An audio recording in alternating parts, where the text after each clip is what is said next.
Thomas, are you there? I am here. I am Sorry, here.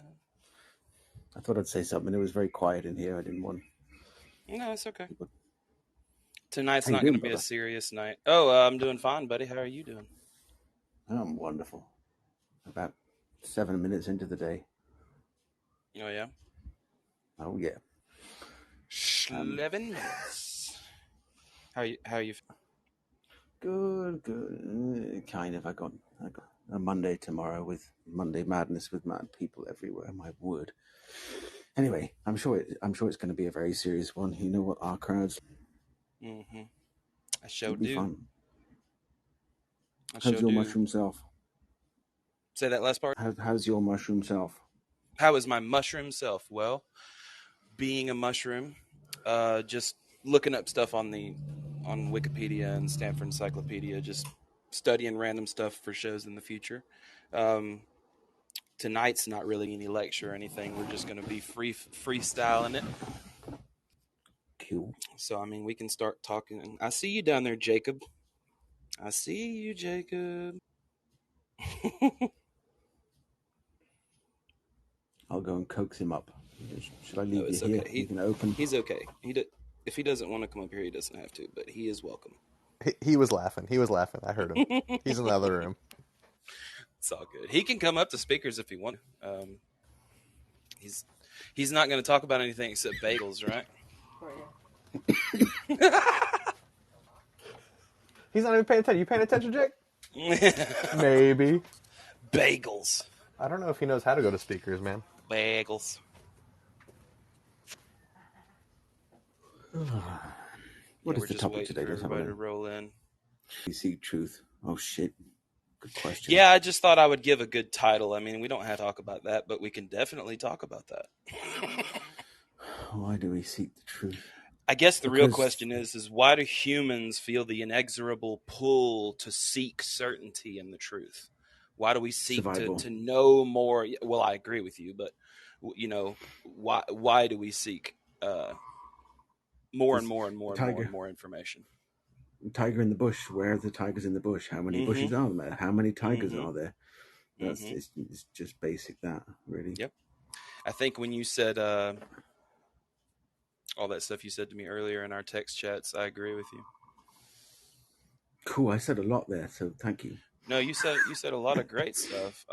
The last I asked you on there. You may have not seen it, but I sent you like 1, 2, 3, 4.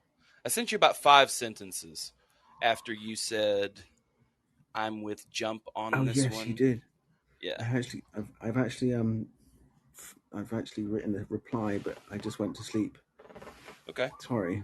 It's all right. I'll read and reply. I need a coffee though. Oh, You don't have to reply right now. I was just making sure you saw them because they were important to our conversation. So I was basically just agreeing with you. I don't deny. The reply is, but I don't know why I'm replying like that yet. I'll have to read what you wrote. I don't deny we have feelings and value them, but fundamentally, that's it. That's what I said. I don't deny we have these feelings and value them, but fundamentally they're just chemicals. That's what I. But yeah, an old obvious cliche statement that's been made by many people. But basically, that's what cliche I is fine. No, yeah, I know where you stand on it. I know where you stand on it with your hard determinism and neurological determinism. Basically, it's hard to argue out of that. Yeah, and it kind of, I think that makes us live in a kind of objective world that has no subjects in. That's where I kind of proved that we don't have an objective morality by my stance, first of all. So yeah. You think it's hard, really? Have you proved that to yourself or to myself? Well, no, not to yourself. Okay, just somewhat. Now I'm just looking at logic being higher than morality. I think morality is a moral and immoral are just human things, and they're normative. Yeah, I think I don't. I could say my morals are. I could say my morals are dragons are better than humans, and I think we should serve dragons. Yeah, They're more moral than us. Or not even like just pure non-existence, just not being alive. Maybe we'll find that human life is really mostly suffering at the moment. So. I don't know. Mostly suffering? I mean, I've had a shitload of suffering in my life, and I've seen a shitload of suffering in other people's lives, but there's also just a lot of like day-to-day boredom, nothing going on, like not happiness and not depression or bad stuff, but just like boredom. You know what I mean? Dude, I swear I've been bored for like 15 minutes in the last 10 years. I just don't get bored. I wish I could get bored. That would mean I don't have much to do. I really don't get bored either. I was kind of using that as a baseline for how everybody is just like kind of nominal all the time instead of like, I mean, there are some people who are ecstatic and happy all the time, and then there are some people who aren't, but it seems most of the time it's just average. But anyway, let's see. We're filling up here. We're getting some people in here. Anybody who wants to call in, please call in. Tonight is just going to be an easygoing night. We're not getting too deep into the torture time tonight. I'm not going to beat you up over justification. But we do want more people to call in and come listen to us and hang out with us. We got G and Josh in here too. Haven't heard from either one of you really. Hello. Hi. What up? What are you guys wearing? What are you wearing? T-shirt, I am wearing slacks, you know. nothing. What? Is what I'm wearing. Hey-o. Fully You can't naked. Prove the negative, Josh. Watch out, boys. Watch out. Hey, don't let your imagination run wild. I'm just wearing a thong like Bane's mask right now. That's all I got on. That's sexy as hell right there. I'm not trying to get graphic. I feel like that would hurt because I know what it looks like, and I know how sensitive I am down there. You think the No, sexy it's is on your my face. ally. It's on my face like Bane's mask. Oh, I get it. Nearly a doctor. Now I look foolish. I understand. That's good. I'll see myself out. I was born in that. That's all. It's a crazy image right there, Scott. It's a crazy image I got. In You head. think nudity is your friend? I was born in it. Yes.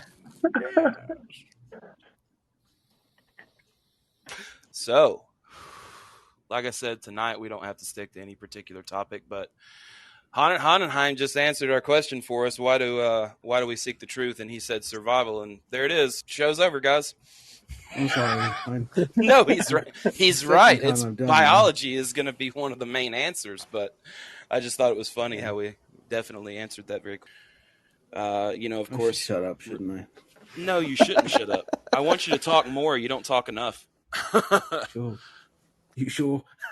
No, I am sure. Most of the time you're quiet, and I'll be like, "Hey, Honheim, what do you got?" Oh, nothing. I do. You'll see me flash every now and then when I don't believe in not that kind of flash. We haven't got cameras on, but you'll see my avatar flash when I do want to disagree, and then when it's past, I just don't bother then. So.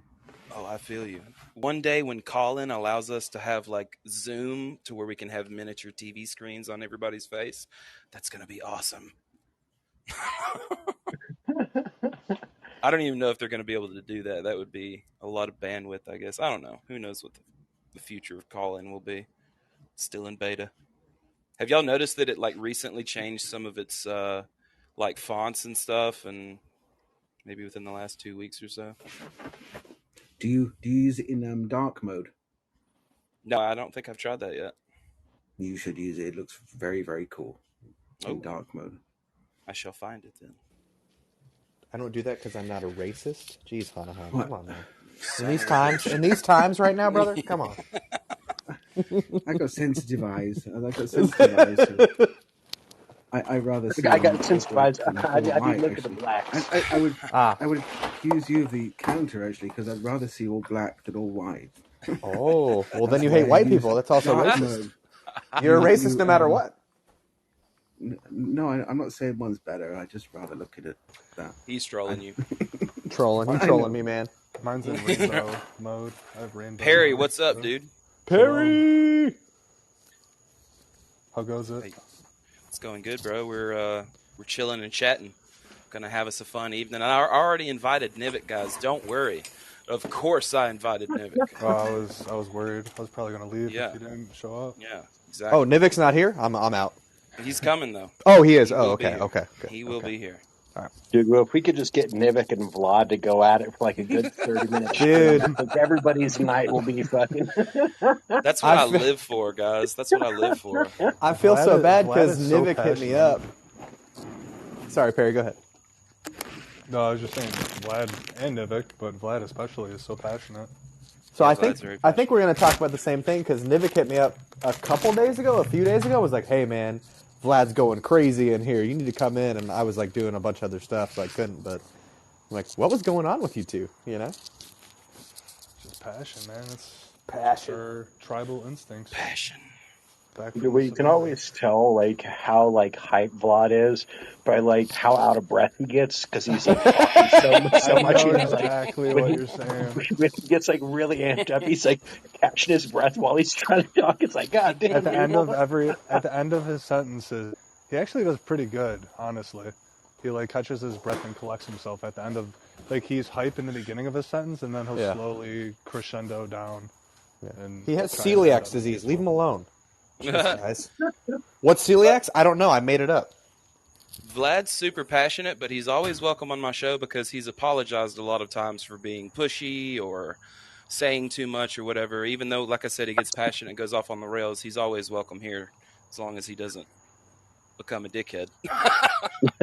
Somebody, I don't know, maybe like a switch one day. Who knows? Like, is William in here right now? Oh God, yeah, William. Woo! Oh, William. I've had some wonderful interactions with Vlad. You just interrupt as he interrupts, and you have a really nice conversation. He just you just talk when you feel like talking with him. It's like actually being with someone in the room. Those. Yeah. Well, here we got Brett. No, you're fine. I was just going to see what topics people wanted to get into. Anybody can bring up anything they want. It's a free night. What's up, Brett? Hey, not much. Can you guys hear me okay? Yep. If you're into booze, I highly recommend the pumpkin ale from Dogfish from Maine. Bevmo and some other stores have it, and it's delicious. It's that time of year, huh? Yeah. Dude, definitely a white girl millennial drink, but I'm interested. I'm so very interested. I am so white and girly, you don't even know, man. There's nothing wrong with that. Yeah, and then also Oktoberfest too, which is cool. I'm girly, but we're all a little feminine in some way. I was going to ask another question, but I did lacrosse and theater in high school, and then I had friends, so it was great. But that's a whole nother topic. You're good. I was going to ask about the flow state. When you say on the title, why do we seek truth? I feel like one of the things that I seek is the flow state, not just to, have it, but to, every now and again, if I'm doing art or a little bit of music. I intuitively know exactly what you mean. I know that sounds arrogant, but I get exactly what you mean.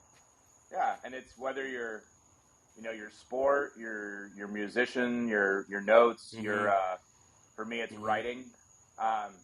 You get to a point where you're not even thinking, you're flowing with the activity you have, and I think partially why I do that is I seek that realm where I'm just creating to create, and it's so relaxing, and I would argue therapeutic too. Oh, absolutely, I would argue that as well. Yeah. Or it's sort of like, it's like to me, it's like a form of meditation, right? In meditation, you're supposed to not be thinking. Yeah. Tell them about your breathing, Scott.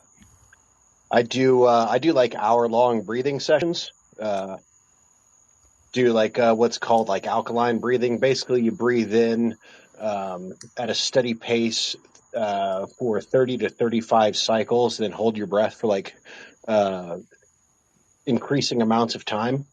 And if you go about an hour, by the time you get done, like the last one that you do, like you're feeling fucking different, like drastically different. It's really interesting. Like you could be worked up and pissed off or whatnot, and then you do that, and then you just I don't It's an know, altered man. state, man. It calms you down because the whole time too is you're just focusing on breathing. You're not thinking. You're intentionally trying to like not think of anything else other than breath in, breath out, breath in, breath out, and that's all you got to focus on.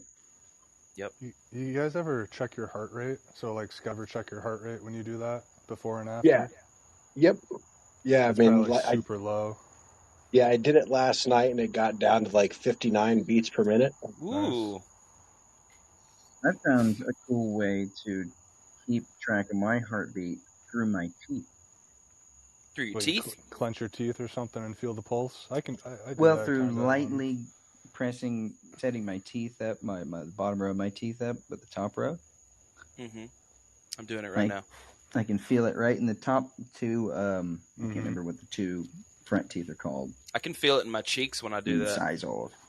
That's just really insensitive to the people that don't have teeth. So I don't know what we're doing here. They should get some new teeth. Yeah, they can't afford it. Too bad, Josh. Dang it! You're right. I'll quit crying.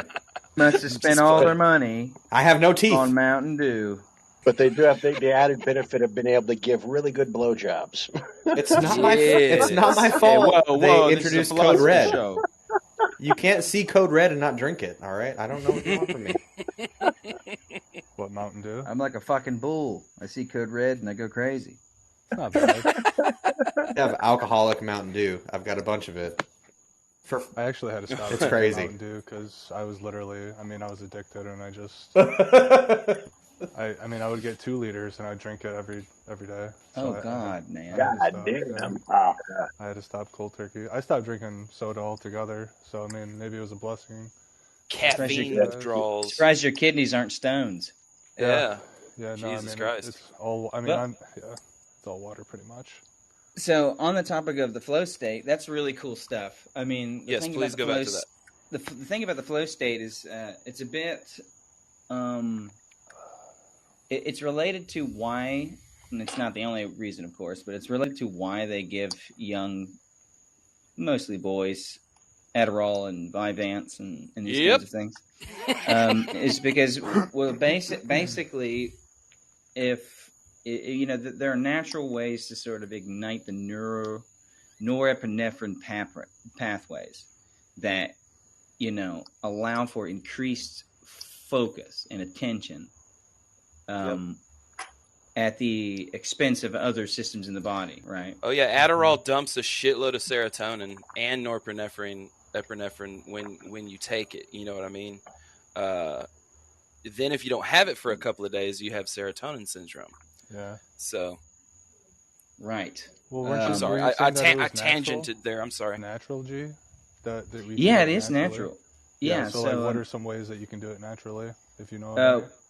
Well, yeah, basically, if you haven't already sort of sent the weed eater that is Adderall and stimulants through your brain, engaging in those activities that you love, right? And so this kind of actually falls back onto a little bit of what, the why do we seek the truth thing.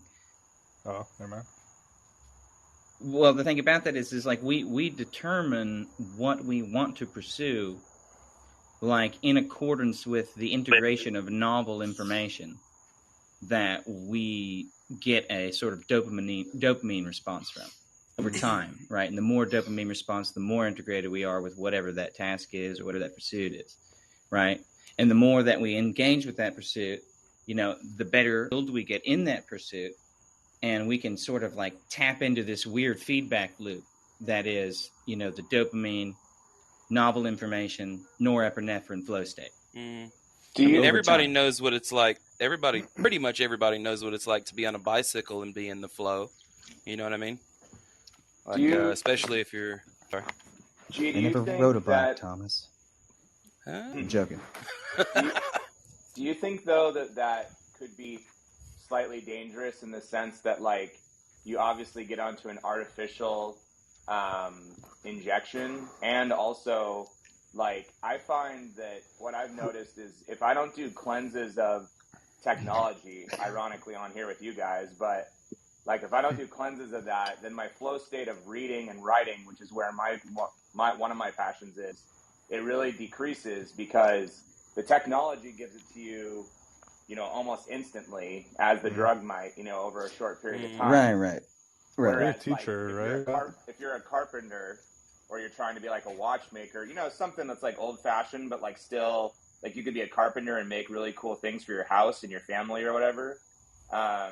Those kind of die out because the technology or the drugs are creating like a false. Does that make sense? Like it's overdoing it to where we need more of it to be satisfied, and you're never fully satisfied. Perry had a question for you. It's just you're a teacher, right, Brett? Yeah. Yeah. So what do you teach, Brett? Again? What do you teach? I teach high school government, advanced placement. So yeah.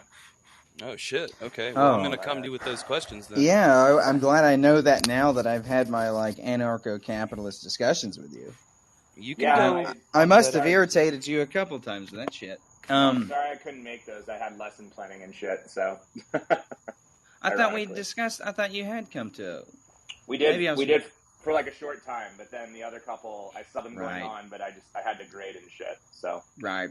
Hey, no worries. But okay. So on this topic, the first one is, correct me if I'm wrong, but basically the idea was, is it safe to be giving children this medicine, you know, from like an early age? Are there some risks associated with that? So, and well, yeah, I mean, like you have.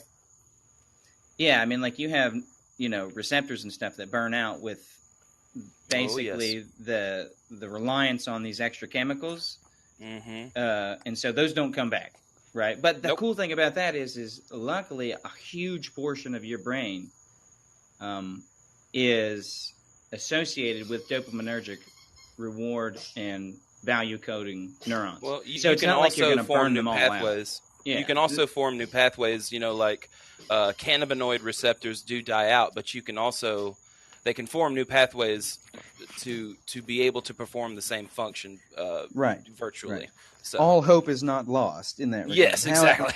However, as somebody who took Adderall at a very young age, I was very prone to depression for many years. I was on Ritalin. I was on Ritalin for a while before they got me on Adderall when I was young. And this might be a point where we agree. I don't know if you've analyzed it much, but this is where I think the industrial model of education is failing people. People get in, and kids have this natural talent to explore things. They are interested. They want to, look after topics and all that. But the state says, no, you must study these 6 subjects from 5 years old to 18. Right. And obviously everybody can't be, you know, a professional actor or athlete.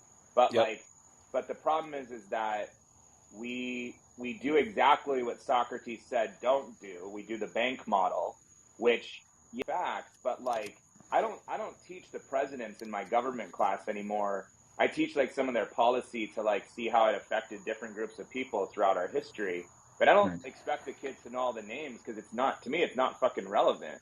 Like they can go to Google and look that shit up in 30 seconds and read about, you know, Nixon's, you know, with Watergate. What's really important is the critical thinking, being able to come to your own conclusions, like seeing the synthesis between subjects. And I just think that for you guys, you probably just got screwed over from a young age. One of my coworkers was like, hey, this person needs this in order to function within, you know, the circle and the square box or square hole or whatever the fuck. And we need to change our mindset on that. I mean, if I could kind of jump in here a little bit. So basically there's a current model being posited in some of the more advanced domains of neuroscience that have basically, they feel as though they have gathered enough evidence to suggest that the human mind operates on a normative basis. And it operates on a normative basis in accordance with specifically novel information. Novel information used to traverse, navigate, and establish homeostasis and expand it, right? So the thing about that is if I take this natural pathway and I dull it with the most iterative, pedagogical, boring typology of education, by the time you've got a 15-year-old, you've got somebody who has now been desensitized to education, and a lot of times has been filled up with Ritalin, Vyvanse, and Adderall, to the point where they can only really gather some of those really rich educational experience. Another major problem, which you are basically highlighting, is that kids are made to memorize information instead of challenging themselves with logical problems and things of that nature. It's just memorization of information over and over and over. Hell, don't even get me started on that shit. Well, they get tired of it. Yeah, they get tired of it by the time they're fucking 12. You know what I mean? And you literally, I have to say this real quick. You literally, I think, have come onto gold right there, because I see people that they're 16, 17, they say, I hate reading. I hate writing. Yeah. Yes. And I'm sitting there and I'm like, oh my fucking God. Would you believe it, Brett? I was one of them. The ruined literature. I was one of them. The beauty of what people have created for thousands of years and being able to create your own shit. It's just why are we ruining that? It's such a... Well, just remember that when you go to vote this year. Just keep that in mind. Yeah. You need to say more than that. I mean, where are you going with that? Who do we vote for? How do we get? Oh, no one. How do we get that? He's an anarcho-capitalist. Yeah, I'm not gonna take the conversation over there unless you guys really want to. But yeah, I don't care where the conversation goes as long as we stay cordial, good faith, and follow the rules of the Pangburn Hangout. You can go wherever you want. Let's stay away from politics. Please. Yes. Do you tell your students that, Brett, that you don't care, that you don't stay away from politics? Hey, who'd you all vote for? What are we talking about here? Hang on, Josh. One. I'm just kidding. I'm kidding. That a virtue of critical thinking rather than memorizing the Watergate of Nixon. I don't say it. I show them. I literally will be like, here is a speech by Frederick Douglass. Here's a speech by Kennedy. Here's a speech by, whoever the people Martin Luther King, whatever. Yeah, exactly. And I let them go find their main arguments. I let them go find the relevance of today. Yeah. Do you show them how to do sourcing and stuff, and how to look up things properly on the internet? Yeah, and we go through and say, why is Wikipedia potentially unreliable versus other websites? But then why might there be a bias in a liberal university where a professor is not acknowledging, And right, I try to be very as unbiased as possible. It's very difficult, but I very much believe it's important that, I'll show them Paul Krugman or Noam Chomsky, and then I'll show them Thomas Sowell, because I want them to decide for themselves. I'm not telling them what to think. I'm teaching them how to think. Yep. Yeah, that's the good way. Yeah. Love it. Did you have something to say, Josh? I didn't mean to cut you off earlier. You were just bullshitting, weren't you? Oh yeah, it's been a rough week. Nah, Josh is badass, bro. He needs to know who we voted for before we become friends with him. Oh yeah. In all technicality, showing them Sarah videos Palin. Of Paul Krugman is going to be good examples of what not to think. But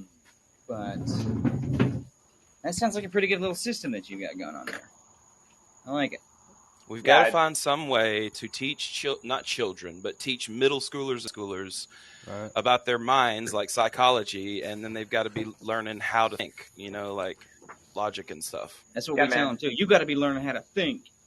Yeah, but that's a really good point, and that's why I would push for homeschool, right?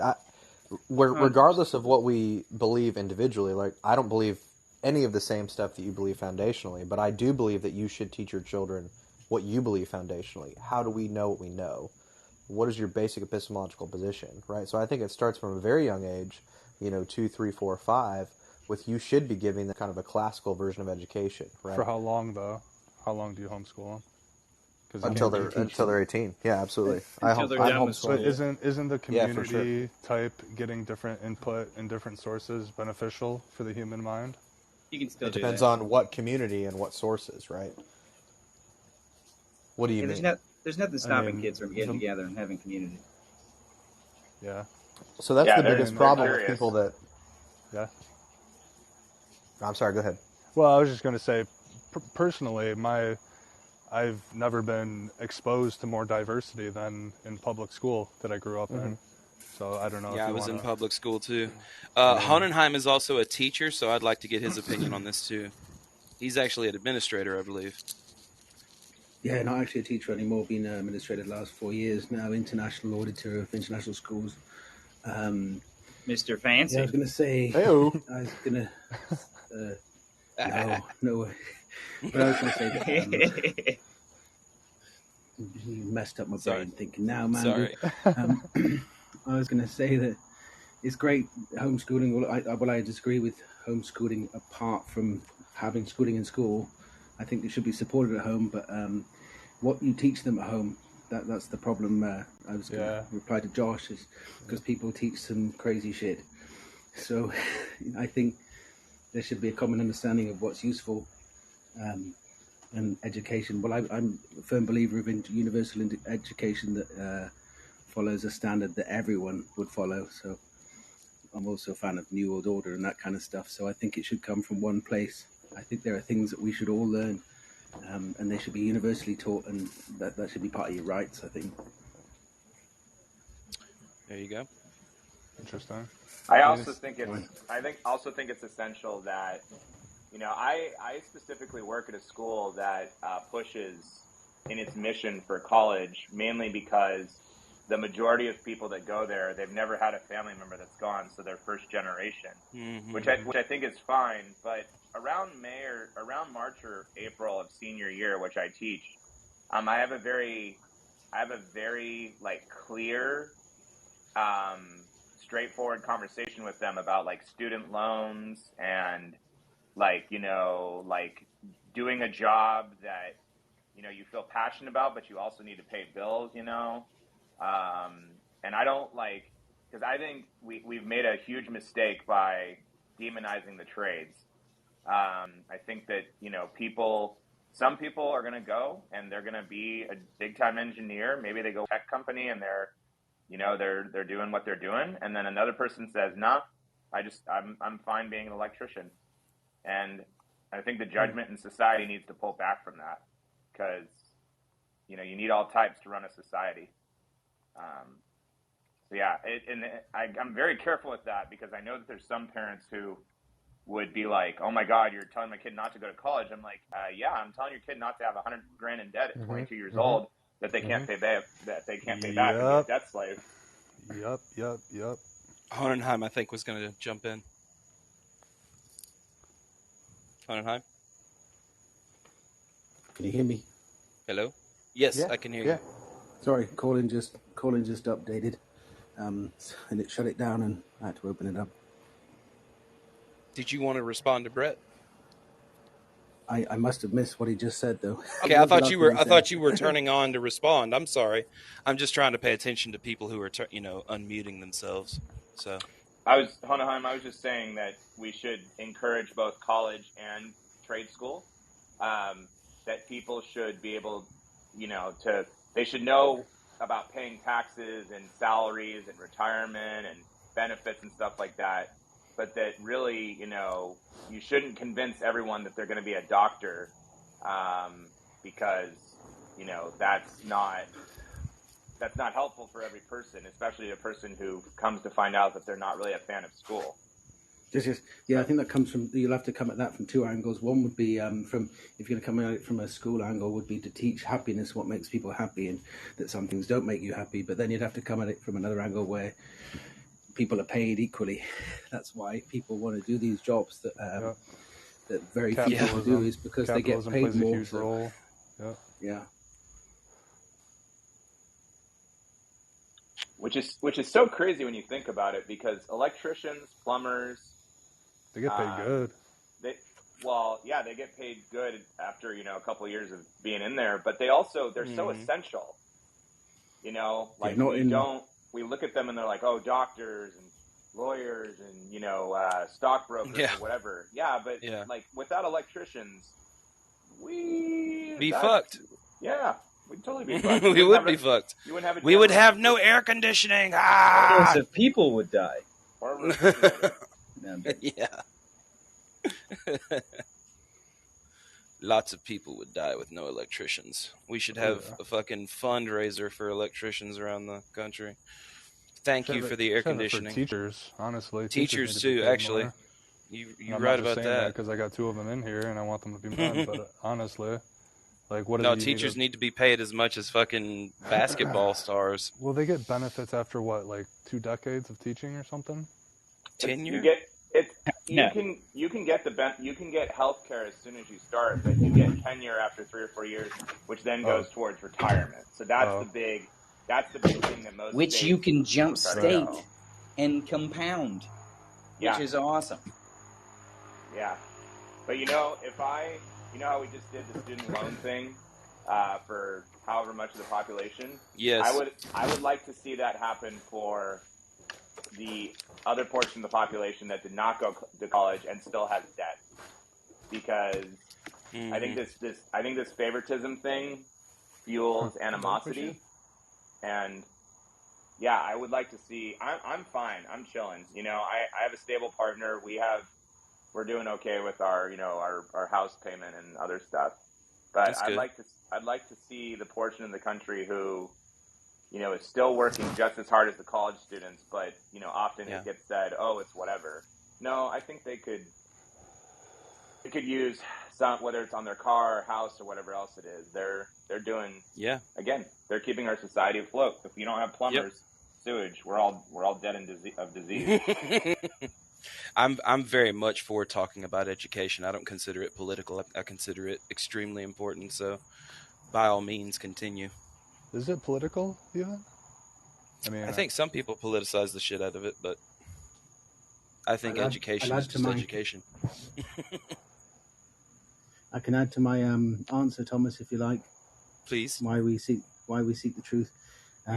After, of course, survival, I'd say the we in it doesn't exist. I'd say there's no we in that. I'd say the universe does this strange thing when it gets to a complex level as we are now, and the human brain is doing what it's doing now. This is just what it does. I don't think there's any we in it. So there's another topic that could be fun. So is that no we? Does that mean I seek meaning, or do you mean something else by that? Or everything seeks meaning. There's some intrinsic thing in the universe to control, to expand control. We're seeing it in humans now, but there's no. It's more fundamental than like us as like a kind of conscious being. I don't think consciousness exists. I think it's just some intrinsic nature of the universe to want to expand control, and then control. Can you elaborate on the we thing? Can you elaborate on the we thing a bit more? Well, what it does is.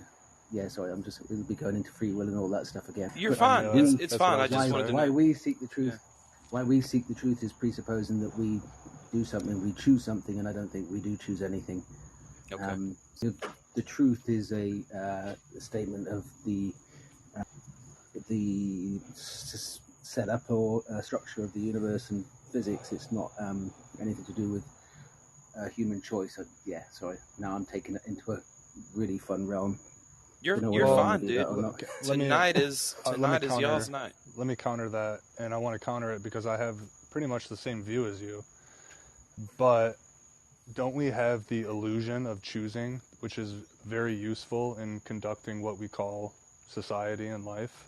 I mean, don't we just have to go with this perhaps illusion of choice and free will in order to... No, we have... Yeah, go for it. We have impact, and we can change that impact by developing it, but we don't choose to develop it also. You're a little quiet, Honheim. Sorry. We So we have impact, and we can develop this impact and improve this impact, but we still fundamentally don't have any choice or control over the impact that we have. So I think we need. Yeah, but what about the illusion that I'm talking about? There's certainly an illusion that we're choosing to speak the words that we're. Yeah. To assign a chooser, an agent, is where we go wrong, because then this thing is an illusion, we're going to be constantly make mistakes. So you think it's not beneficial? You think it's not beneficial? Yeah. Gotcha. I think the world would be. I think the world would be a better place. Education systems would be a better place. I think that society as a whole would be better if we accepted this and then just adapted the situation. That we are determined. Truth. That we are determined beings is what you're saying. That would be better. Firstly, not that we are determined beings, just that we have no free will. Okay. The determined part would come far later, when we have the computation ability to make predictions, but that's a far way off. First, we should just accept that we don't have free will, and then adapt all the systems, education up to crime and punishment, based on that. But okay, I agree 100%. Go ahead, G.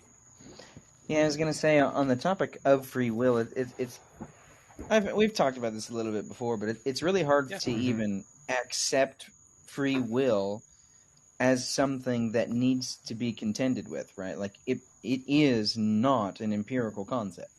It has always ever been just a concept posited by humans, defined by humans, that has never really meant the same thing to everybody. And it's like, what am I supposed to do with this concept that I can't correspond to anything? Right. Unless, of course, you corresponding it directly to self-organized,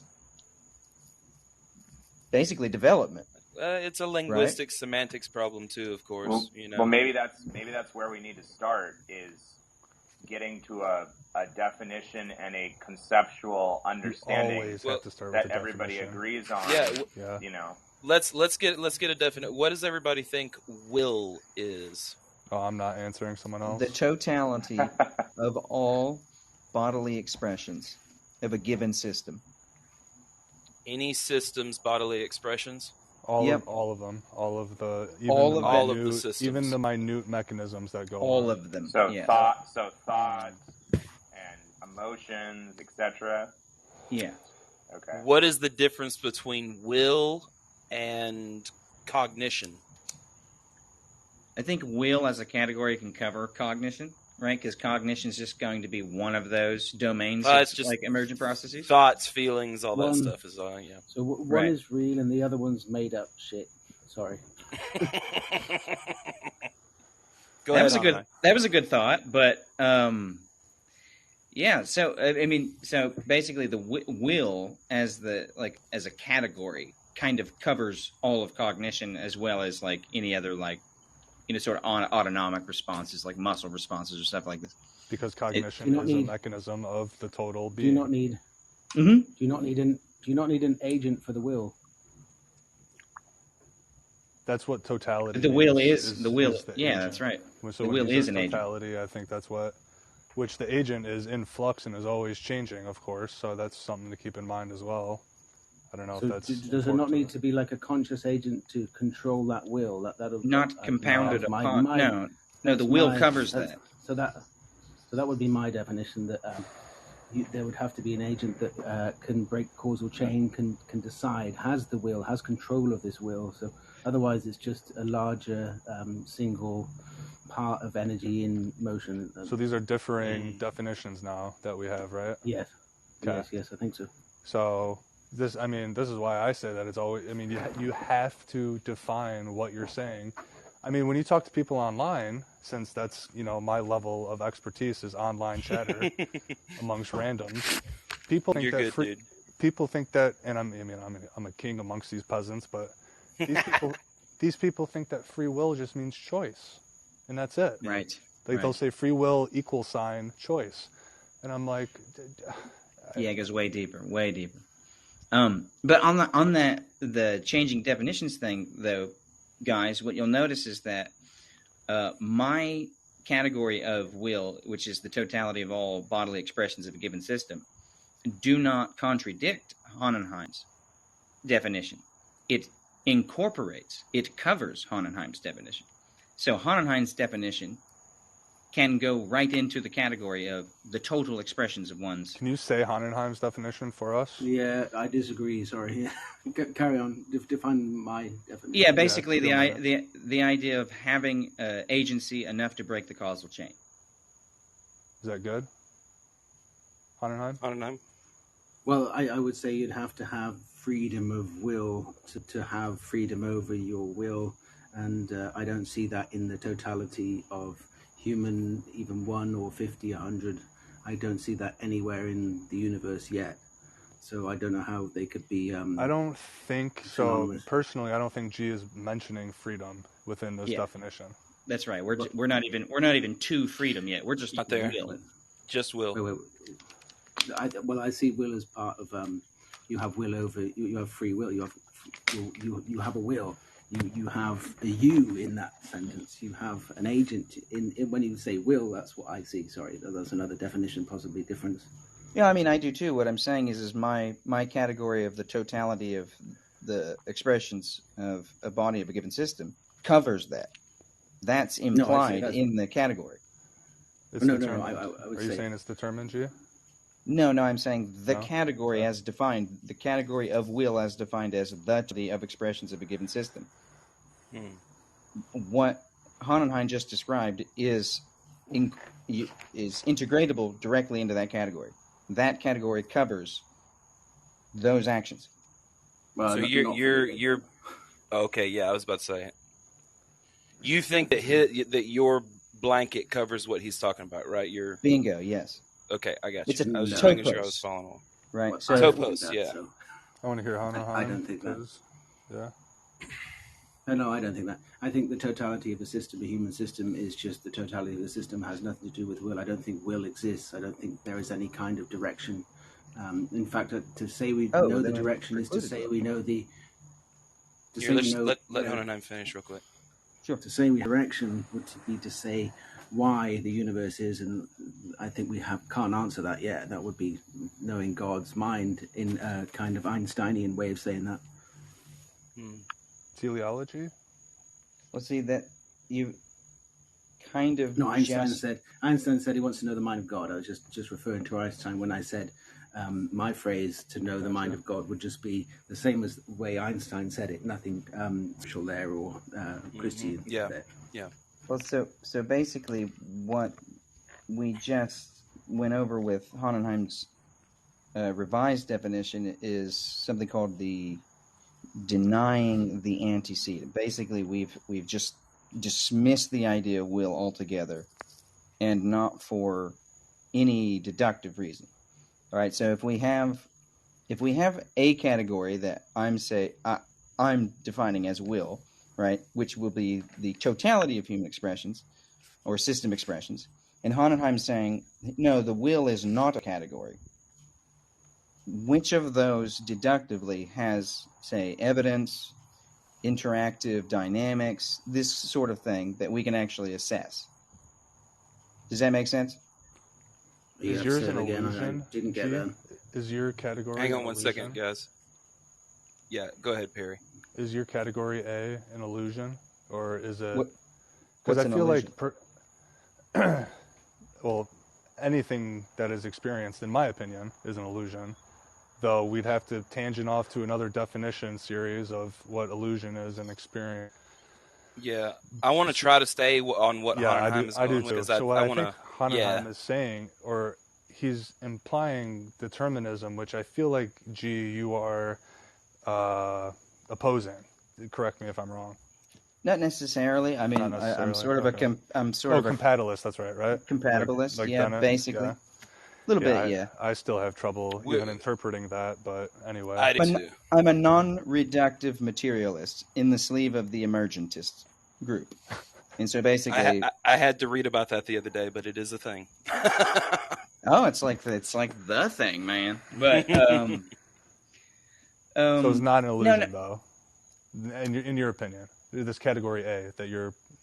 No, it's not. We're talking about will, right? We're talking about will. Right, no, I mean, like, I know it's not an illusion because I just I just posited it and defined it like just 6 or 7 times. That experience that you just had is real. Yeah, it was an experience. That's right. But was that experience determined, or because I feel like this is where I think the contrast between you and Honnenheim, where it is right now. Sure. Honnenheim is saying determinism, and then you're saying something than determinism. Well, hold on, real quick. Yeah, go for it. That's not necessarily what's going on here. Basically, I have posited a category called will, and he has posited a category called not will. Yeah, no will. Doesn't exist. No will. Doesn't exist. I'm saying will is the totality of all expressions of any given system, including humans. So will is basically the substance of your ontology. Yeah, well, you know me, man. I'm real kind of into Schopenhauer and stuff. Yeah, so, I know what you mean, but exactly. That's what I was getting at. Yes, go to Honnenheim. Let's let him get in for a minute. Well, I just define it as like choice, consent, willingness. It would imply an agent to me, and I don't think there's an agent. So that's simple, I think. So if there, real quick, guys, if Honnenheim, I'm not trying to corner you, but if there's not an agent, what is there? It's just energy in motion. It's just a constant reaction. It's just is it collective energy? So okay, yeah, go ahead, what do you mean? Or Brett. Go ahead, Brett. He hadn't said anything in a while. So Honnenheim, I'm trying to understand your position. Let's take a real world example that can help my monkey brain. So a person. There we go. There's the real world example, Brett. Monkey brain. We're done. Okay. Sorry. Carry on. I'm gonna dumb it down even more. So say you have a person who is in bad health, and really their doctor and many people say that they should go to the gym just because, or go work out to improve their health. Do you, from your perspective, does that person have no will to change? They're only going to change when they end up having the health hazard, or there's some microscopic reason, biology wise, their partner leaves them or something. What do you attribute to the will to actually go there to the gym to change your workout habits or whatnot? Does that make sense? Yeah, I just say it could be a million reasons, and none of them would be free will. It could be something he saw on a billboard. It could be someone else making a comment about his belly. It could be millions of things, but none of them are just this magical free will thing inside the brain or outside, or I don't know where it would even be. It's all just the result of the present physical makeup of the universe. Most probably their brain and their surroundings. No free will involved there. This is wasting time of us understanding the world. I think this idea, it's just another ether we're chasing after. Why do we chase after that, I wonder? Because, and this is part of my book, I'll be going through this, because when we have a tiger in the bush, we can make predictions about it. But when we have a tiger in the mind, we now have to separate the mind into two to analyze that tiger. And the thing that is doing the observing in the mind, this part of the mind, whatever it is, that neural makeup, that set of connections, this is what we've ascribed to being the will, ego, consciousness. It's just a part of our brains that we've evolved to have that is useful to analyze the tiger in our mind. But you think it's an obfuscation? Well, hold on here. That was some of the dopest shit I've ever heard Honnenheim say. All right, go ahead. Just throwing that out there. That's really go ahead, Honnenheim. No, I've never heard it expressed like that. The tiger in the bush and the tiger in the mind. Survival, man. That's fucking awesome. That's what he said when he started out. He was like, survival, end of story. Yeah, that's cool. Yeah, that's cool. That's all I see it is. It's just and it is something incredible that we do, and I think it's just a kind of neural map we make. That's what the ego, the self, consciousness, will. But you did say there was no we, right? Is that correct? There is no we. Fundamentally, it's just the brain doing this cool thing to analyze what it thinks so it doesn't think it in the future. Are we all doing that simultaneously? Some of us are asleep and not doing it well. Oh, okay. I got you. Well, some of them, I mean, and I mean actually asleep. I'm not saying that as an insult. I'm saying I know. Yeah. Oh, that's so weird. I immediately took it as an insult and thought it was funny. Same. No, the thing about it though is even whenever you're sleeping, you're still. I mean, like there's still so many active things going on in your in your cognition. Your brain is firing big time.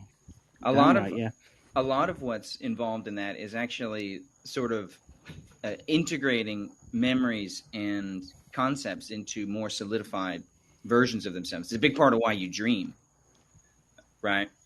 That's something that takes place like pretty broadly during sleep, as well as like homeostatic like stuff, you know, like especially during REM cycle. Yeah. So, rejuvenation. This may be a dumb question, and I think it's during the day. But does your brain work more during the day or when it's sleeping? Depends. Well, you have to eat more food during the day because of your body and your brain. So I would assume. That's why I was trying to think. I don't know. I was trying to rationalize this out slowly. I'm gonna be honest. That's one of those things that I don't think I've actually bumped into in my broad. Well, there you go. Maybe. But I will say this: question. most certainly, how would I phrase that dynamic. There is going to be a dynamic, right? Like, it's not necessarily just going to be a night and day thing. I don't think. Right? Yeah, like, I mean, it'd be like the average brain activity over the course of 8 hours when you sleep, and then you do 16 hours, and you find some common denominator, and then you get some number. I mean, I don't know, man. Especially with dependent on like what the person does throughout what you're the doing day. during the day, if you're doing a lot or if you're just like, moping around. Are those like chores? Are they like automatic to where you're barely thinking? Right. Or are you in the zone like you were saying? Earlier, Hey, real quick, it says off the 3 things that I've read, it's pretty much. It doesn't say that it's more or less, but it definitely says. In SWS and when REM sleep begins, the dreamer's brain becomes highly active. That's when shit under goes down. fMRI. Yeah. So if you show somebody in an fMRI, their body muscles are paralyzed and everything, but their brain activity is just going wild. So yeah, I can see that. Did let's see who Josh? We haven't heard from you in a while. Do you have anything to say to this? What about Scott? Hold on. No, I'm enjoying the discussion. I think it's great. Is there a specific question, like from the Christian perspective, or? Well, I would assume that you would probably be against what Hohenheim is proposing. I would assume, but I don't know that for sure. I also don't know that for sure. Where in Christianity does it talk about free will? Because I know it does, right? Nowhere. Or where in the Bible? Nowhere. I thought Luther or someone wrote some stuff about it. Or it was Augustine. I think, right? Augustine. St. Augustine created free will. So I would say I would love to challenge. I would love to challenge Josh to give an example of give me a Bible verse where it actually states explicitly that God gave mankind control over their destiny. I'd love to hear this that is verse. good. This is good. This is good. This is super good. Oh, shit's about to get spicy in here. Oh my gosh. Always remember, we're under the rules of the Constitution of Pangburn. I love you all. Please, I can't wait to hear this. And Josh, this is coming from someone who has from 1% to 100 faith in Christianity. Right now, it's maybe just above 0 point something, and my faith is right down there right now because I'm pissed off with. The big guy, absolutely. I'm sure big guy with the fullest amount of love possible, if it is true. But right now, fucking not happy. But anyway, man, I'm so sorry about that. I really am, dude. That's a tough spot to be in, dude. For real. Everybody has their times. It's probably the most interesting spot if there is a God seeing me in this situation. It's like, ooh, this will be fun. But anyway, carry on, Josh. Yeah, absolutely. So I would come at it from a presuppositional perspective. I think all of us have presuppositions or, basic foundations for, what we believe and why we believe it. And I think that we act on, my wife's texting me, we act on those beliefs. And based on what I believe about the most basic things, that's how I behave. So we're talking about free will here. I would say that the Bible talks about what I would call a compatibilistic free will, meaning we're kind of slaves to our nature, right? What's your nature? And I think the Bible only talks about 2 natures. This is Romans 8, Romans 5, Ephesians 2. you're either a slave to Christ or you're a slave to sin. You're in Christ or you're in Adam, right? So I don't think we have a free will and that we are able to do things apart from our nature, although I do think we have free choice. So I'm going to push again. I would love to see the Bible verse where it says God gave mankind control destiny. That just one verse. If you could show me that, I'd love to see it. Yeah, I don't believe that. I don't think we have control over our own destiny. I believe in the complete and ultimate sovereignty of God. Romans 8:28 through 32. Again, Ephesians 2. I would believe that He has control over what we do in our. Josh, destiny. may I ask? Are you believe in not predestination but predeterminism, right? You believe in predestination? Yeah, absolutely. Okay. Yeah. I was just making sure. So then, Josh. Next question. So then, for sure. How could we be judged? How can we be judged based on predestination? If this is God's plan, God would be judging Himself for His decisions, not ours. Well, God doesn't judge Himself. I think you mean, does God judge us for our decisions? Well, you're saying we don't have any decisions. God predestines it. It is God's will. So how could God rationally, morally punish us or even judge us because it's His decision, not ours? We don't have any decision. I want to talk to you about that, but what I want to do is kind of like precept you a little bit. I don't necessarily believe what I'm going to tell you, but I would say if God did that way, why does that matter and why is that wrong and how do you know that? Well, that's your claim, not mine. You're claiming that God is God's will. All is God's will. It was all predestined by God. Sure. So then God's decisions are being judged by God. Are they not? Or are you saying everyone is not judged? I'm saying that everybody will be judged based on their nature, right? So you're either in Christ or in Adam, apart from Christ, right? Romans 5. But I would ask you... I'm sorry, did God create that? Did God create that nature, or did we? Yeah, I would say God chooses who He wants to allow to continue in sin and who He wants to be His elect. Yeah, I would say that's His choice. But I think I got lost for a second, Josh. Did you say that God can't question Himself, or God can't? What did you say? You said God can't not question Himself. I think he said something about God judging Himself. I think he. Can't God judge? Can't judge. Ugh. Yeah, that's tough, man. Can God judge himself? Actually, good. I think God can do anything He wants. I don't think I've ever heard of that in the Bible as far as God judging Himself, though. Okay. Isn't that exactly what He's doing by judging the humans that He? Isn't that exactly what He's doing by judging the humans that He created and He designed their full path deterministically, as you're stating? So by Him judging, but humans aren't God, so God's not judging Himself. Well, God created. You understand? Can you understand where I'm coming from here? Maybe. Yeah, for sure. God, you've claimed that God created these paths humans are going to live entirely, and then judges their path. Did He not create that path? Well, I guess I don't. I guess we'd have to get into what do you mean by path, right? Well, that's your claim, not mine. You said choice earlier, I don't believe right, that. Josh?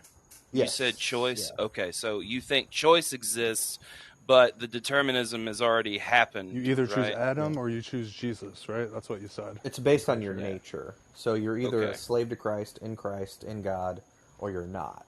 Those are two natures that I think the Bible talks about. So now, do humans have a choice now? I thought they didn't. Do they have a choice? Sure. You have a choice based on your nature. Yeah, absolutely. Well, so I think Scott has something to say. Scott, go ahead, bud. I was just going to make a joke. Oh, okay. Can God microwave a burrito so hot even He can't eat it? I heard Thomas ask a question like that before. Thomas the asked, question is, does God eat burritos? He negates all burritos. Yeah. Can God know something that He doesn't know? That yeah, is that's a good unknown, one. I forget how you phrase it. Can God make a rock so big that He can't lift it, kind of thing? Yeah. I mean, I love all those questions, but what are they assuming? They're assuming truth. They're assuming omnipotence and omniscience stuff. So then I would question you on how you can know anything at all. I will say though, real quick. real quick, the Bible does not state omnipotent or omniscient or any of that. Right. That came from men interpreting. Yeah. Yep. Which you've pointed out several times, Thomas. Yeah. I was just making sure that was out there. Another thing here, guys, is when you ask these questions like, can God make a rock so big, or can he make a burrito that's silly. too hot? It's like this kind of stuff would make sense. No to burritos us. are Like, too hot. Yeah, it's just like flaming hot burrito. Like spicy or like temperature, because both. That matters. Yeah, both. Sorry, G. Right. I'm brown. Let's go. Right, like we're having these like weird comparisons between how our construct works versus how this potential God's construct works, and even even if you wanted to look at it in terms of logic, right? Like, so basically, there's a guy named Baidu who's come out and sort of set the stage for understanding in sets of infinity, right? In logical terms that are valid and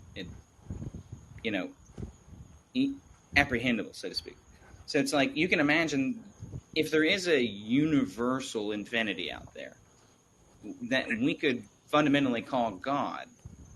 I mean, we would have no real way of determining what it is that this thing's capable of, or anything like this, right? From just like a basic sensory perspective, or just like our own logic perspective, right? No, I agree. I mean, Soren Kierkegaard said, to really have religious faith, you can't use any sort of logic. Like, your faith is supposed to be absurd, and there's really no point of trying to logic chop your way to God. You either believe or you don't. And Kierkegaard was a strict Christian, though, wasn't he? Yeah, no, and he chose not the a good one, path. though. That's what he said. Right.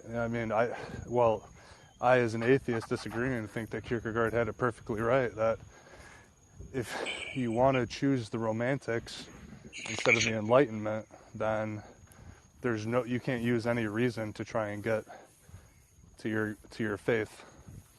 So that's the question: is it Enlightenment or is it Romantics? Like, which is better, and who decides that?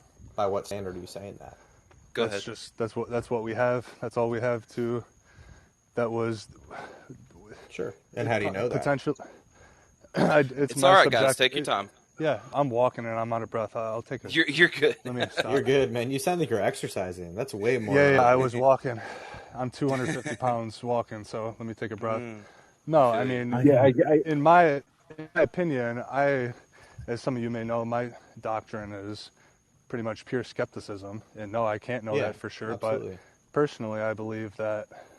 It's funny that you guys heard me out of breath and you thought that I was like getting heated or something. I just thought about that. No, I was just wondering what was happening. But I was upset because I realized you're a better man than I am for exercising. You can. I waited for you to explain, and then I realized you were 200 pounds and you were outside and walking you were like around. 200. Try 20% more. Oh God! I don't know any math. I have a GED. Percentages don't make sense to me. I'll just leave. So Josh, the Age of Reason. Yeah, I'm sorry, Perry. Go ahead. Romanticism in the 18th century was perhaps the most influential time on humans. Now, how do I know that? I watched a couple YouTube videos and whatever, but I could be wrong, and it could be the contemporaries, or it could be medieval and Renaissance that had the biggest influence, but. Regardless, a guy, Soren Kierkegaard, who lived in that time, was affected by this and by previous people who also had to contrast these two ideas. And personally, subjective, I believe that he was completely right, that faith is, if you really want to have religious faith, it has to be absurd and there's no logic chopping in it at all. So that's why Kierkegaard was an existentialist. Real quick, Josh. Real quick, Josh. We've got Brett, and I don't want to forget about Honenheim. So, for sure, go for Brett, it. Did you want to say something? Yeah, I have two questions for Josh. The first is I want to clarify when you said the sin of Adam. Does that mean the person goes to hell? From your perspective, or what is that? What is that side of, not being with Jesus from your perspective? And then I have a follow-up. Yeah, absolutely. Yeah, I would say that. Yeah, if you're choosing to live in sin and you're apart from God, yeah, you're going to go to hell. Do I Okay. want that for you? No, not at Okay. all. I got a scenario then for you. So, in the Sure. 19th century, with Hmm. in the North American continent, Hmm. the United States broke nearly every treaty with all Native American tribes, But and they weren't the United States at that point, right? yes they were. Hmm. From you mean the Okay. country? Sure. Yeah, the country since 1783 beating or 1781 defeating the British. Hmm. So during the 19th century, we break all these treaties with the Native Americans, and there's dozens Hmm. of reports of the attempt for forced conversions of the Native Americans from their tribal religions. And so I find it really odd. I've always found that very odd, where people claim that if the Native Americans rejected Christianity and fought the people who were bringing this religion, Hmm. that I've heard people still defend to say that that wasn't Christianity or the application of it. And going to Honenheim's point, like I Hmm. think that they did have they did have the choice to make it, and they made the right choice Yeah. Okay. Yeah. because the nation was not honoring them as equal humans. And so I guess I just like how you could justify that the Native Americans, by not converting to Christianity, would end up in eternal damnation. I don't. To me, that doesn't square away the ethics of they were doing what they had to do because Christianity, like any religion, can be flawed, and Hmm. when used by humans, it can be a good thing, and it can be completely corrupt. So Why don't you ask him about it whenever you get there and get back to me? that's what I'm asking is let yeah. Josh respond to that, and then Sure. let Honenheim get in real quick, and then we'll get to G. I was just joking. Oh, yeah, you're good. Yeah, you're good. It was so serious, it wasn't funny, but I thought it was funny, but I didn't want to laugh because I was afraid you'd be upset. But it was funny. Yeah. Well, it was a joke for myself. No, I'm joking. Go on. Go ahead, Josh. Then we're gonna let. Go ahead, Josh. Then we're gonna let Honenheim get in. What is the actual question? I mean, there was a couple of points brought up there. I just want to answer what are you specifically asking? Why should I give credence to the idea that the Native Americans, when choosing to rebel against the violence that they were facing from the United States, is like them sinning with Adam because they refused to become Christian? Why should I see that as a bad form on their part, when the religion like Islam has been used, and Hinduism and other religions? Why should I give credence to those people being eternally damned because they were fighting for their survival? Like then that they rejected Christ. Yeah. Yeah, I mean, whether they rejected Christ or not that remains to be seen. I don't know if that actually happened, right? But your last point, these essentially, I think what you're saying is like these people came in and tried to force them to be Christians. That's not how Christianity works. That's not how conversion works. That's not true conversion. So I would say anybody that holds a gun to your head and says, "Hey, you'll be a Christian," they're misinterpreting Scripture and they're not actually Christians. Now, obviously, I do think, along with a lot of other scholars, that the nation was founded on Christian principles. Do I think we were founded as a Christian nation? Not really, but I do think there are a lot of principles that were there. So I guess I might actually agree with you in some way, but I think we would have to dive into kind of more specifics as to what you're saying. I don't think that, because Native Americans fought back against us, and I am a Native American, like I'm part of like 4 different tribes, like cool, man. I don't think that, they went to hell because they fought against Christians. I think they fought against hell because they weren't elected and chose to live in their sin. You know what I mean? I think that's more of a biblical stance. Let's let Brett respond, and then let's let Honenheim get in. They weren't elected because they chose to live in their sin. Can you clarify that? Sure. I mean, that's Ephesians 2. That's Romans 5. That's Romans 8. I mean, you've been predestined to be a Christian or not. You've been predestined to know who God is, identity-wise. So okay. I would say God has chosen specific people and has not chosen specific people. And I don't know who those people are. It could be you. It could be Thomas. It could be Scott. I don't know. It's so discriminative and hateful. Why wouldn't he just do it with all humans? Yeah, I don't. Mm-hmm. Sure. I don't want to continue it just because I want to give mic time to other people, but I guess I would just have to say that no, I just fundamentally disagree. I don't see that as a sure. This is why people often don't take religion. It's not a. Then people say, "Oh, the God doesn't have to be loving," and I would say, "No, but the deity has an obligation to humans on Earth to be able to make sense of our highest ethics." And the fact that why is that? Well, one of them being that the Native Americans were basically slaughtered. Not like obviously there was smallpox and other things that were natural interactions between the two groups. Well, they didn't fight hard enough. That's why they were slaughtered. But that's not okay. But see that, dude, that's not. Yeah, I'm literally a Native American. Like I'm not. I understand, but it's not. It's a justification of the same way of like the Jews killing what was it in the Old Testament, the Amalekites. Like, well, that was different because that was commanded by God, so that's a different. But category. That's okay. But you can't But you can't justify that why that's right or wrong. So that's what I would say to you ultimately. Let's let Honenheim, Brett hold that thought. Let's let Honenheim jump in real quick. Then Perry, then G, and I'm sorry, I'm trying to juggle here. No, G can go. You're doing great, brother. You're doing great. All right, Honenheim, what's up? What do you think about that? Thank you. I've been trying to hold this in my brain for this. It's been hurting. Thank you. I know. Go ahead. Go ahead. Just want to respond to G and then defend the analogies that are used to show the illogicalness of God's omnipotence. That there are two kind of understandings of Christianity that I was talking about. One is the perception of the majority of Christians that we have free will, and the actual defense of a real God. And I would separate them in my mind, at least. And then Josh, just to respond again, push you more. Yeah, go for it.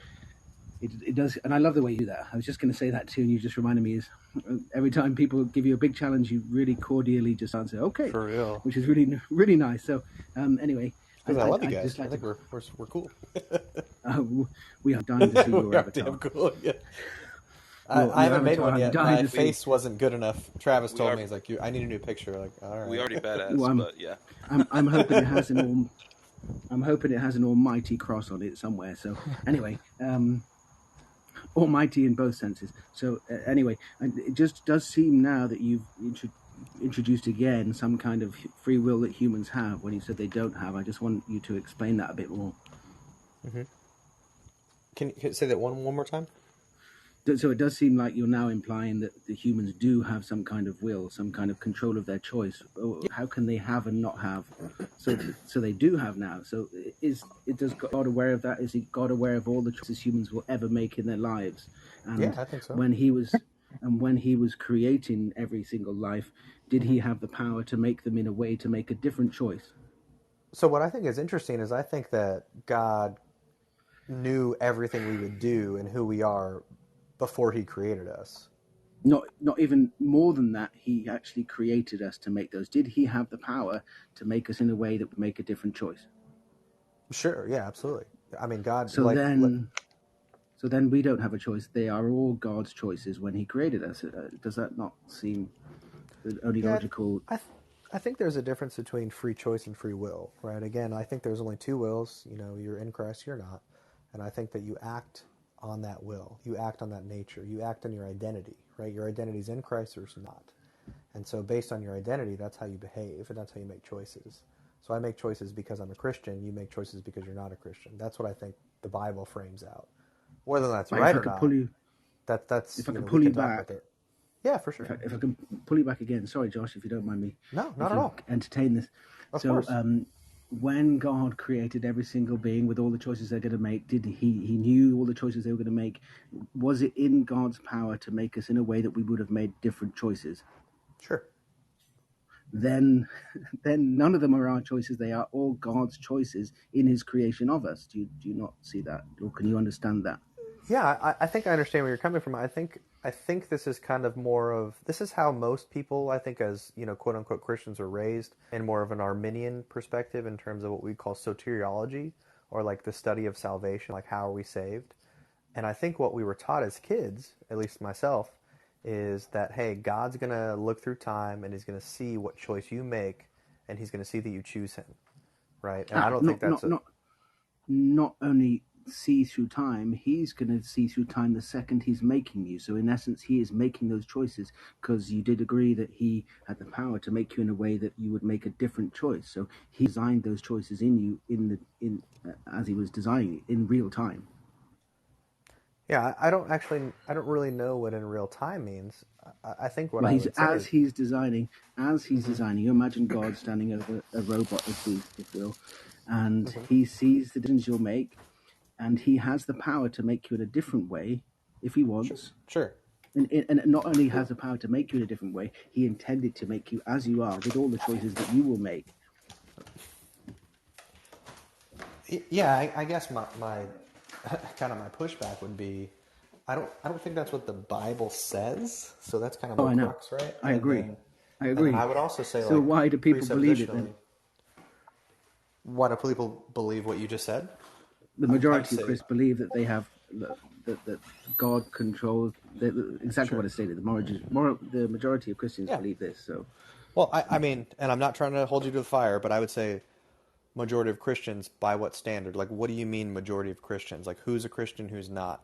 I think you're onto something, and that a lot of Christians do believe that, and I would say it's a misinterpretation of the Bible, right? We're talking about exegesis versus eisegesis.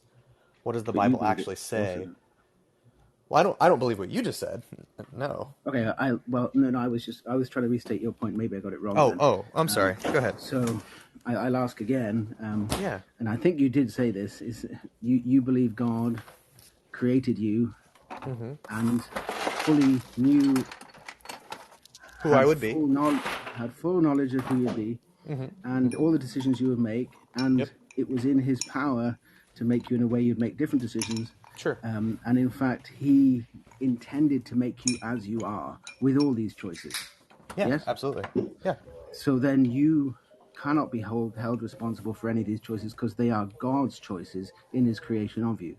Why can't I be held responsible, and why is being held responsible wrong or right? Because, well, you can't be held responsible because they are God's choices.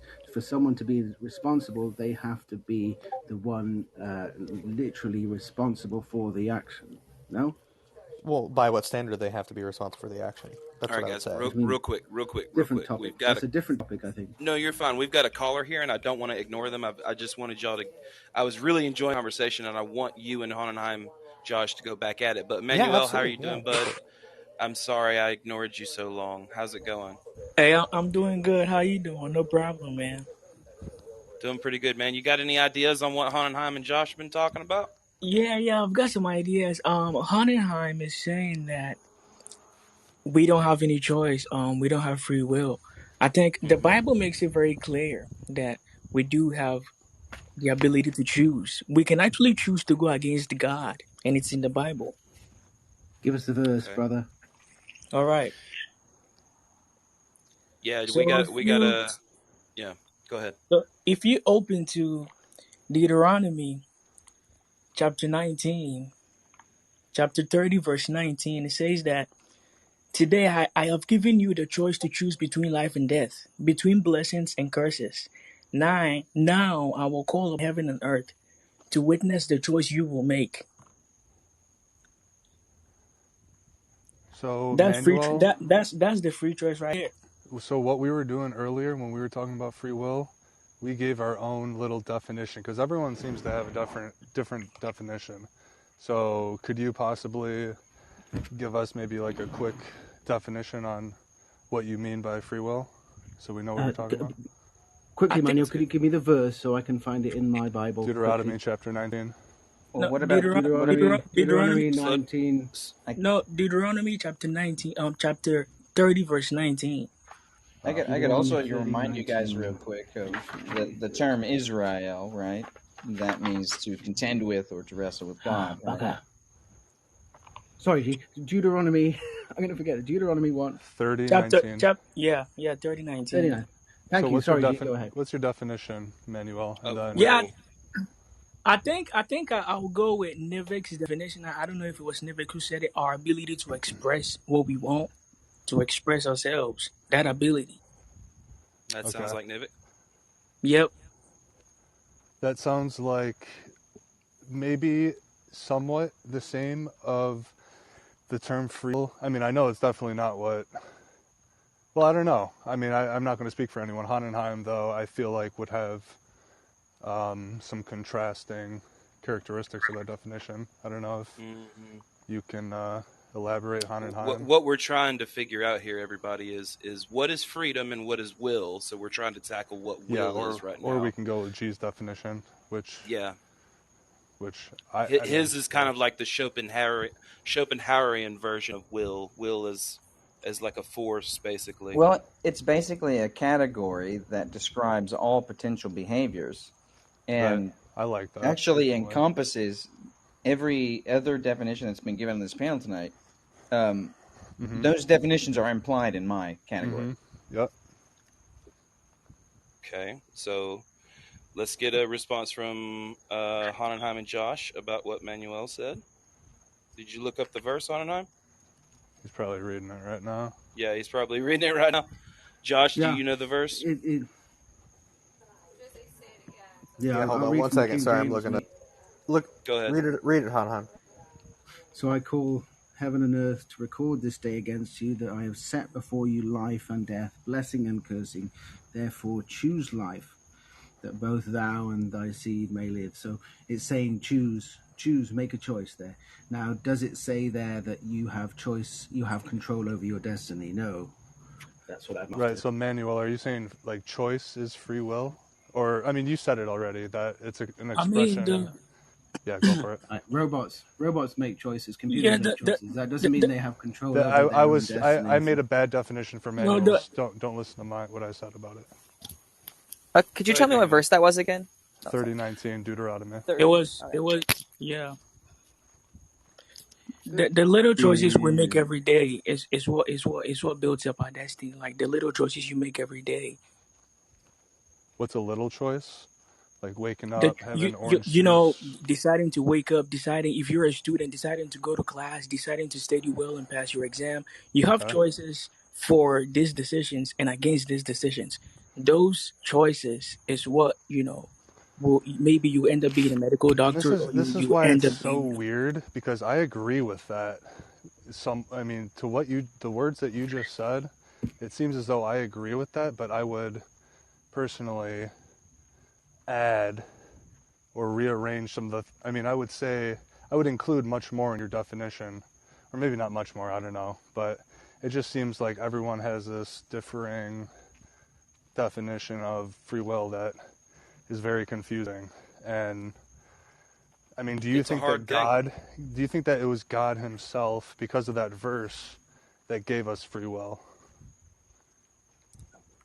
Yep.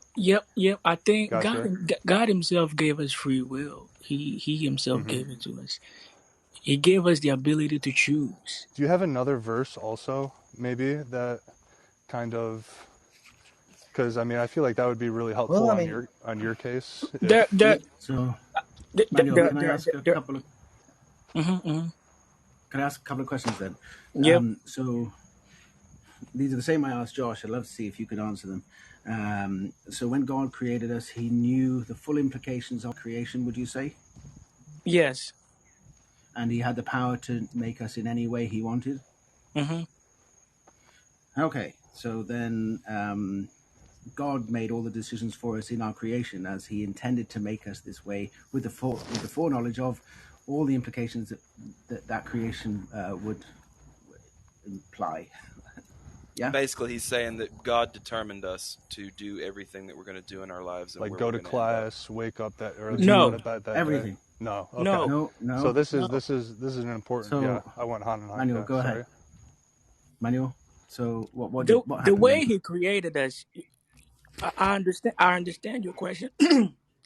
I understand your question, and the way he created us isn't how you're describing it. He created us as this, how do I call this? This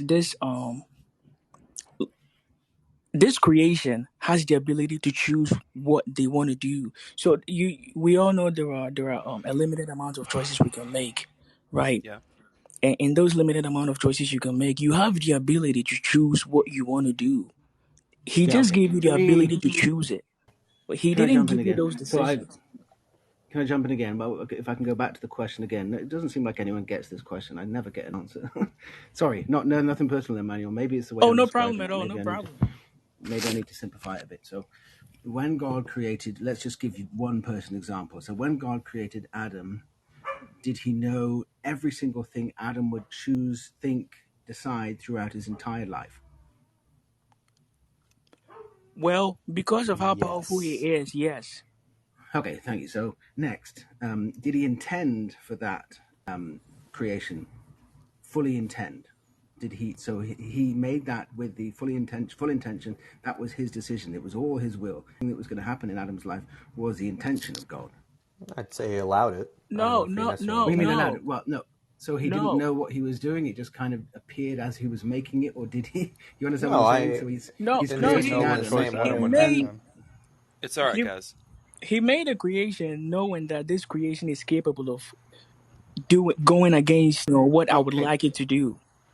No, capable. So you're saying now that he didn't know what Adam was gonna do when he was creating him? Because now you're saying capable. Right. No, that's not a Calvinist. The Calvinist position is that he knows everything and he's 100% sovereign. Yep. So you don't think that? Do you think there are things God doesn't know now? No. Well, the Bible makes it very clear that. Are you trying to say that? Can I continue to speak? Yeah, let Manuel talk for just a second, and then we'll let everybody jump in. Go ahead, Manuel. Okay, the Bible makes it very clear that God Himself even advises us. He advises us on certain decisions we should make. Like, if I know that no matter what happens, this is what you're gonna make. This is the decision you're gonna do. Take.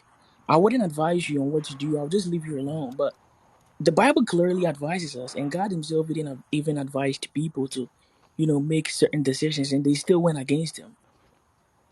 And He knew that they were going to do that already. Well, and He designed them to do so. Right. He designed them to do whatever they want. So He didn't know that they were going to do that.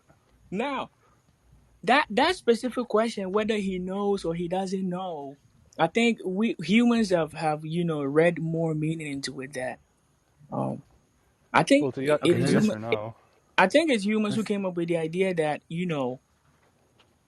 biblically, I don't have any evidence to show that He knows every decision you're going to make.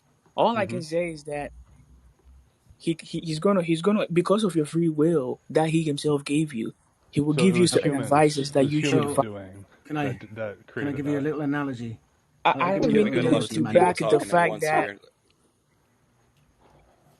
Let's slow down real quick. I'm gonna help you out, Manuel. Let's let Perry ask a question, and I don't think Scott's talked in a while. I don't think G's talked in a while. So let's try to give everybody some time. Hohenheim has some of the best questions I've heard about this so far. Yeah, I know. I feel bad interrupting him, but I'm doing it because I just want everybody to get a say, and it's my job. So you are sovereign. Let's do. Tom. Yeah, thank you. I appreciate it, guys.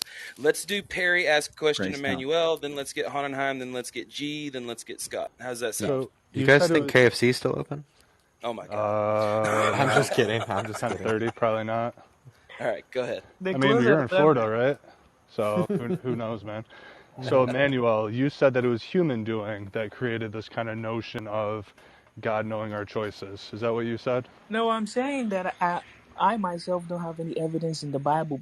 Perhaps there is, but I'm saying because I don't have any evidence in the Bible so far, I'm saying that it might have been humans who did it. It might be. You use the word might be. Like, okay. I'm saying I don't know for sure. That's the reason why. Well, I mean, God created those humans. God created those humans who may have came up with those, wrong, quote unquote, interpretations of God. I gotta stop walking. But God created those humans already knowing that they would do that, right? Or I guess this is where our problem lies. Does God know that we would already choose satanic hubris? And like in the book of Job, well, I mean, Job was the faithful servant, but didn't God already know that we would choose this satanic pride and go against Him and choose logic? He knows that He knows that you can. He knows you can. Gotcha. But that you're answering a question that I'm not asking. does he or does he not know? He knows that we can, sure, I'll give you that. But does he know the outcome of those choices which we are capable of? Yes. Then yeah, why wouldn't it be? Okay, so here let me try and put something on this. So Manuel, initially Hohenheim asked about the idea strictly referring to Adam, being the case that Adam ate of the tree of knowledge, and that's where sin comes from, correct? The tree of good and evil, the tree of good and evil. So when he created everything, did he already know there was going to be sin? Yes, he knew it. So he does right there. That's your answer. Do you see the problem in that? No. Why? Why no, would that even be more so? Even more so, he intended to create it that way. He intended, yes, yeah, because God couldn't know that we sin right now and then not have intended Adam to eat from the tree to create sin. Period. No. So what they're saying is God created sin. No. Yes. We are talking about the answers I'm giving is from how the answers I'm giving is from how powerful he is, right? He's so powerful to see the future. He knows what is going to happen. Now, is he going to create you anyway to make the choices you want to make? Yes. Can you explain that? Can you give us an example of that real good? So he created Adam, right? And then if God looks into the future, he will see Adam eating the fruit. Now, he's created Adam. Adam still has the ability to not eat the fruit in that very moment, even though God has already seen it. So that's weird. It is weird. So, and that's the reason why there were advices, because if Adam didn't have the ability not to choose to not eat the fruit, there would be no need to advise him on not to eat it. So you advising him, showing that you actually know that he has the ability to go against even what you've seen. Okay. I just don't think that makes sense. It does. It doesn't. It doesn't make sense because, man, there's so much to unpack there. It's more of like it's more of like a bunch of if statements, right? So. Like if then statements or what if statements? But you because you agreed earlier to when Hohenheim asked everything that's happened in your life up to this point, God knew everything that was going to happen to you before He created the universe, right? Did he know it? He didn't. God didn't have to look into the future. God just knows. Well, He's all knowing. He is all knowing indeed. Yes, He does know. So He knew. So do you see the breakdown of the? No, I understand. Hang on, real quick, guys. Hang on, guys. 1 second. Excuse me. I'm the host here. 1 second. Manuel, nobody's trying to jump on you, brother. I don't know if this is one of the first times that you've called in here, but everybody in my room is always going to be having a peaceful, good time. So you're fine. I just wanted to let you know. I'm having a great time, bro. I love it. Yeah, nobody's here to attack you. So we have a lot of people know how here. This goes. I know, man. Yeah, people are going to hold your feet to the fire. I was just letting you know that it's all in good faith. I know. I'm very familiar with it. Yeah, sweet. Okay, go ahead, guys. I'm sorry. I just had to make that clear. If I can jump in on this. So, Scott, can you please provide me, the non-theist here, one of the non-theists here, an explanation as to why that particular point would be an issue to you at all? So what if God knew about all the outcomes that are emergent in reality? What does that matter? Because the problem is, I mean, this is a problem that goes back a long time with having a notion of a God that's all knowing and all powerful and all loving. You know, this is something that I don't know how long ago it was, but this is something that that has been an issue within Christianity for a long time, and there's been all sorts of like hand waving to try and get past it. That's where the notion of free will came from in the first place, because it was the notion started because they didn't want to ascribe evil to God. So God didn't create evil. God gave us the choice, and we're the ones that chose to be evil. It says in, I think, Isaiah, that God created the light and the darkness, the good and the evil. Yeah, I mean, you'd have to be like, I don't even believe in a God. So, like, for me, I'm saying from the Scripture's perspective of like God does already assert this. So I'm wondering why it would be a problem. But Christians don't. Christians do not believe that God created evil. It's not a problem, but other people such as Christians, like Scott saying, believe this. Well, because they don't know how to make sense of it, right? They don't really know how to make discussion that we're having. I mean, we wouldn't be having this discussion if there weren't this. Because if people were coming at it the way you are right now, G, be like, no, God created good and bad. He knows it all. Cool. Right. Yeah, I mean, you might think of it like this. If he really is the totality of all things in the universe, and evil is fundamentally defined by his opposition, then his mere presence presents in the universe by no other metric, right? So, I mean, it's not that crazy. Yeah, but you get a Christian to like agree to that point. We've got two of them in here, guys. I know. The whole foundation collapses. Hey-o! And this is why I think Kierkegaard was right, because there is no. I mean, if you try to bring reason into it, you just become an atheist. I mean, if you want to be a true believer of religion, you can't try and logic chop. You can't try and make a case. You can't try and know God's mind. You just got to believe. That's assuming that atheism has the bank and the foundation of reason, which I don't believe so. I think Christianity does. That's a good one right there. Because I think I do. No, I'm just joking. It's all right. Well, G, go ahead if you want to. Well, I was gonna kind of respond to Hannenheim's point here. The creation thereof, all the choices that would be made, in so doing, made these choices as he was programming the robot. But if the robot was programmed in accordance with God's nature, and God's nature is infinitely, indeterminable, both in terms of choices and in terms of, say, might and power or something like this. Well, I think most Christians would say inconceivable to us, right? Yeah. Whatever, right? Like if it's like, if God's nature is distinguished by an infinitude of choice options, right? Potentialities. And that is what is transposed to human beings in God's lives. Then did God make the choice to provide humans with choices? Yes. Absolutely, he did. Okay. You'd have to. What about you, Hanahan? What do you think? Well, no, in the description of this God that knows the qualifications, has these omni-powerful properties, God would have no free will either, so that God's just part of this whole energy and motion. And those are made up by people. Wait, but God by definition has free will because he has no limitations on his dimensionality. He is infinitude. The omni properties imply limitations.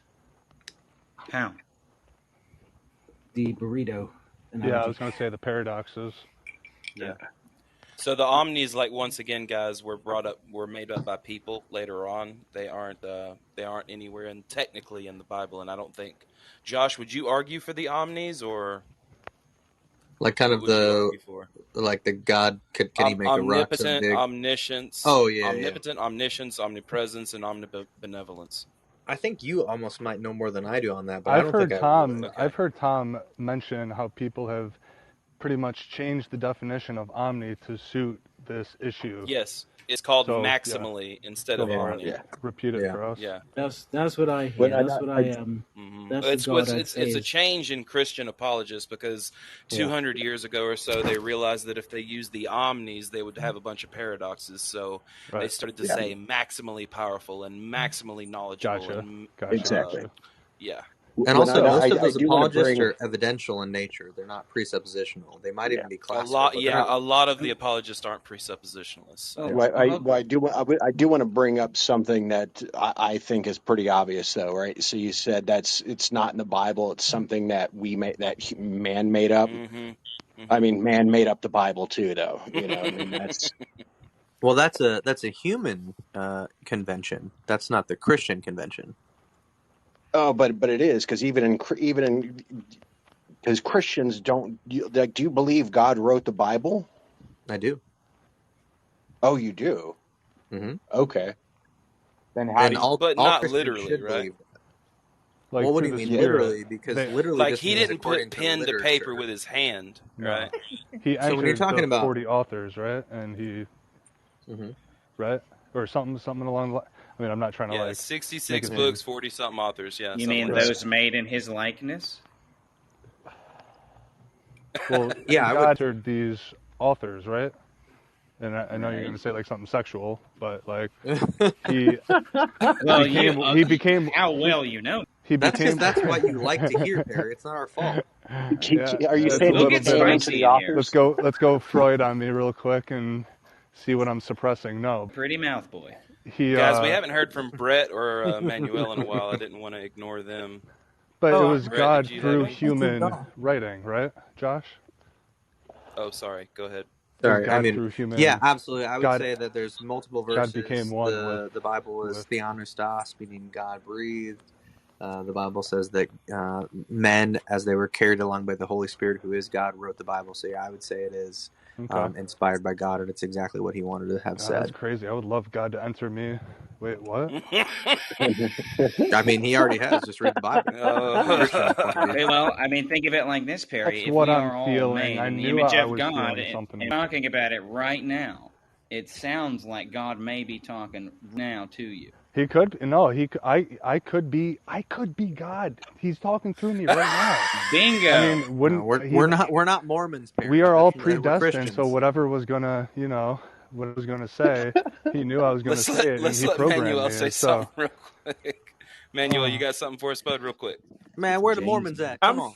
Where's the James? I mean, if you think about those omnipotent, whatever those omnis, it looks like some of them are. There is a verse in the Bible that says that God regretted creating humans, so it kind of makes you question that does He actually know what's going to happen definitively?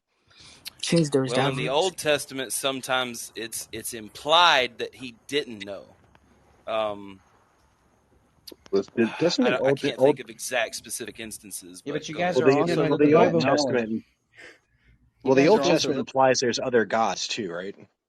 No. Yes, in the Torah it does. Mm-hmm. Where? In this, well, it's you like have no other gods. Or what does it say? I'm not trying to put you in the box, I don't Thomas. No, you're good. Real quick, when Moses was doing the whole snake thing with the Pharaoh, their staves turned right. They had gods, but they weren't as powerful as Yahweh, right? Yes. Yahweh was. Well, I would say they're not gods power. at all. They're false gods that people believe. Yeah, lesser gods. But they still had more supernatural power. Hannenheim also. Yeah, they still technically had supernatural abilities, right? Hannenheim they're either false gods that have no power, or they're demons that do have some sort of power that are supernatural, but they do not supersede God's power, and that's why they were not able to answer the tests of the Old Testament. What if dudes like Chris Angel, be like, snake? I mean, who knows? Hannenheim, I'm sorry, or Perry. I'd be like, well, no wonder everything went to hell back then. Keeping these kind of people around. Unmuted, and I know he's got something juicy to say. It is juicy, but it's a bit silly, though. I don't know if you want to hear it now. I want to hear it. I overhyped it. My bad, bro. My bad. I was just going to say, and please, Americans, don't take offense. I was just going to say, if English is good enough for Jesus, it's good enough for my child. See, that was worth it. That is one of my favorite quotes of all time. Yeah, that was. What is that from God Camp, I believe? I thought maybe Neville Chamberlain's dumbass probably said something like that, but no, I think it's like this. There's this movie called Jesus Camp where it's like down in the South somewhere. It's really, really disturbing. And there's this lady, and she's like, "If English is good enough for Jesus, it's good enough for my kids." It's amazing. Sounds like a horror film. Jesus Camp. I would not watch that alone. And the reason why I was going to say that is just that the scripture we have now is a mixture of like 60 plus books written 66 yeah. So what we're reading now and our interpretations translation are messed up, like what was going on. So speaking to Bible scholars is really useful at this point. There are in some Protestant Bibles there are 80 something books, so it's diverse and delicious. Well, Josh, because Thomas, isn't like the King James version? I know they have like red passages, and those red passages are literally supposed to be the word that Jesus is saying, right? Everything else is like interpretations or what people are reporting. Well, it's just the words. It's just the words of the author that were into connotate or quote Jesus, so they would fill in things in between what Jesus said with prepositional phrases and things like that. But the red letter text in the 1611 AV translations is supposed to be what Jesus said. I don't know how in holy hell you could figure that out after oral traditions and interpolation and everything, but I don't know, man. There is something jazzy in that passage where Jesus tells Pontius Pilate that he pretty much has no power except for that which he gives him. I thought that's some baller shit. Well, the metaphor might be awesome, but how do we know Jesus said that? I don't need know that this wasn't manipulated over centuries. I mean, the passage of John is one of the most symbolic readings, like, of all time. And I just find it really hard to believe that it wasn't manipulated and changed. Like, there's no way that exact verse, word for word, was written in 90 AD or whatever the supposed. The first piece of papyrus that we have is somewhere around. Yeah, the first piece of papyrus we have that's one of the oldest of the Gospels is like 70 or 80 AD. Do you think that was untouched, unedited? Well, it first had to be oral traditions, right? Before they had scribes that would start recording game of telephone. You ever play the game of telephone? Yeah. It never ends up the same. Yes, but if it was influenced by God in accordance with his own particular will, as far as the emergent properties of this reality here on this planet, the predestined notion. Why wouldn't? Yeah, I mean, like, he knew that it was going to be manipulated. Sure, and if that's I mean, I agree. I'm fine with that, but it just seems like a lot of people try and enter some sort of will that was unbeknownst to God, that we have some choice that he made us capable, but he didn't exactly know that we were going to choose, satanic values or whatever. I just feel like you can't have the cake and eat it too. No, I mean, no.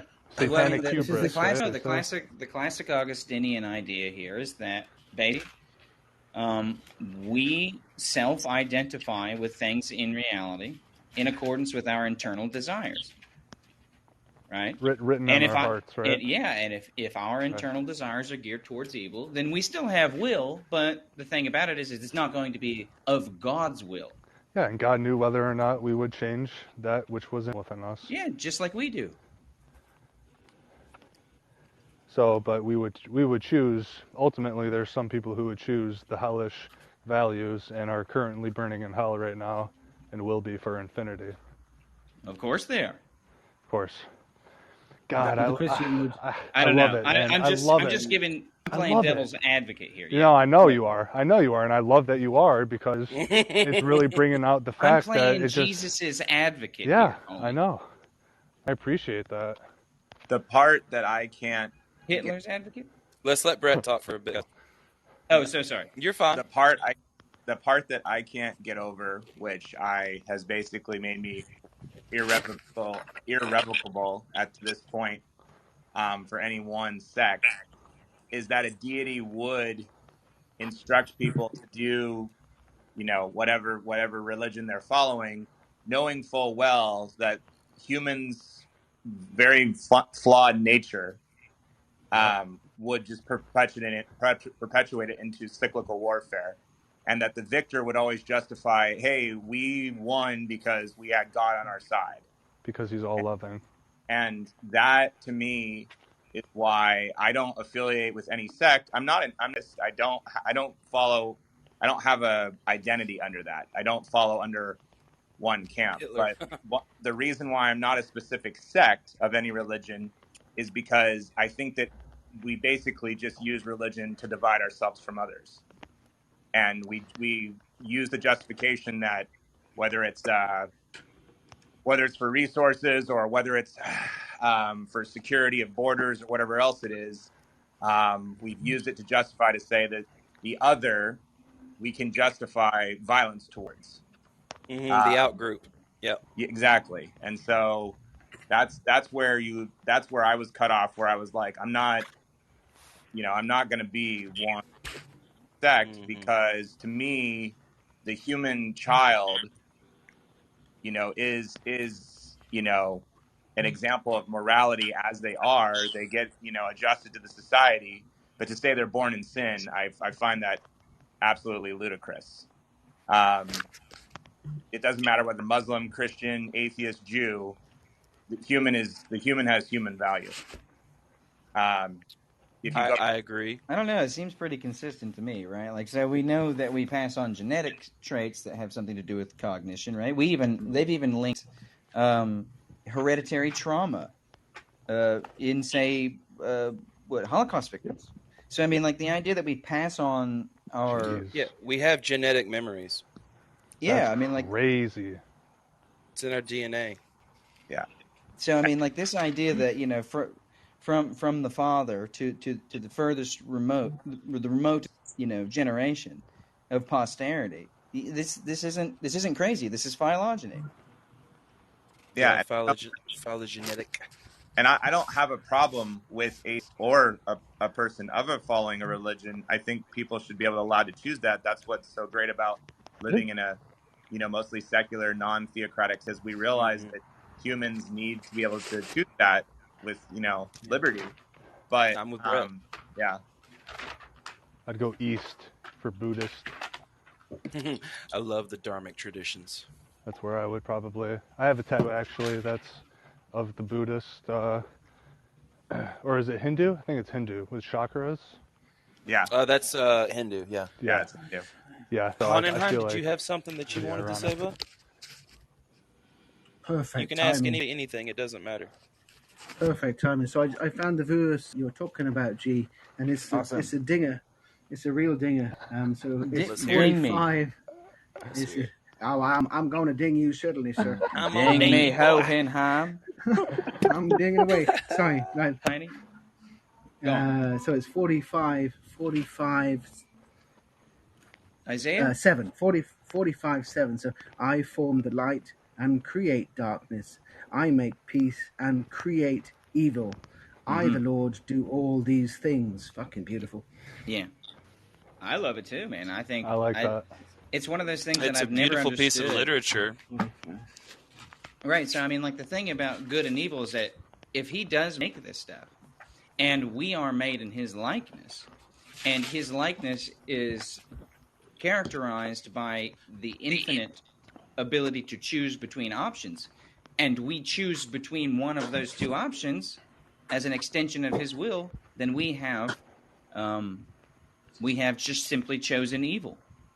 Josh, I'm going to ask G this question. Can God be evil? No. Can he be evil? Yeah, can God be evil? No, he creates it with his presence. Okay, so... Jake, so that would matter to you then. I would say if someone said that if someone were to say God can't be evil, and I'll get to you in a minute, Josh, then I would say there is something God can't do. Go ahead, Josh. Yeah, I would agree with that. There. Oh, sorry. So wait, what was the thing that God can't do? Be evil. I was saying as a thought experiment. You know what I mean? Like as a thought experiment, if I were to ask someone like Josh or Manuel or someone, can God be evil, and they say no, well then I would say that would be logically fallacious, because then that would mean that God can't be something. You know what I mean? Well, yeah. I mean, he physically cannot be he cannot be the direct contradiction of himself. That's not. So he's omnibenevolent. I mean, maximally benevolent. Where's the max? Yeah, I was going to say, where does the maximum come into play here?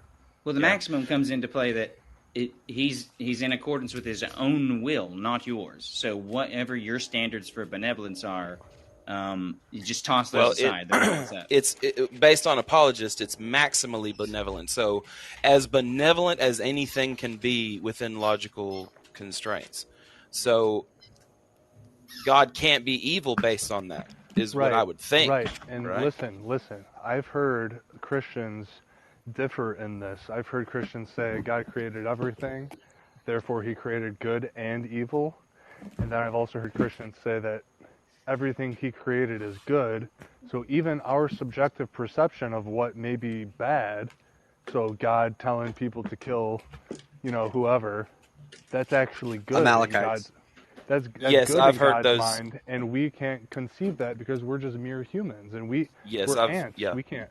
And I've heard. I mean, it sounds like Josh. Everybody has a different interpretation of that verse that you just read, or that Hanenheim. Who read it? I'm sorry. Hanenheim, I think. Yeah, that verse that Hanenheim read. Every Christian that I've talked to, when we come up on that subject, has a different interpretation. It's because they don't understand that what they're regarding in their own logic as a contradiction, right, is not the logic, a contradiction in the logic of logic makers. So, G, would you say that he creates good and evil, or would you say that he just creates benevolence? I would say he creates himself, and the opposite of him is evil. Okay. So how did evil get into the picture? By God's existence. It's his opposite. It's his antithesis, right? Did he create that, or is that just like a natural part of God's? No, because he is that which is not is the opposite.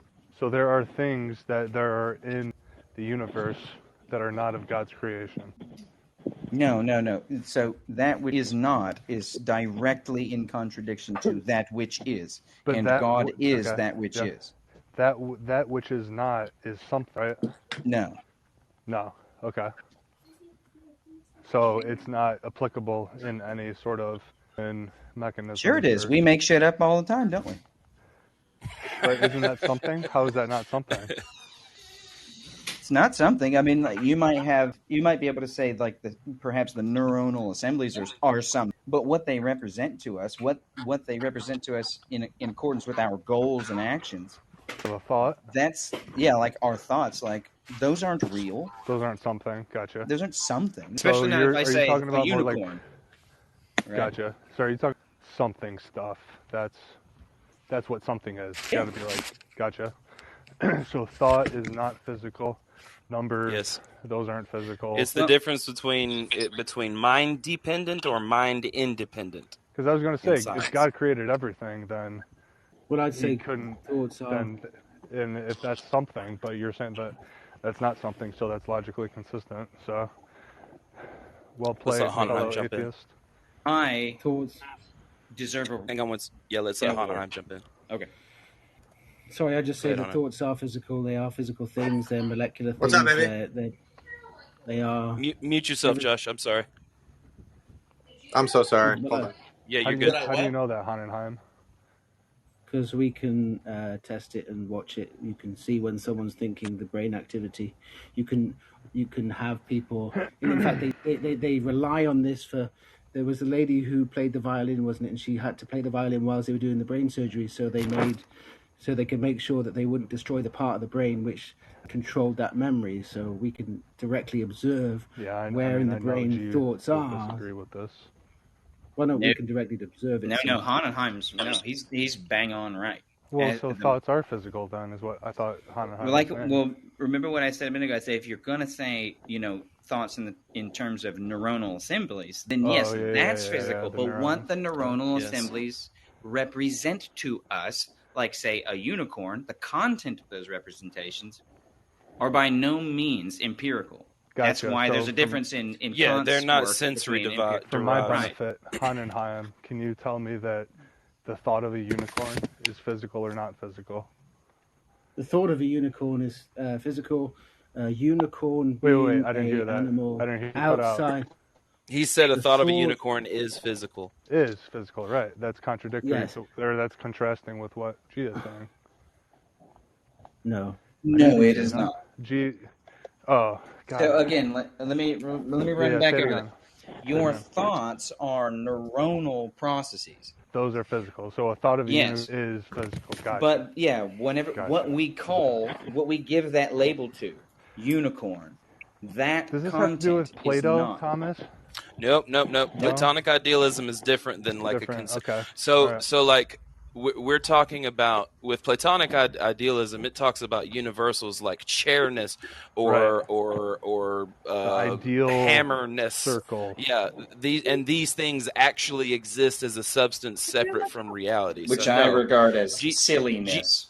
Yeah, that's it. Pluralism is silly as hell. G is just talking about the conceptual reality versus the external reality, which is basically dependence or mind independence. That's it. Okay. Thank you. Yeah, man, you're good. On this, Manuel has been really quiet for us for a long time, so I'm just going to let him pop in real quick here, and then we'll go back to you guys. I haven't heard anything I disagree with so far, so I'm just listening. Oh, okay, awesome. Hanenheim, respond to that. Vote for me. No, go ahead, Hanenheim. I knew you were going to vote for someone. Let Brett jump in. Well, as you commented that, Manuel, I'll have to say then something that you disagree with. That this question still hasn't been answered, in my opinion. The question of God's control. Or then I'll give a choice. Maybe this is as an educator. Another choice could be this idea of nothing existing. Now, I'd say a unicorn doesn't exist in the universe, but nothing does. Non-existence does. So you can choose which topic you want to talk about there, Manuel. Not by definition, it doesn't. See, that's like, God, no, fuck that, man. Like, that doesn't make any sense. That doesn't make any sense. And I was going to continue with G because I still haven't learned what I feel like he wants me to learn. And it's just, it doesn't make any... I think G or Hanenheim? G or Hanenheim? Well, Hanenheim to nothing exists, to backtrack on what you were saying, G. Whoa, Manuel, that was for Manuel. I didn't get what you said. Can you say it again? Yeah, no, I did take Manuel's spotlight, right? No, it's all right. It's all right. Well, I did mean them to be provocative. So one choice, Manuel, you can answer is the first question I asked. I haven't got an answer to that. Why God knows and created everything, He can possibly blame us for it. And then the second one is nothing exists.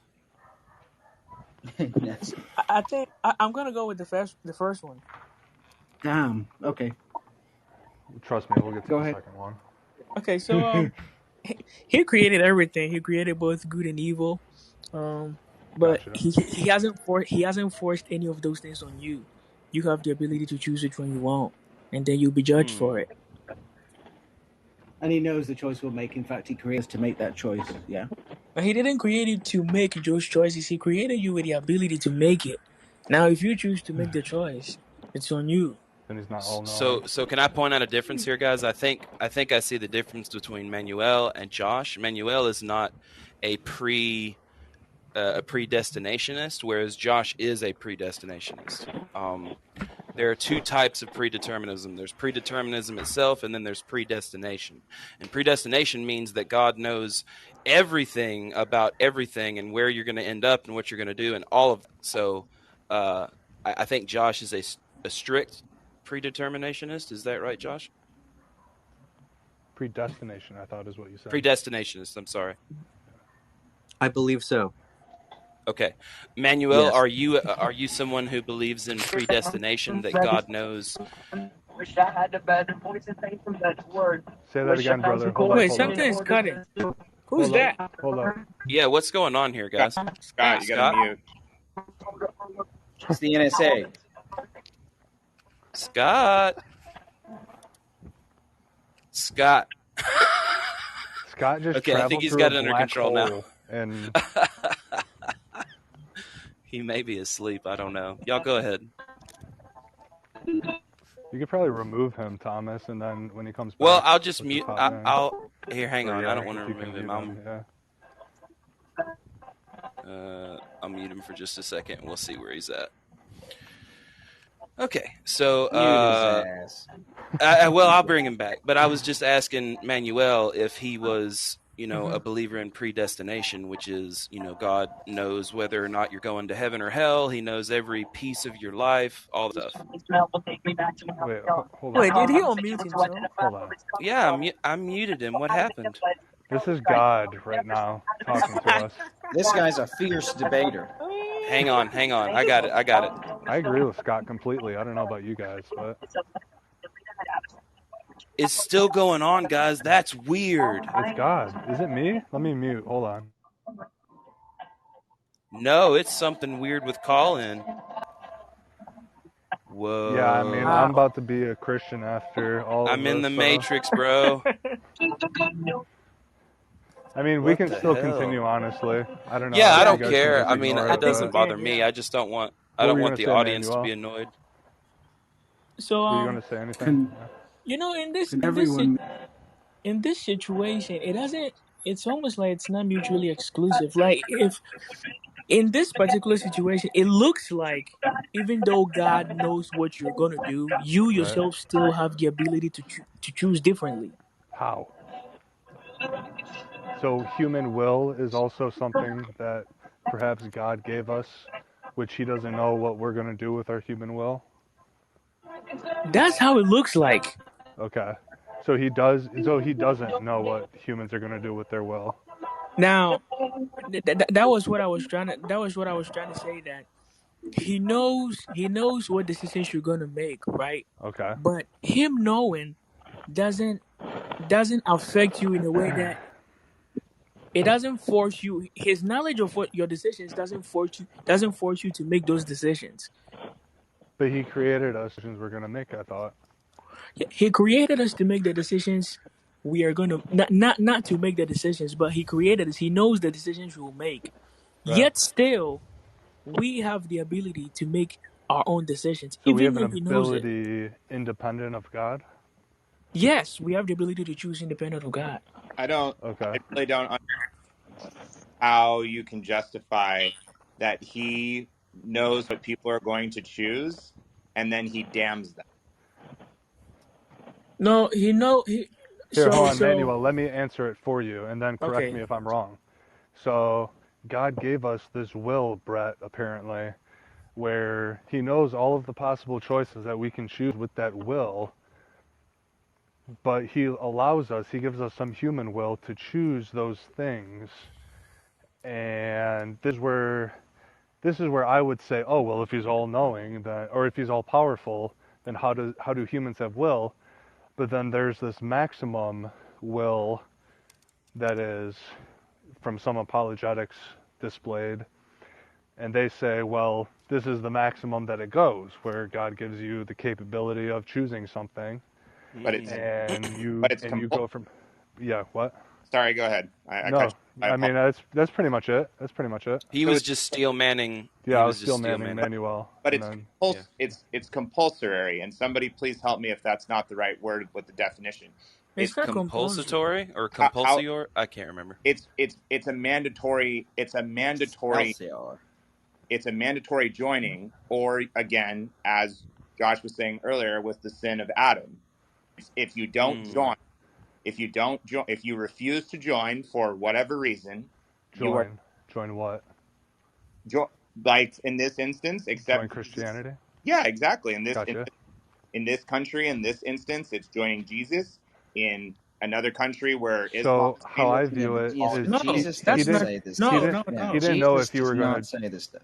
He didn't know if you were going to choose Christianity, but he gave you capability to choose Christianity, and that human will is independent of God's all-powerfulness. And this is where, like I said, the maximum comes in, where there's a maximum amount of all-knowing and all-powerful that he can be, and it stops right at the human will, supposedly. But when I choose non-affiliation, I am damned. He didn't know that you You're were going to not choose damned. that. He didn't know that you were going to choose that. Is my understanding, and the only way that I can somehow reconcile omnipotence and omniscience. He didn't know that you were. I thought God died for everyone's sins. He died for their capability. He died for their capability of sinning. He knew that they were capable of sinning, and he died for them so that they could choose to not sin. So I mean, Honnenheim's got something to say here. When we Real say quick, God, and then I'll let G go in. When we're saying God, we're still referring to Christianity, correct? I mean, with what? Yeah, that's what we're talking about. I think. Real quick, let's let Honnenheim jump in real fast, and then I'll shut up again. But I think both Josh and Manuel are claiming that God made the decision of everything in its creation. He had the knowledge and the power. Are they not? So did God create us? Did God know what choices we were going to make with the capability that he gave human will? Did he know every outcome of choices that we would make? Perry, you broke up. I didn't hear you. Yeah, you broke up a little bit, Perry. Yeah, sorry. Did he give us this human will that I'm saying? And did he know the outcome of this capability of human will? Did he know the outcome of the capability that he gave us? So did he know that we were going to choose? Yeah. He knows that you're capable of choosing that. Did he know the outcome of whatever we would choose? Honnenheim's getting frustrated here, guys. I don't know, guys. What did? Hold on here, guys. Wait. Did not or did say on the cross, forgive them. They have no idea what the hell they're doing. And I died for those sins. G, you broke up a little bit. G, you broke up a little bit. Can you hear me now? You I can have hear no you. free will. Even Jesus said it. Last thing he said. Sorry, Manuel. So, do you think that you haven't answered yet? Ask him again. That's my fault that he hasn't been answering because I've been interrupting It's all right, Perry. No, dude, it's fine. So, Manuel, did God know every decision every human would make? Did he have the power to make them in a way where they would make a different decision? He knows what decisions you're gonna make, and he has the power to change the decisions you're gonna make. But if he changes, not change. So when he made you, did he know every decision you would make, and did he have the power to make you in a way that you would make a different decision? Okay, he knows. Think about that one for a second. Yeah, he knows the decisions I'm gonna make, right? And did he have the power to make you in a way that you would have made a different decision? He had the power, but if he did that, then I wouldn't have free will. So then, third question, did he intend to make you the way you are? Well, he made me in a way that I am capable of making the decisions I choose. The decisions I make is what makes who I am right now. He gave you human will that you can choose. Right. He doesn't know the outcome of the choices that you'll make with that human will, right? Or no? Yes. No. Correct. Gotcha. Right? Look. Well, I mean, so now he doesn't know that.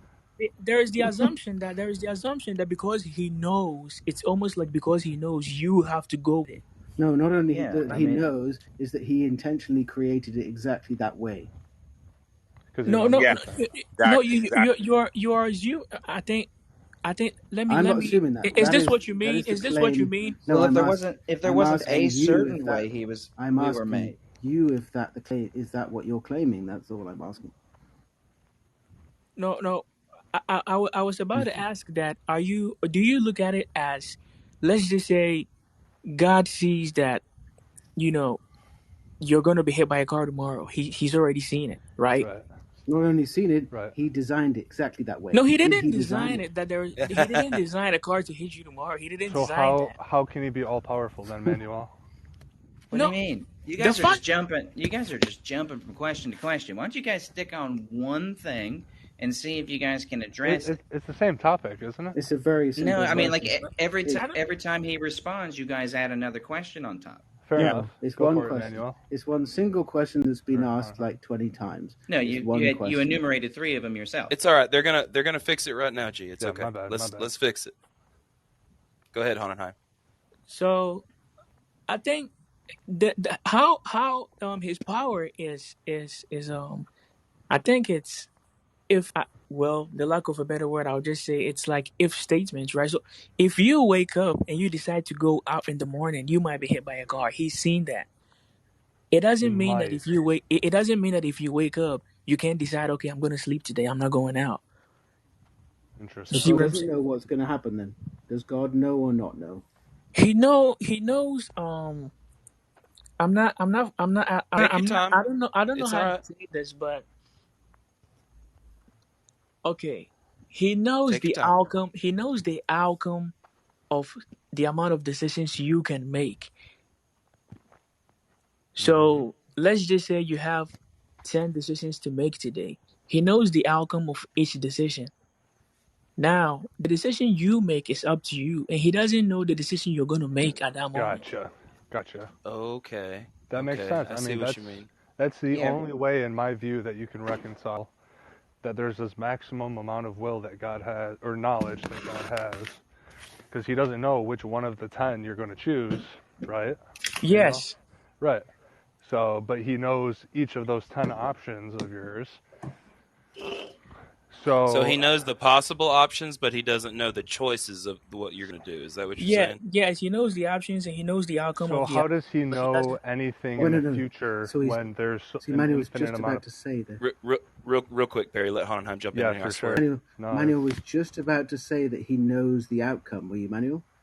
I say he knows. So there are amount of decisions that you can make, and with each decision, he knows the outcome of that decision. But he doesn't know which decision you are going to make. Okay, now you're saying something different, I think. Yes, exactly. Whereas I would say he most certainly knows, and he lets us do what we want. Because he made us that way. And he made it exactly this way. He intended this universe to be this way. Now, G, if you go with that answer, that is the reason. Once you go with the answer, Honenheim will come up with the statement that he made it that way, and then he's the one who made you make those decisions. But he's not the one who made you make those decisions. Hold on. He didn't make me make any decisions. I wouldn't say that. This is your claim, not mine.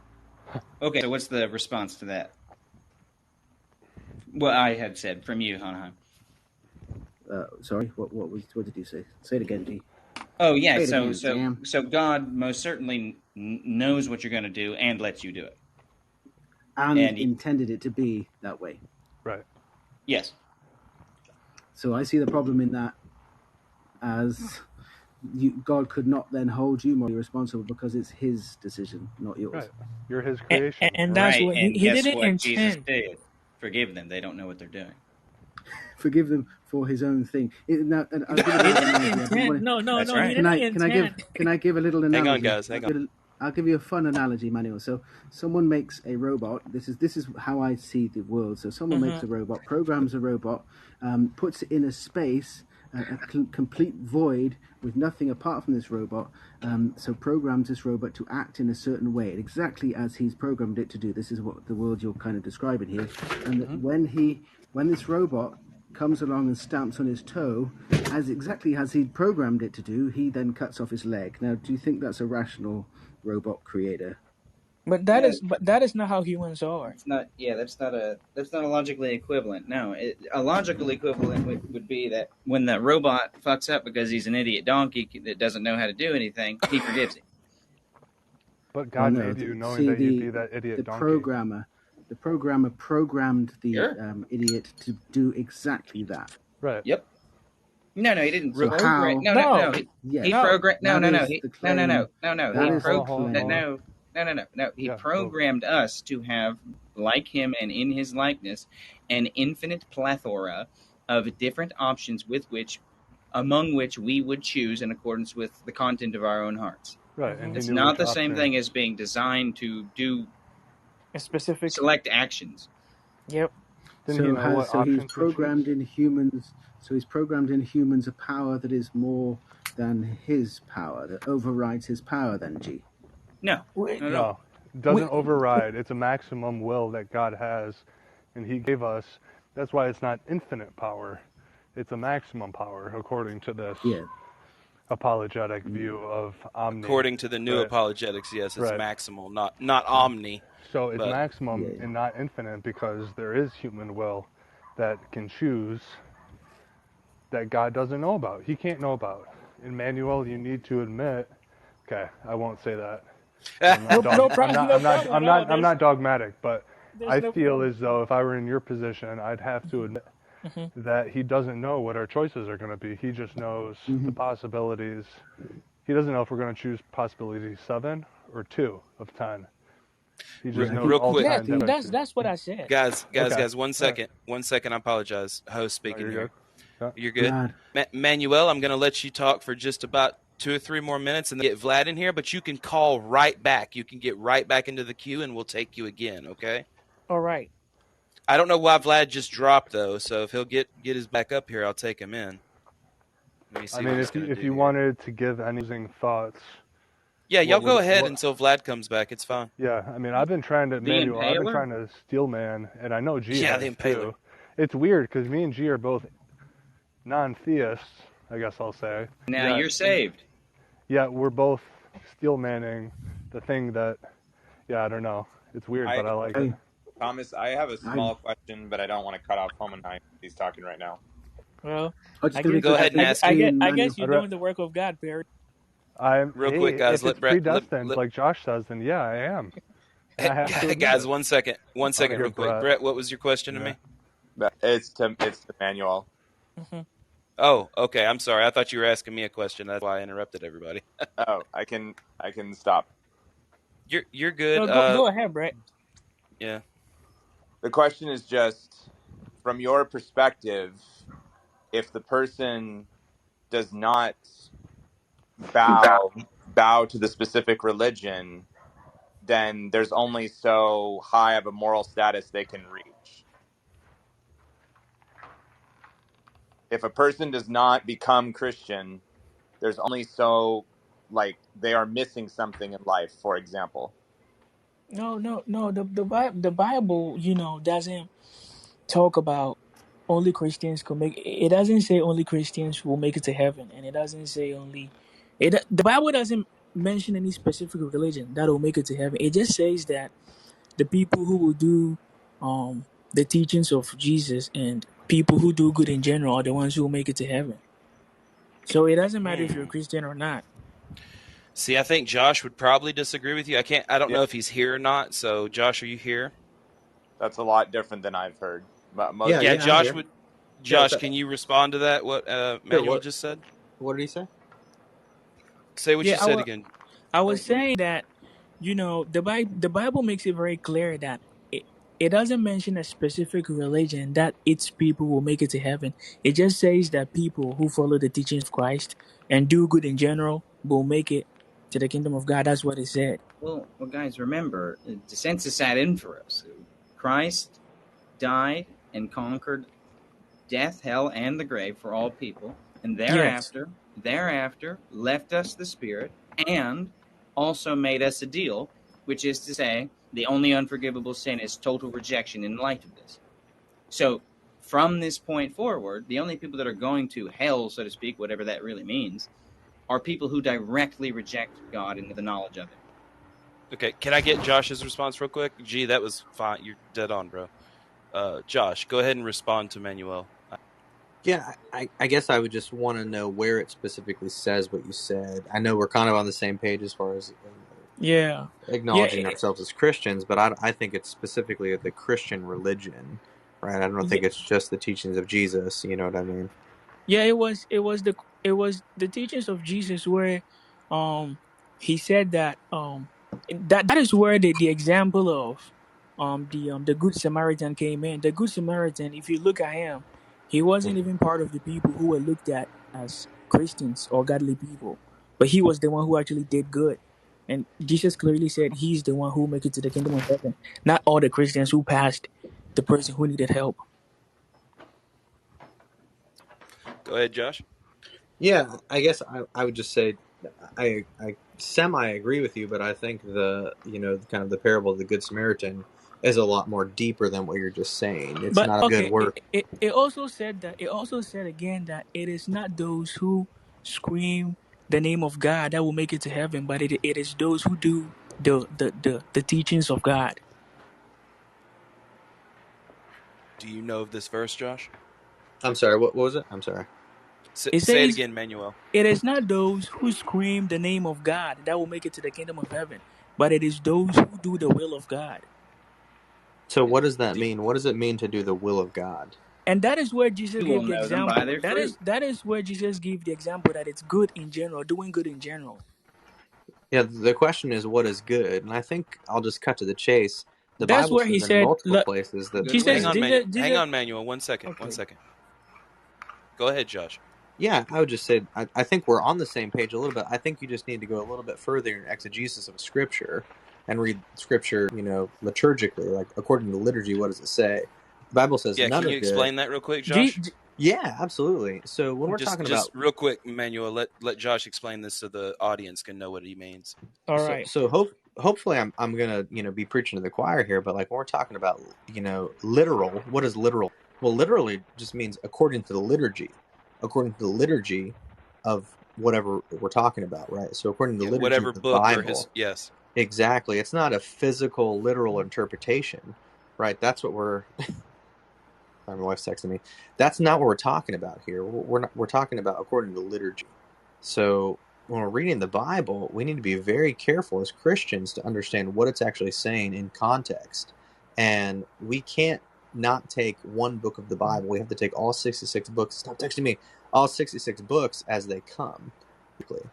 So I would want to know, what are you actually saying? How are you trying to take kind of those verses out of context? I just don't understand.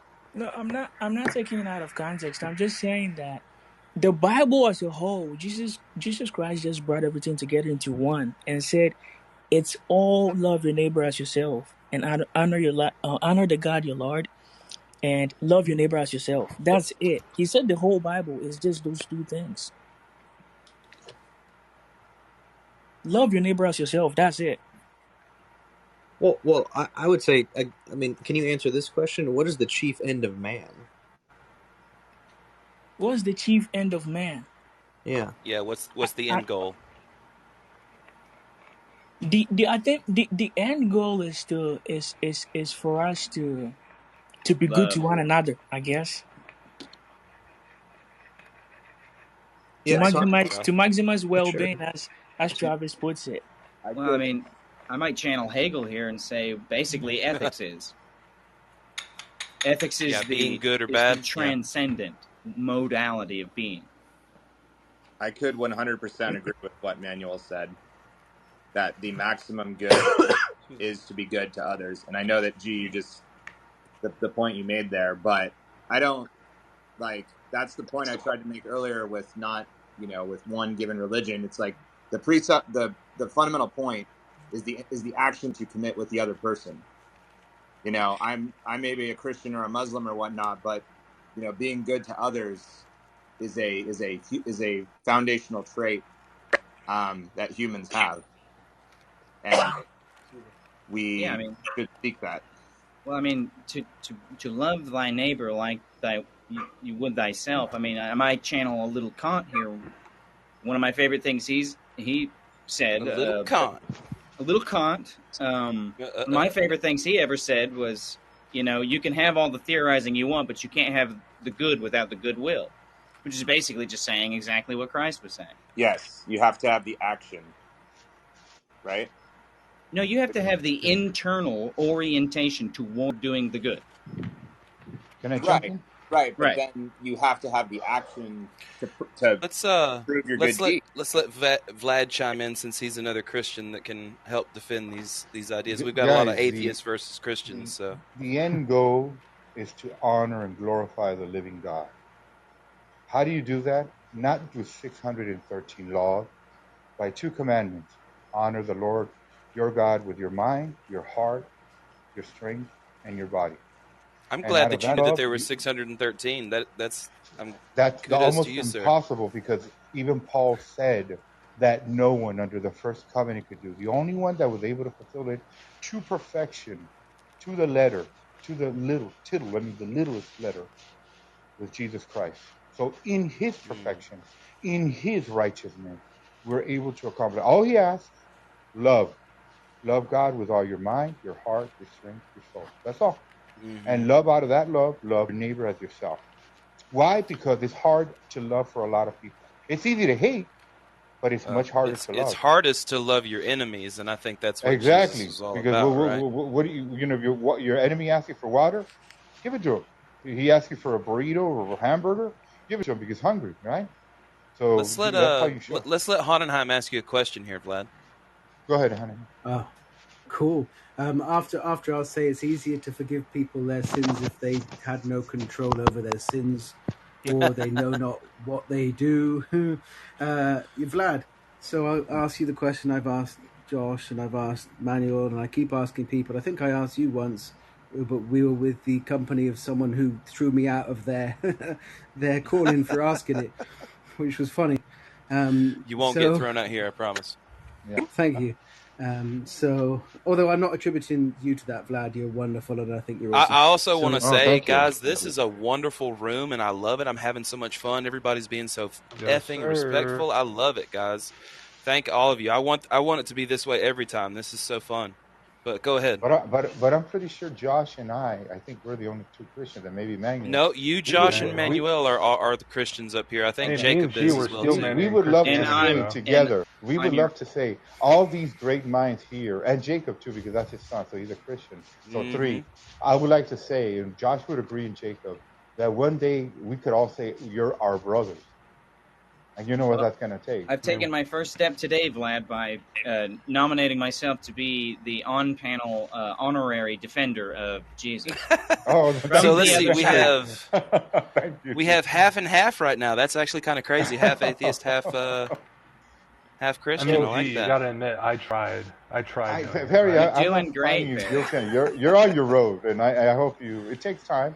God wants people to doubt. God doesn't want anybody that blindly believes. Daddy's he wants got fighters. Vlad, would you say that some people think that God wants them to follow blindly? There's people, that think the big guy in the sky just wants you to believe him. Like, no. Okay. Look at what he told Thomas when he said, "I won't believe it till I put my hands." Yeah, till I see the holes in the hands. Yeah. Yeah, and then he goes, "Blessed are those who believe without seeing." He was right there in front of him. He showed him everything to prove, "Hey, I'm the living God." That's a reference to faith. You know, but that's why when people say, I come like doubting Thomas to a lot. I come to doubting Thomas to a lot of the things in the world and a lot of things that people come to me. But to God, I'm given because he showed himself in my life a long time ago. So it's not difficult. But it says, "Blessed are those who believe without seeing." So you want to be blessed? Let's let Hohenheim jump in. I think this verse is often misinterpreted because you couldn't possibly have any faith without having any interaction with Christ, with Christianity, because you wouldn't actually know anything about it. So, in the case of Thomas, hang on one second. Let him finish, Vlad, and we'll get you. Yeah, well, with the case of Thomas, he knows they have. So having some faith with some knowledge is you have to have some knowledge, and then. Anyway, this is a boring question. I'm going to ask you a better question. Forget that. Vlad. All right, moving on. Yeah, sorry. It is a boring question. This one's much more. No, I want to ask it of Vlad. So, Vlad, would you say God knew every single implication of his creations as he was creating them, and had the power to make them in a different way, and intended them to be that way? Well, that's a lot of questions. I mean, it's a loaded question, but yes. God intended everything to be as it was. Did he know the fall? Did he know it was going to come in? Yeah. But what is the choice? Let me ask you. When you have a child, hold on. When you have a child, and many of you are parents, okay? So you know this better than me. Do you block them every chance you can get? Do you protect them? Or do you eventually, as the child grows up, trust them to make the decisions and accept the decisions, whether you like them or not? Do you allow the free expression of those choices to be made? Parents aren't omnipotent like God is. I know, but the parents trust. That means out of that love, I allow you to do it. I might not agree with you, but out of that love, you have a free will and you're going to express it. And I know in time you're going to make choices that go contrary to my Let's let G jump in here real quick, and then let's let Vlad, my man, somebody just interjected and said, well, that they're not omnipotent. That's a non sequitur. Doesn't matter. But he's comparing God to parents. Yeah, but I'm giving you a minuscule good understanding of God's love. I know God is looking at the whole panorama of your life, and he said, you're going to make these decisions, but they're your decisions. Now, does God come and through his mercy, is he able to change things so you believe in him? Yeah, because we have it, I think it's in 1st, if not 2nd Timothy, where he says there's vessels of honor and there's vessels of dishonor. But if we go to God like we do for family members that are atheists, that are just believing, for them to become vessels in the house of God that are honorable, that have been washed. So yes, God is merciful. There is people that, believe it or not, have been pig-headed about, no, I don't believe in God. And they're not being rational. They just, I don't believe in God. And their families that are Christian are praying day and night. And then suddenly at the age of 40, this guy's he has a visit from the Lord in his life, and the Lord shines on him, enlightens him. And then he says, I saw God. And then he comes running to his family. Hey, I believe. I heard the message. I want to be with you guys. I don't want to be a hater anymore. I'm not an atheist. Now I'm a theist. And they're going to reject them? No, now he has to grow. But you know what? The prayers have been answered. So we hope. And there's a reason why God allows us to be interacting with him, because he's the one that changed hearts through his mercy, his grace, his faith, his love for humanity. Imagine if he had a gun to your... Go ahead. No, I was just going to say, I wonder what Josh would say to that. Josh, have you been listening? Yeah. What's the question? Well, it's not really a question. I was just, do you agree with the sentiments that Vlad is saying? I think we would agree on most things. I think we're both, Calvinists, and we understand kind of our version of soteriology. Are you both Calvinists? I didn't know that. Yeah. Are you a Calvinist, Vlad, or what's the demonic? Yeah. I've been the last year. I've been going more towards that side. I have a strong. Okay. Yeah. Hey, I'm just trying to get it straight in my mind. I'm a non-theist and I'm a Calvinist. I think let's G hadn't had too much time to speak, so we'll let him get to speak. Nivik and Manuel haven't gotten to speak. I don't even know if Scott's there right now, but if he is, Nivik is here. Let's go. Yeah, Nivik is with us. The Nivik is around. The other thing I want to say is basically, let's press that they're not omnipotent thing. Basically, it actually, that's a non sequitur because parents, right? Yeah, because parents and God, although they are different in say intensity or quantity, it's an infinite difference. It's an infinite difference. Is it infinite difference in the context that it was being applied? Like as a father creates a child. Can you say that analogy again, Vlad? Right. Or G, if you know what he said. Basically, yeah. Yeah, just summarize remember that with God there is no time like with us. But you made an analogy with parents and kids or something. Hang on, listen to Perry real quick. You meant parents and kids? Yeah, because out of his love, he has to allow you to act out on your free will, to choose or reject it. Otherwise, that would be no different than an automaton, like what Hohenheim was saying earlier. And my God just cuts my leg off. No, it doesn't work that way. So it's we are the ones that end up cutting. The kids have, what obviously their will or. If you love, you allow them. The cutting the leg off was a reference to hell, Vlad. That's what I meant. The cutting that off. You're punished for his creation, his decision, his intention at his creation of you. Vlad, did God create evil? I would like to say he did. He had the potential, but evil came through Satan. Hold on. Can God? He was saying something about. I'm sorry, G. Isaiah 45:7. Read it, Vlad. It's awesome. God be the devil. Okay. There it is. That's what we needed. There's our brother. We needed our brother in arms. Yeah. No, G, you were saying something though about the omnipotence of parents and how it's a non sequitur. I don't know if anything elaborated. I was, you know, I don't even know if the omnis are worth talking about unless you absolutely have to, you know? Yeah. I want to hear G. I want to hear G. Go G. I want to hear this this idea of the parents and this omnipresent. I'd like you to carry on, G. And looks like he's muted. He may be away. But he may Vlad, be away from his mic. Did you hear what Thomas was saying about how apologetics would say like maximum power instead of all power? Yeah, the new apologists most of the time after a certain period, about 20 or so years ago, maybe even earlier than that, it started with certain apologetics. Instead of using the omni terms like omnipowerful, omnipresent, omniscient, omnibenevolent, they reduced those terms to maximally because the omnis had problems. They had paradoxical logical problems, whereas the maximal ones don't seem to have as many problems, so that's why they tend to defer to those descriptions. Would you accept that, Thomas? Vlad? Let me ask you: did these new theologians was changing from omni to maximal? Were they open theists? They're Christian apologists, so they're seminary Christians who have theology degrees. There's these open theists that believe that that God has not predetermined things, and is not in control. There's every stripe of that. There's every kind of stripe of Christian that thinks that way in different ways that you can think about, my brother. Mm-hmm. So I mean, just hold on. The reason I'm saying, go ahead. Yeah, no, you go. And the reason I mentioned these open theists is they're very heretical. They've been considered heretical because they try to explain, like for example, they'll say, well, people surprise God. Well, if you say that, then he's not God.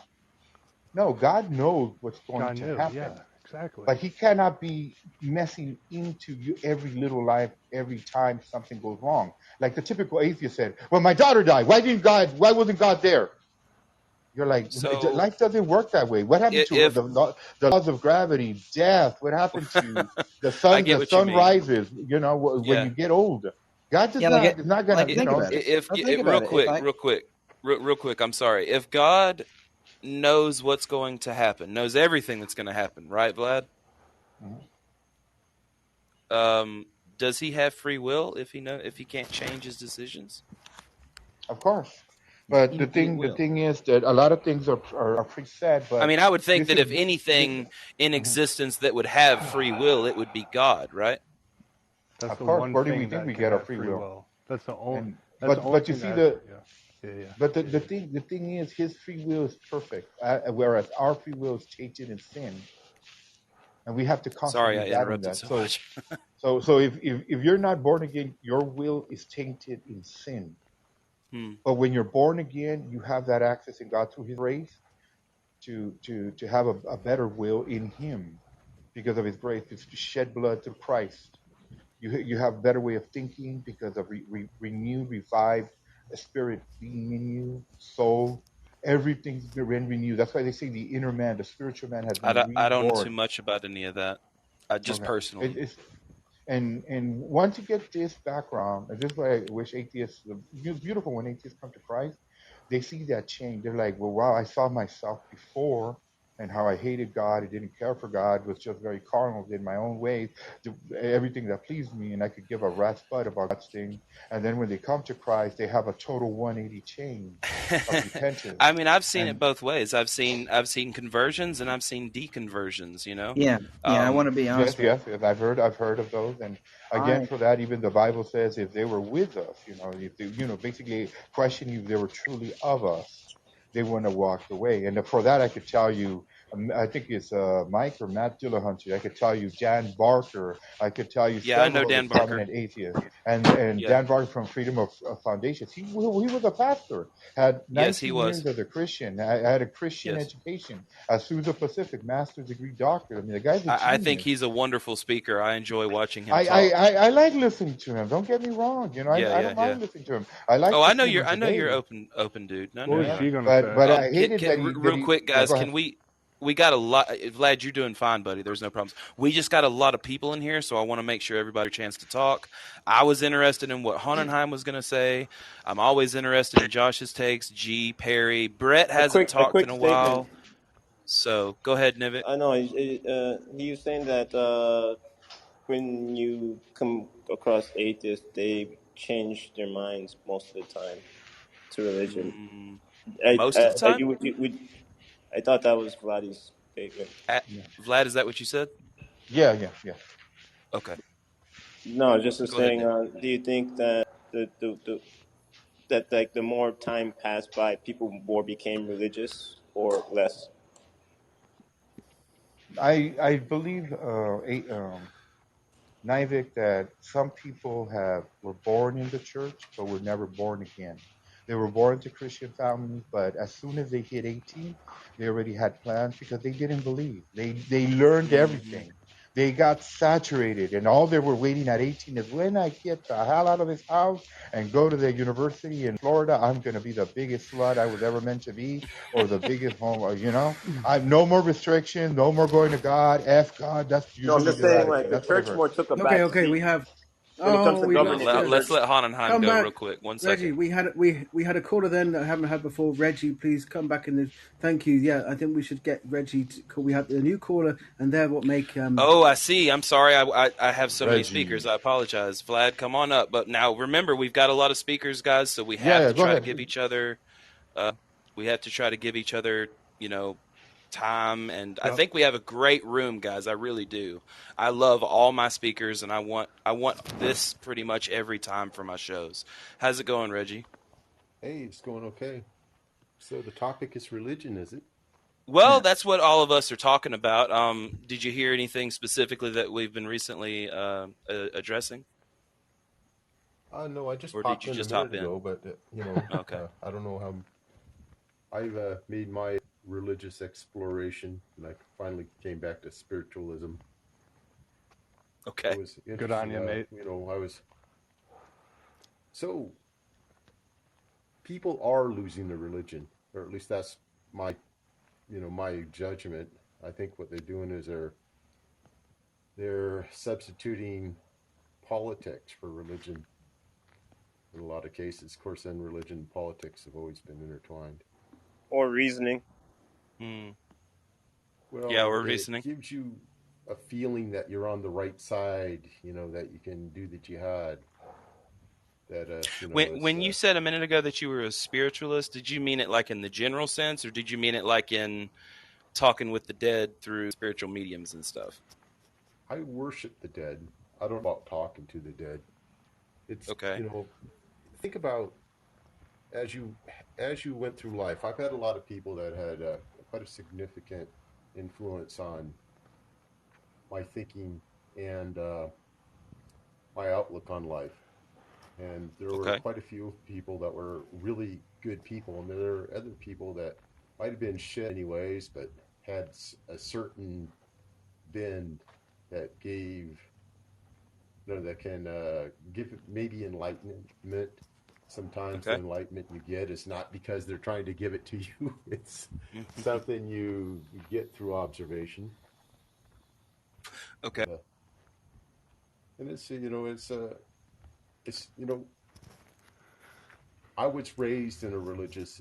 Well, it started out. You had to go to Sunday school. So you were in household? Well, yes, it was, and it was part way. My grandfather was a preacher. It turned out later I got to know him a lot better. He did it for his own little gain.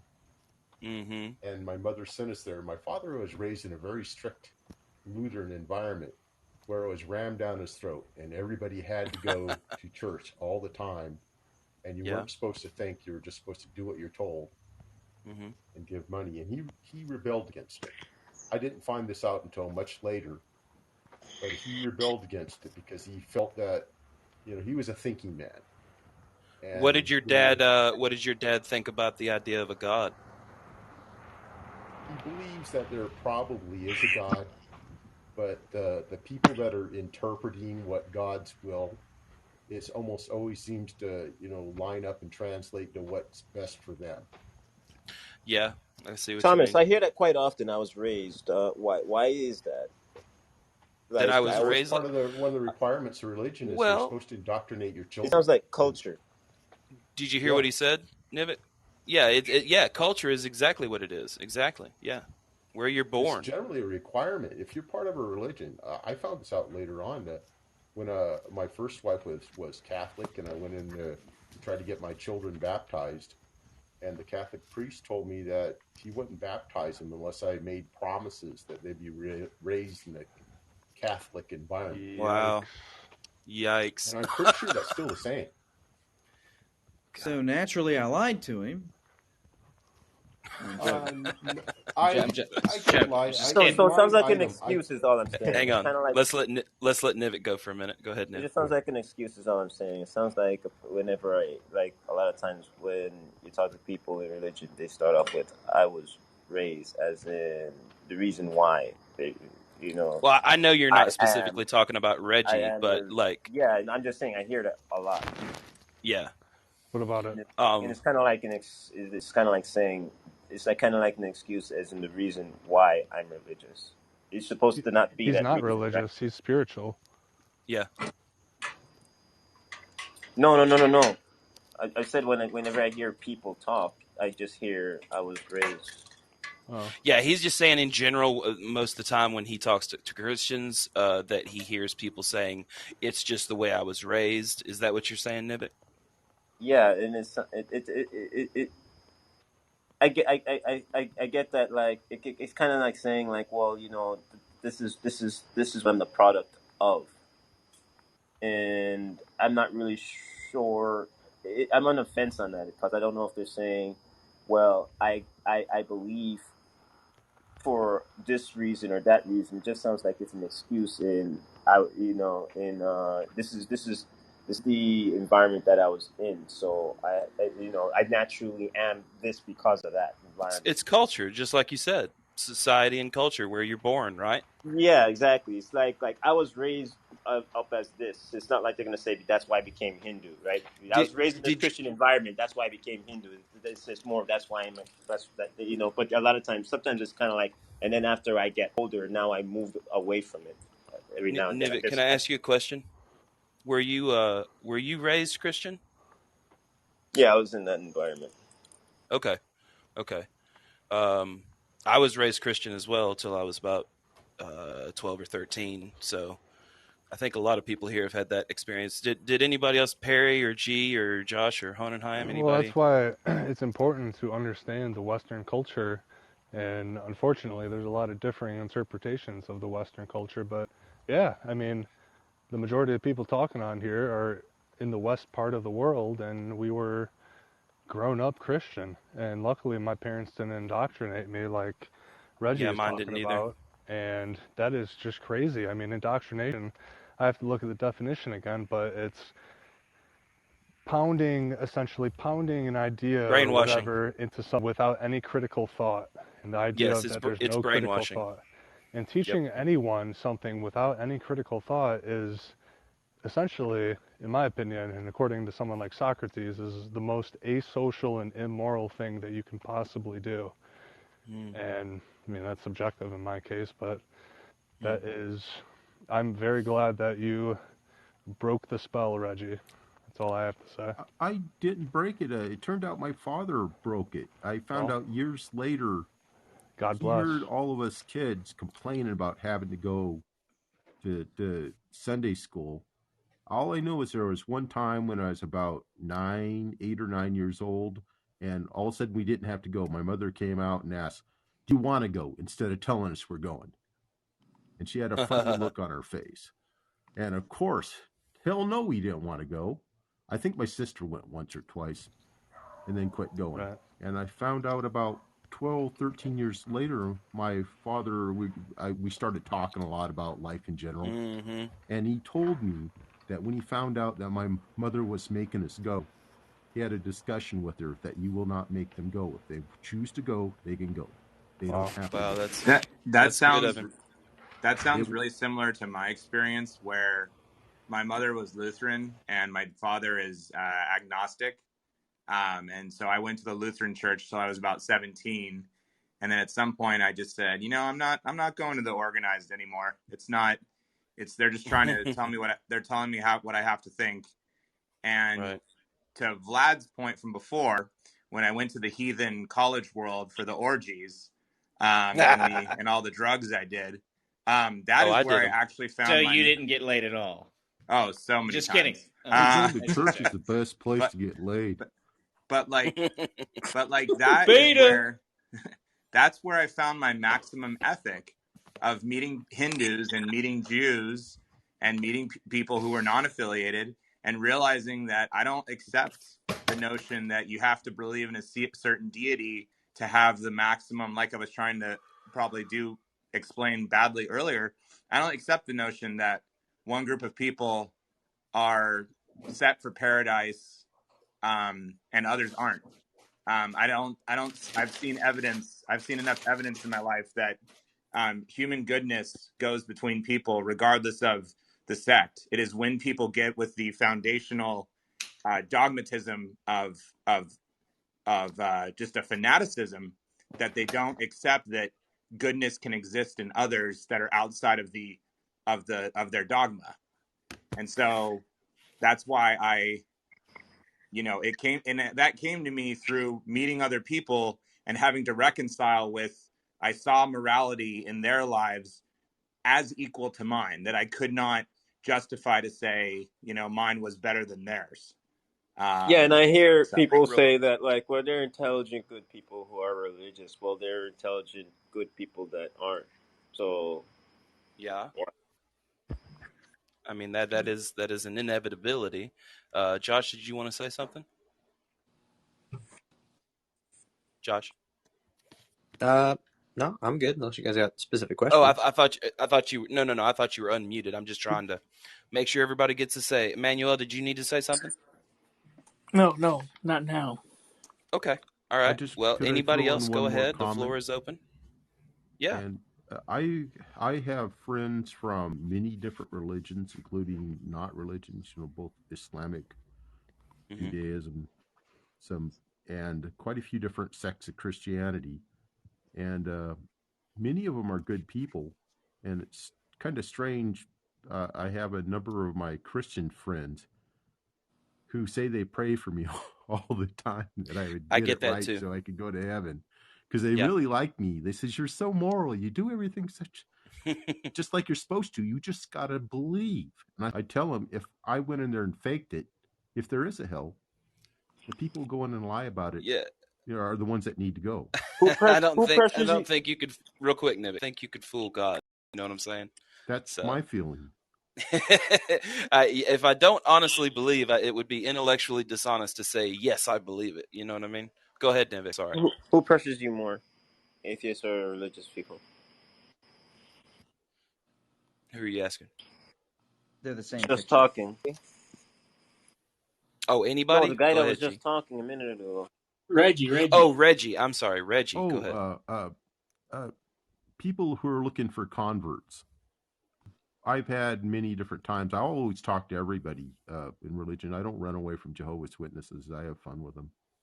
And when they knock on my door, I enjoy it. There was a time back when the Moonies were really active, and I also speak with the Scientologists. And which, by the way, are pretty hardcore religious. That's kind of odd. Yeah.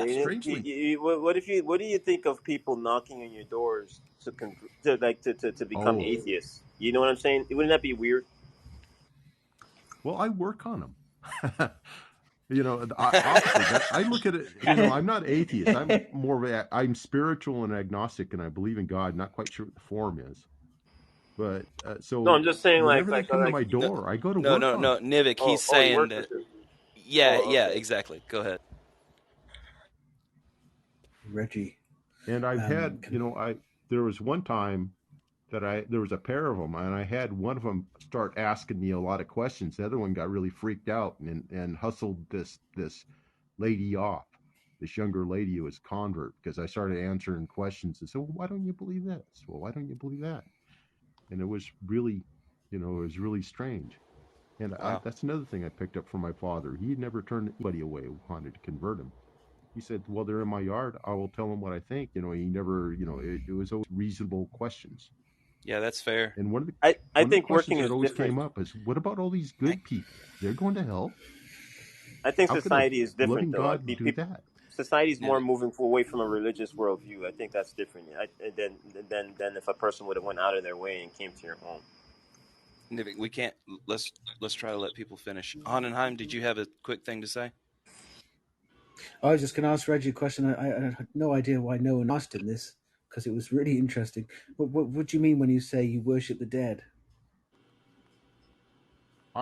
There are a lot of people who are significant in my life that have passed on, and they made a lot of changes. And every once in a while, when I think about them, and periodically, it goes at least once a month, sometimes more often than that, I think about them, and I think about the good things. And I think that if they are separated, whatever spirit or what, maybe they're recycled, maybe it's something else. Yeah. I try to remember them, and it makes me feel like they're still alive. Something inside of me. I feel that way too. Created things. I feel that way. Reggie. That's beautiful, Reggie. I'd love to take this opportunity, and I don't want to bring up the topic, but it's something I've noticed, which is strange. And as you said that, I remembered it, so I'd like to say it, just being somewhat nationalistic. But I listened to, and then just leave this topic. I listened to Boris Johnson. I know he's a bit of an arse, and it could be kind of a violent bastard also. But it's something I've seen in many British people. This with the death of. I'm just going to say it. Then you can say carry on. But I just wanted to say it because it's on record, and it is this time. I just want to say, with the death of the Queen, a massive amount of British people have felt strangely sad, and they don't know why. And it's really, really interesting. And I hear this with the British, so it's just something. And it is what you're talking about, Reggie. This is another dead person now that not I worship, but I definitely looked up to and will understand more. Not look up to, idolize in a moral way, but as an incredible person in history that is now ended, which is really interesting. And I just wanted to say that. I've never felt that before, but that's cool. Nivik, did you have something to say, buddy? No, I was just saying, like, in society that there's people, like, society is just moving more away from a religious worldview. So I can understand coming across people that aren't that way, but there's a difference between that and the person knocking on your door. Yeah, I mean, I get what you say, like, walking around trying to convert people to atheism. I get that. That's not what we want to do. What were we gonna say? Oh fuck, I forgot. Anyway, go ahead, Vlad. No, I want to tell Hohenheim, hail to the Queen. May she be in the arms of great mighty God. Oh, I remember what I was going to say real quick. Hail to the Queen. We don't hail. I don't think you hail the Queen. You, I don't know how you. Queen's dead. You don't. Can't say long live the Queen. No. The Queen had long live the King. It's the second. Exactly. That's where I was going. Yes, please give me that boot sandwich and let me slobber deeply on it. No, I'm joking.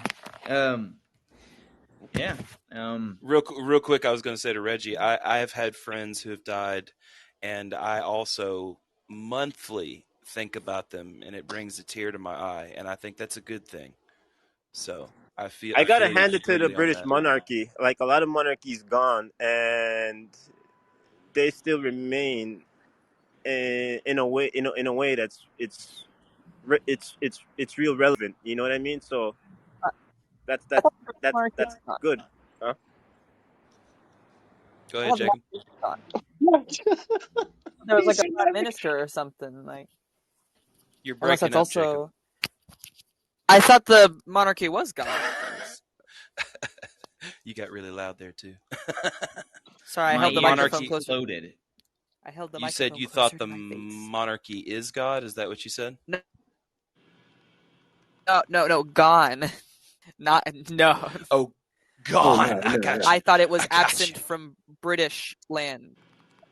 It's still there. It's just mostly ceremonial. Okay. Except for all those millions of dollars they get defended by the dude, that is the most cushy gig you could possibly imagine. Just being born into a shitload of money, the king. Dude, how fucking nice would it be? I'd kill myself. Well, apparently, whether it is so still or not, the British, the monarchy, whoever's in power, the king or queen, has last say on any kind of military intervention anywhere. Apparently, whether they still have that power or not, but I think they do have that power. There is still a lot of power, not only financially, but then militarily with the British Did the Queen? monarchy. Did the Queen support Iraq in 2003? I have no idea. Okay. Well, with it as well, Hohenheim, isn't there like the House of the Lords? Those people are still technically considered royalty. Is that right? Is that how that works? You got the Lords and the Commons. Yeah, I have one no idea. lord. That's the Magna Carta, don't it? Because, traditionally that's where it came from. You had like the Lords and the Commons, the Magna Carta set it up. So, like the common people had a voice in government, but you still had the Lords of whatever locality still had their thing. What is Majesty? What is God, Majesty? all I remember. What's that? I don't know, Scott. I wish I did know. I don't know. Scott, I hear them say that to king, to the new king, Your Majesty. That they're majestic, because it goes back to the time, like, people used to think that the kings and queens were literally ordained by God to rule. Yes. Right? Oh, that's what that means. That's nice. Yeah. Yes. We have purple mountains in the they're kind of gods in a way. Did you hear Reggie? No, they're not gods. They're ordained by God. Well, I mean, like they might feel like God. Against God. God. They might suffer God against them. No, well, when they say they're ordained by God, they can say my will is God's will, which is the point. What they mean is, if you don't let me, I will kill you. Oh, that's what that means. My will over your will. I'm ordained by God. Henry VIII is just like fucking banging your wife. Hang on, guys. Let's one at a time. One at a time. To go against them is blasphemous. So, yeah. Back then, Nivik, if you didn't bow to the crown, back then, we're talking about now. We're talking about now. Hang on, Niv. No, but Nivik, historically, let's say back then, before the Magna Carta, if you did not bow down to them and did not believe in God, your head would be rolled, bro. Yes. Evil. So it had to be an automatic yes, sir. Whether you believe or not, didn't matter. You better say yes. In other words, mass murder. I'm talking about God. I'm talking about the king. I'm not talking about God. We're talking about the king. No, I'm talking about the same thing. Oh. Because I was just watching. Hang on, Nivik. Hang on. Slow down. We're getting a little too loud, everybody. G, what do you guys say? Oh, I was going to say, yeah, they're all the same, just mass murderers. Okay, Scott. What's that? I'm sorry. Oh, no, I just chiming in there a second ago. Was I making noise? No, I'm just jumping around the room. Hohenheim? I have a quick question. I'd love Vlad, Nivik, and G to answer if possible. I am separating you because I'd like to know your answer to these. I think I know most people's answers. If you had the choice of being Mark Zuckerberg or Prince Charles, who would you choose now, and why? I would choose neither. There's got to be a third option. You got to choose one. I think I'll destroy Facebook, close down the company. All that. The clear and obvious answer is, of course, Vladdy, I know you want to be the monarch. Nivik, bro. Hang on. You're going to get to talk, I swear. Is, of course, Mark Zuckerberg, not just because of the fact that, well, the alternative is a chinless, bat-eared weirdo, but also because Zuckerberg has double the money and triple the freedom. So I could do a lot more with Zuckerberg's freedom than what. Do we have to be them, or can we be ourselves in their body, in their place? Answer that, and then after this, let Nivik go after this. So I'll go with Mark Zuckerberg. Okay. And pretty much with what G said. I a lot of money and a lot of power. Facebook, come on.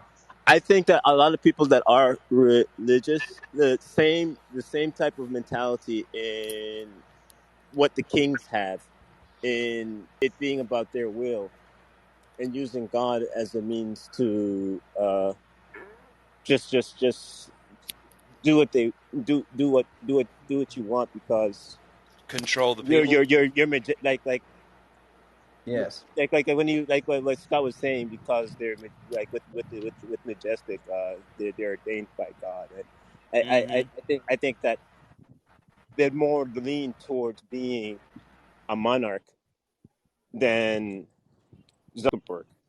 It would just Okay. I'm it would that's just my viewpoint. I Yeah. don't. I mean, I can't say I just don't believe a person, but What about that's Honnenheim? Did you get your answer? Yeah, kind of. If one then quick follow up question, which is very similar. If you had a choice between having a full life as the Queen or King Charles, or then the life of a fairly normal person, except you kind of have a lot of free time, maybe working 9 to 5, you have a nice house, family, you travel on holiday once a year, you see your relatives. The latter, no question. Yeah, the latter, no question.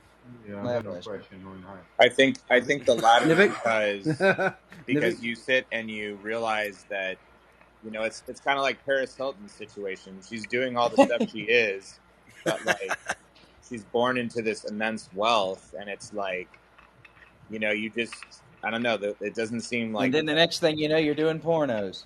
Yeah. She's still a whore. Do you guys remember? Do you guys remember the joke on Family Guy when they were like, it's just like giving new athletes a lot of money, and they hand 2 bags of money to this athlete, and he's like, I got to kill somebody. Yeah. That was actually a perfect imitation of that guy in that scene that only pops up once in the entire show. Yeah. That voice was good. Yeah, I'm sorry, I didn't mean to derail. Great Go job. ahead, Great job. Yeah, I fucked up. Great job. I think we got Honnenheim in there. Let's get Perry. Did you have anything to say? I'm good. I'm just rolling a joint. Oh, man. I love what you. happened to Reggie? Yeah, Reggie, what's up? I forgot about you, buddy. Oh, Reginald. This is like the funnest room I've ever been in, Reggie was guys. my nickname in high school, by the way. Because I was Reginald? My dad was Reginald. And then they called me Reggie. First they called me Reginald. Reggie. Guys, I don't know if you can my see son by naming him Reggie too. I don't know if you can see the chat, but I meditate pretty heavily throughout the week, and I threw some links in there of, like, you know, Thomas, your question, like, why do we seek truth? Like, yeah, there's some music I put in the chat that helps me get seek meaning. Yeah, and get deep in meditation. Also, very one of the best ways to seek meaning is going somewhere into a different culture, and very, very therapeutic. I got you, Brett. I'll check them out. Yeah, Reggie, that is a way to do it for real. What kind of meditation is that, Brett? It's just pretty, you know, standard. It's not transcendental or anything. It's like, you know, you sit with either with ohms or the music like I put in the chat, and you just try to, you know, focus on clearing your mind. If you can't do that, then you think about one point of, like, what would be paradise for yourself. So, you know, in the jungle or in the forest, in nature, you know, something to try to clear your mind so you don't think as much as possible. Yeah. Do you ever try and just do it in silence? That's the way I like to do it. I don't like guided. I don't like. I try, but the problem is I live in San Francisco, and so there's a lot of sounds. You see, and I know that people will say, like, that's the point, like, do it with, you know, like, trying to ignore the sounds, but I find it too reactionary. Unless I notice that my neighborhood is fairly quiet, then I will, try. Yeah. But living in the city, it's only if you can make that background noise be like white noise in your brain. It's a difficult thing to do. I can't do it, so. Yeah. One of the things I think would help is, or at least I've done, is to try to meditate each day at the end of the day. And one of the things that I've done, and I've done it my whole life, is generally at the end of the day, or sometimes towards the end of the day, I will replay all the incidents and the things that I had happened to me during that day, my interactions with different people, in your events mind that happened, and then I'll try to think about it. Did I catch what was really going on? Because generally, things are very different than a lot of times you'll remember it or you'll misremember it. And if you think about it a little bit, you might all of a sudden realize, wait, that's a really good idea. Play it back. That's a really good idea. Is that meditation or is that just self-analyzation? Self-reflection. Yeah. Self-reflection. Well, self-reflection is a poor form of meditation, and then once I think so. have it, and that gives you this the is where subjects of your meditation of turning in and trying to think and just letting. And it's kind of I'm with you. That's how I look at it. It's that's how I meditate. I stuff things in my head and let my subconscious work on it. Yeah, but that's the thing. Like with meditation, you have to realize it's not the human mind is incapable of actually doing that. It's more about the practice of attempting to do it. You know, that's the whole point. Is like to think about nothing. Like it's not possible, right? Yeah, try it. Your mind is a fucker. I do every day. I try to, and I do too, Perry. Reggie, do you come to a point of forgiveness at the end of the day? Because that's one thing I've realized is that usually I do. Yeah, but sometimes I actually come to the point of real anger because all of a sudden I'm playing in my head. It blew on by me during the time. Then once I start replaying it, I said, "Wait a second, somebody was pulling a game." Yeah. But I come to the point of I make plans. Yeah, you can learn from that anger though, so it's beneficial in some ways. Yeah, I come to the point of just realizing that most things are transient, and that for example, like I said, I teach. So if a student wrongs me in a certain way or lies to me that day, I kind of sit there with my honesty in my brain, and I'll be like, yeah, they obviously there's a reason to lie, and more than likely it's very not personal to me, right? Yeah, it's kid stuff. Yeah. So it's like, can I forgive? How much can I forgive? I realize that there's a good portion I can, if I'm willing to be humble enough, but that's really hard, right? Yeah.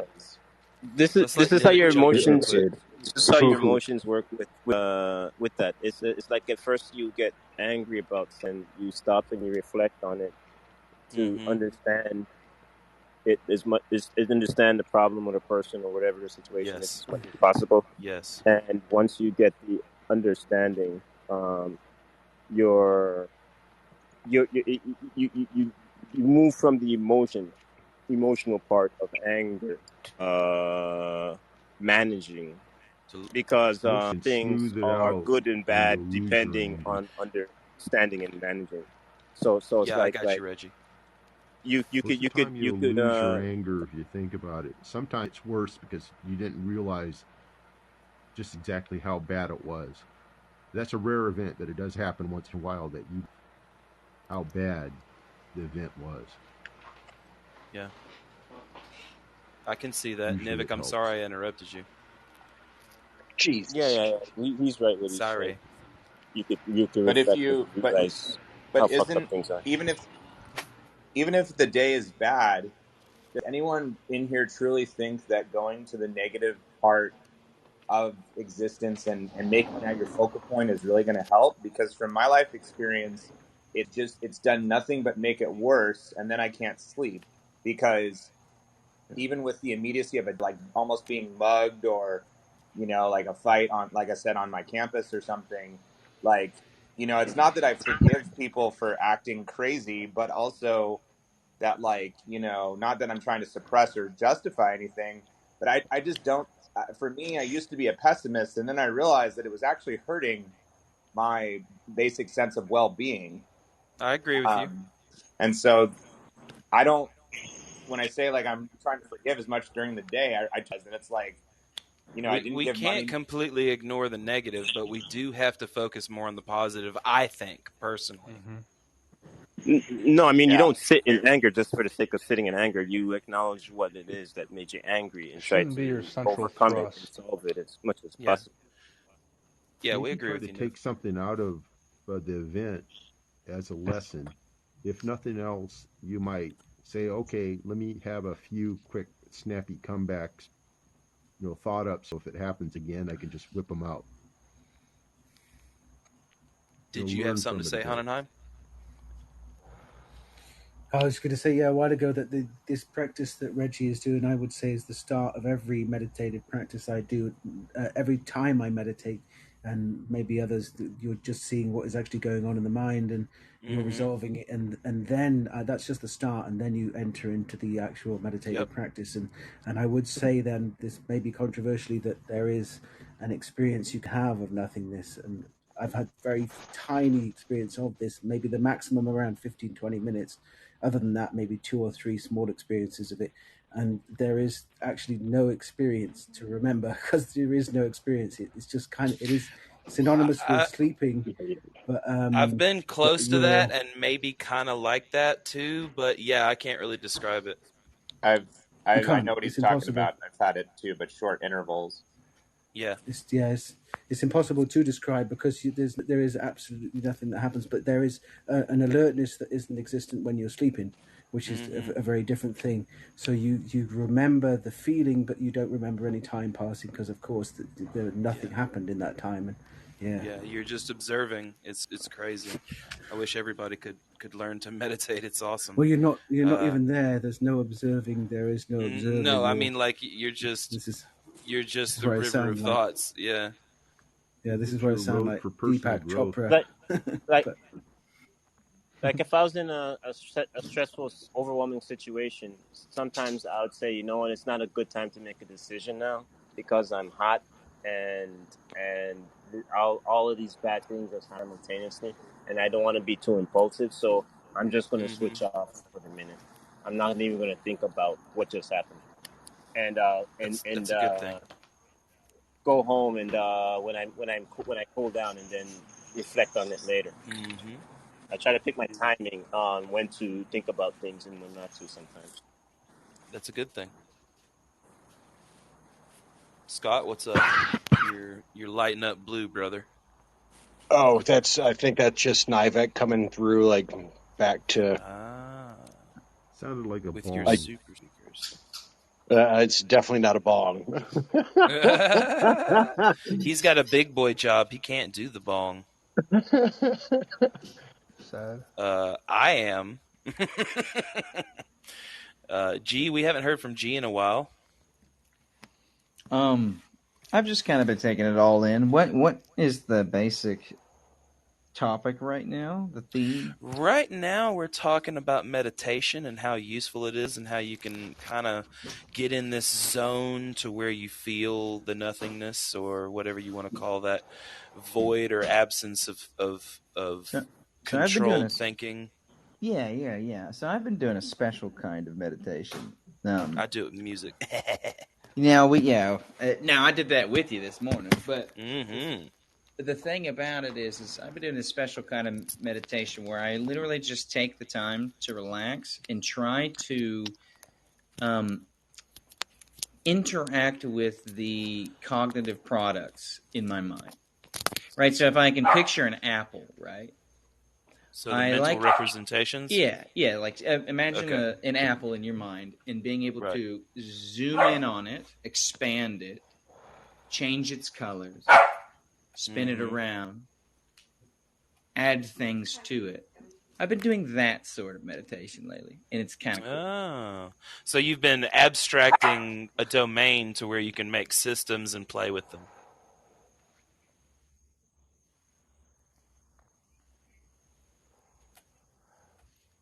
All representation. Yeah, that's the question of representationalism. That's they've had many arguments about it over the years. Yes. Are you saying that you would you throw it back, flip it, and reverse it? Yeah, I would bop it, shake it, twist it, bop it. Slap it up, flip it, pop it, slap it up, flip it, rub it down, drop it. Good one. Fucking nerds. We haven't heard. Go ahead. Go ahead, Brett. There's a scene in Gladiator at the very opening where Maximus is, walking in Elysium. Are you not entertained? Yeah, he's foreshadowing walking in Elysium. Spoiler alert, it's still a great movie. But then he looks over and looks up and then sees the bird, that goes from branch to branch.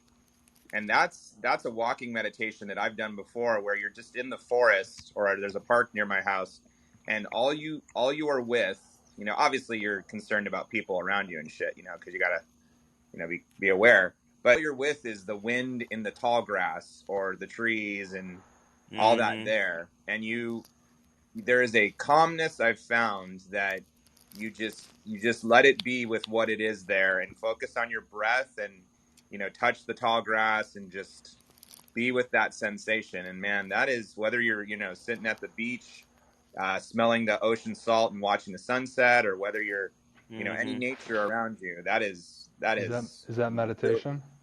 Nature is one of the easiest ways to trance out and meditate. Man, and you don't even have to close your eyes if you're creeped out by that, being in your own blank if silence. you stare at the ocean long enough, you're gonna meditate. You want to know what I'm hearing amongst you?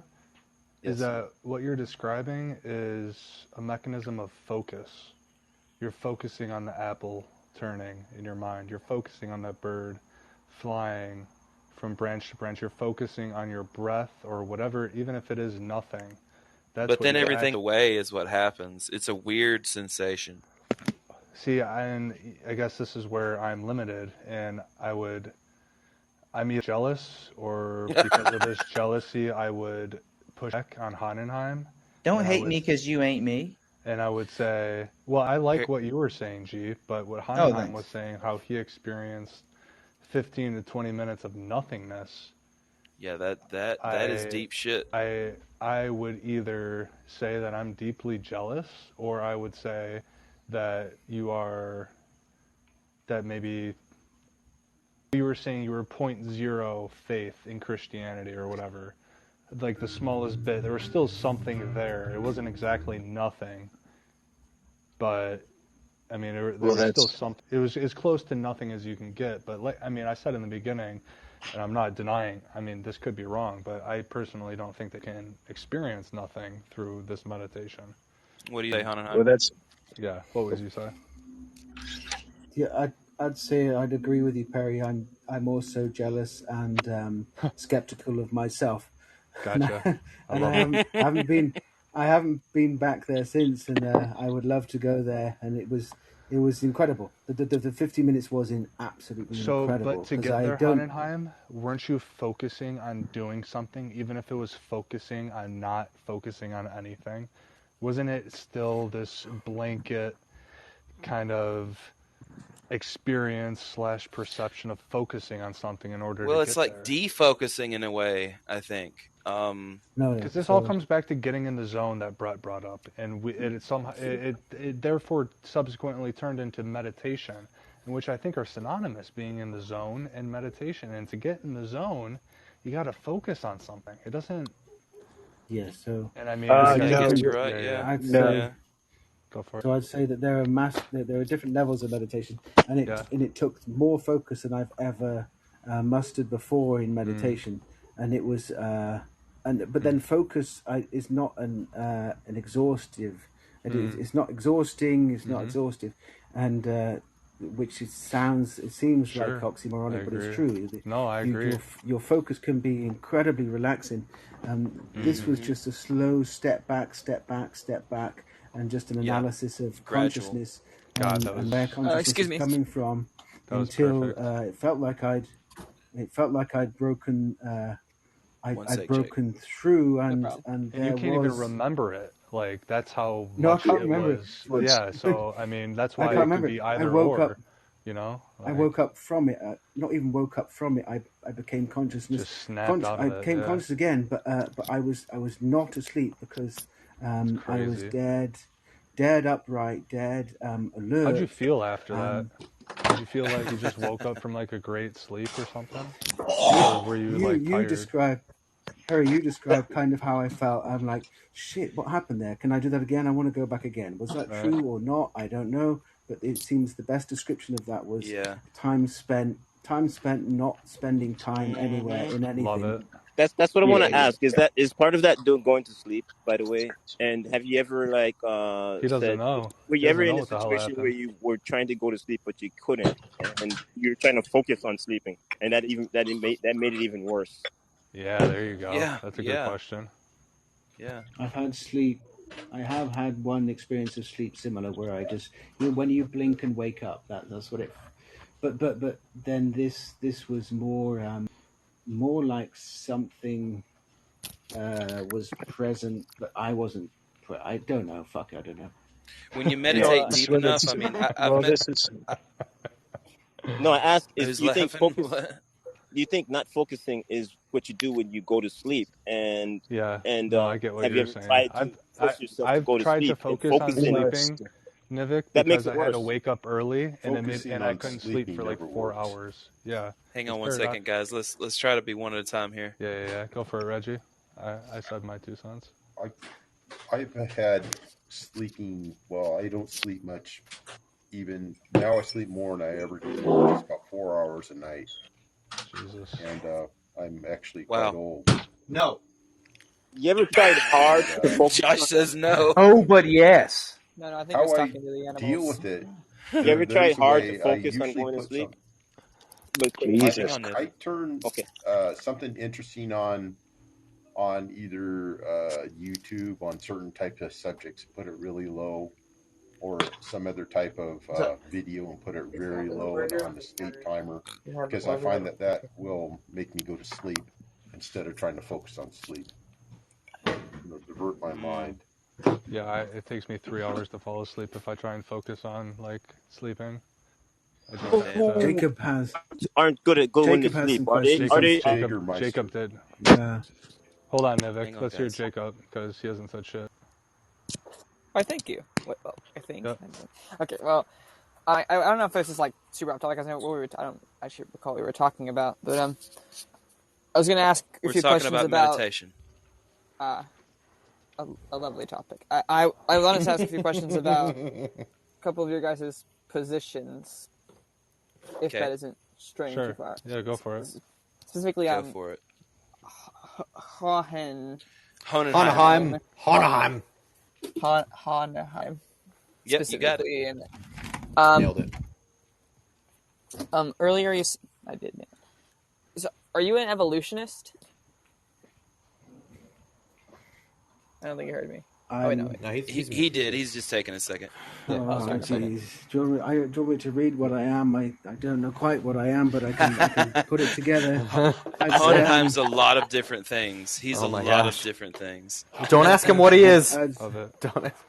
So can we rephrase the question? Hohenheim, do you believe in evolution? Do you believe that the theory of evolution by natural selection is the correct idea for how life formed on Earth and evolved? Yes. Not how life formed, okay. but how life evolved. Okay. Yeah, how life evolved. Yeah. How it formed is abiogenesis. Yes. So yeah, sorry about that. Yeah, but yes. That's where I was a bit. Yes. My apologies. Yes. What's your take on morality? Like, what do you believe is like subjective, objective? Right now, I think moral and immoral don't exist. I think they are a lack of understanding of the function of the universe. All right, let's go kill some Jews. No. No, Hohenheim has a point. It could be super morality. Man. Super. No, I'm joking, gosh. Well, Hohenheim has. Hang on a second, guys. People has may not know you're joking, G. People may not know. Sorry, I'm just having. I know. Guys, hang on. Hang on a second. Host is taking control back. Host is taking control back. Okay. Hohenheim, I just wanted to agree with him that. Well, go ahead. Just go ahead with what you were saying. I'm sorry. Go ahead, Hohenheim. Jacob. Yes. No, I ask him about morality. So. Yeah. Next, that was my answer. How do you define morality? Basically. Sorry. For me or him? No, I mean, like, if we're going to talk about something, we should have a definition. Asking my definition of morality or his definition? Yeah, I think he was asking you, Jacob. By what standard should we have a definition of it? The people. You're very loud. the people who are talking about it, I was just wondering what is it to them. It's okay. We're going to get back on track. Jacob was asking Honenheim about what about morality, I think is what you said, right, Jacob? And he said he doesn't believe in it, or he doesn't believe. Yeah, and so I kind of follow him a little bit. He's saying that morality and immorality, structures, constructs that are beyond our understanding at the moment. Like, it could just be a higher form of logic or order that we don't comprehend, and we separate that as morality and immorality. Am I correct, Honenheim? Subjective or objective? Talk to me like I'm 5. Hang on a second. Hang on a second. Honenheim, is that correct, or did I get that wrong? Can't believe that it's going to be a bit noisy where I am. Let me come back in 5. For me, so in a conversation, morality, I just think it's natural. Hang on. I'm just helping Jacob here. So in a conversation that me and Honenheim had earlier, he was just saying that he doesn't think moral or immoral is the question we should ask. He thinks it's something that we don't understand, and it's a higher form of logic that maybe that we don't comprehend. I can go back to his comments, but do you want to ask somebody else the morality question? Maybe Nivik or Perry or G? Jacob? What I think Jacob should do right now is push Honenheim to that logical conclusion, because I would say Honenheim doesn't live as if. Nivik, I'll get you. Yeah, go ahead, Jake. That was my next question. Like, do you live that way? Like nothing is moral or moral? Now, see, so I would take the pragmatic use of morality and a set of moral rules to the extreme and say we can make them, we should make them, they should be enforced, and everyone should have acted. And Jacob would say, but you. Exactly. And G would say here, the same thing he said before. No, I was just playing. So you I know. I love you, dude. Don't worry. Love you too, bud. We all love you, G. But no, I would press this a little bit in the sense that it really is one or the other. Either you don't believe in ethics, or you follow an ethical code that you generate internally. I do. So for Jacob, so for Jacob, that's morality, ethics, and morality. Same thing. Are ethics and morality the same? Yes, they are fundamentally the same category. Can you define them? How do you define them as different? They are not distinct. Ethics is the domain of philosophy that deals in justifications, principles, and theories associated with proper and improper moral behaviors, ideas. You just said moral. You just said the word moral. Yeah, that's what he's talking about. That's what he's talking about. Distinct. He's saying it's the same thing. Yep. Ethics is the way that we organize our moral thinking. Yes. So I would answer you, G, by saying there are two things there. One is the fundamental understanding of the universe, and the other one is the pragmatic use of that understanding to survive as humans and keep humans surviving. Sure, and I could play the analytical game here on this, but I'd rather just actually dive into the real juicy stuff. Out an idea I'm going to get there. My conversation isn't interesting enough for you. Okay, hang on, everybody. Hang on. Let G finish his thought real quick, then we'll get to Jacob, then we'll get to Reggie, okay? And then Nivik. So go ahead. So instead of playing the sort of mealy-mouthed analytic game with, saying, well, why is that good? Why is that good? Actually explain to me what it is you're keying in on whenever you say something.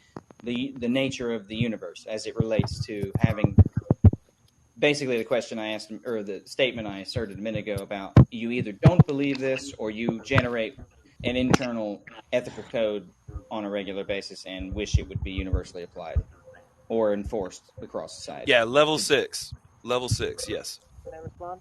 For real, on what is his name again? What's that guy's name, G? What? Oh, Colbert. We gotta get order here. Sorry, there is organize order this? in here. Nivik. I'm Nivik. You're after Do not do that. There's hang on, guys. Don't do that. There's plenty of order in here. Okay. Yeah. We're all having a good time, and I'm keeping it this way, and I'm going to who I want to talk to next. You're about to get called on, So please don't say that.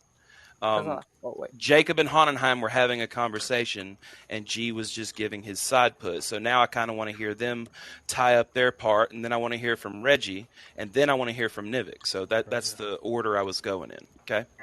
I want to give Jacob a question, if you don't mind, Jacob. No problem. Okay. And I'm hoping because of your age, Jacob, that you might have the best answer so far. My experience, it does come from younger minds, strangely. So, Jacob, do you believe God? I know everyone's going to go, oh, God, he's asking this question again, but I am. So, sorry. So, Jacob, do you believe that God knew the full implications of every creation he made and had the power to create them in a different way and intended them to be the way he created them? I'm sorry, what? Sorry. Give him one question. Give him one question. Okay. One at a time, please. So, Jacob, there's three questions in one, much like God. So, do you believe God knew the full implications of every creation? Well, yeah, he's all knowing. Hey-o, there he goes. And good job, Jake. Did he? Thank you. Did he have the power to create them any way he chose? Yes. It's all powerful. How do we have any free will in that world? Well, so I believe in predestination, not necessarily free will. I believe in a compatibilistic. Hey-o, there we go. Man, let's compatibilistic go, free will. So it's that we're either a slave to sin or a slave to God.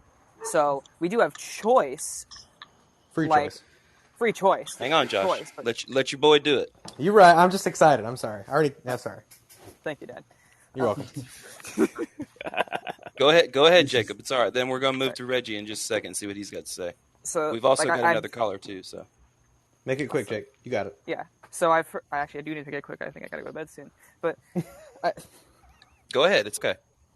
Yeah. So I've heard a lot like if God determined or knew that this was going to happen, then how is it our fault? Well, let's say he determines it. It's not that he's forcing you to make that decision. He determined that you're going to make that decision, and contrary to what I don't know if I forgot the question. I don't know. Well, you already said that you were a compatibilist, so I get what you mean. Much I'm a Christian. Yeah, a Christian compatibilist. Yeah. Is that what that is? Yeah. Well, I'm just kind of making it up. You is that right, Josh? You are teaching him a compatibilistic free will that is in accordance with God's will? Yeah, absolutely. Yeah, I would say that you're slave to Christ, slave to sin. Yeah, absolutely. Okay, all right. Yeah. So Honenheim, your response, and then I'm going to move to... Okay, I'm sorry, Jacob, go ahead. No, I was just saying, so I don't believe in the same free will that you believe in, or think I believe in. Yeah. No, that sounds right, Jake. You get it. Yeah. Let them respond, though. Good job, buddy. All right. Yeah. Let Honenheim come in, then we're going to Nivik, and then I am taking another caller. Let's go. Huzzah. Jake? 1 second, Dad's texting me. Respond. It was me. Yeah, So I just asked then, Jacob, whose choice was it? God's choice or our God made the choices when he created us? What? You can answer that one, Jacob. What?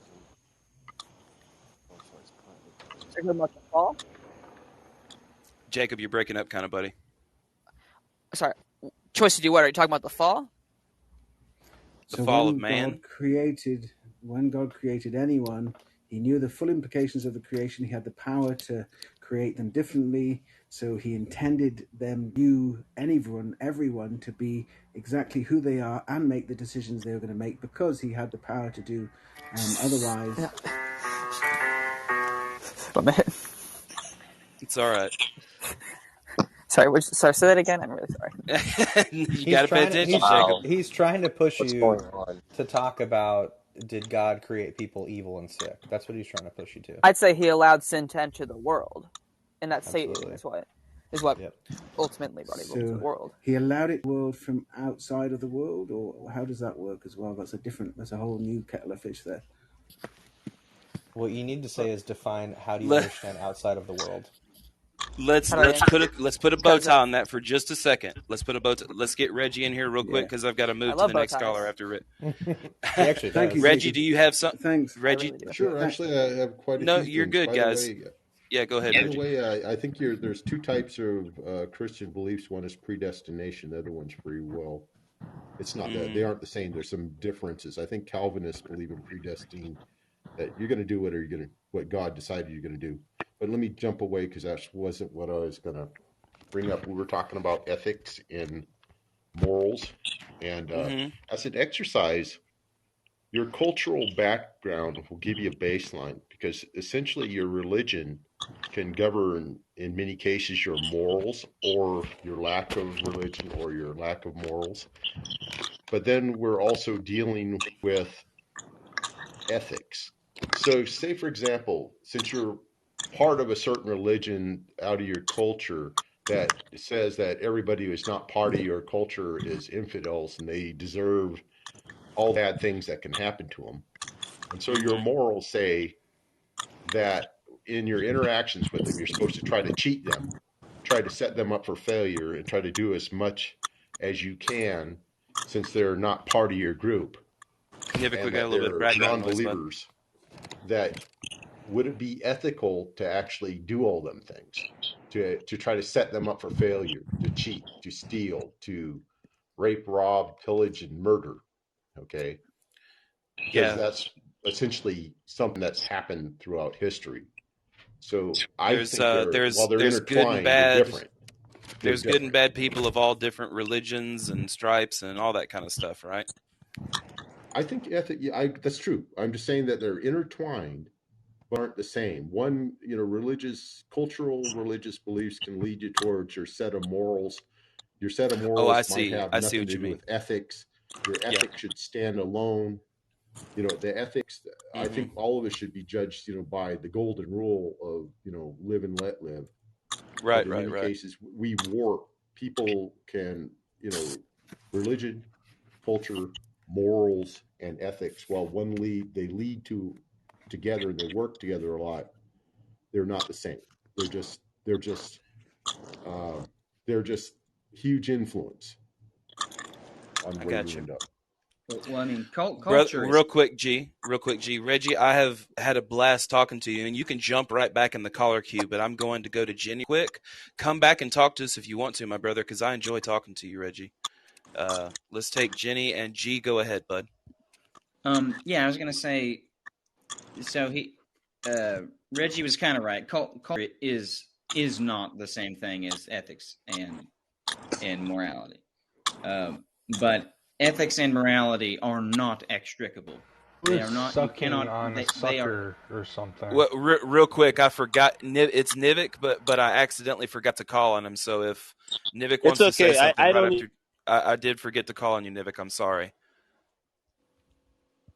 Go ahead, G, and then I'll get to Nivik. Yeah. So basically, culture has nothing to do with it. Like, that's just a byproduct of things like values and everything associated with ethics and morality. But ethics and morality are inextricably linked. As a matter of fact, it's a pretty well-known thing in sort of the ethical philosophies that, well, there actually is no consistent distinction between them at all, between philosophers, and are often interchanged between them anyway. And the fact of the matter is the closest thing that you can get to really a good, solid distinction is that morals are the behaviors and ethics are the theorizations, right? So you'd think, I theorize, and everything that goes into my deliberations. I do agree with that.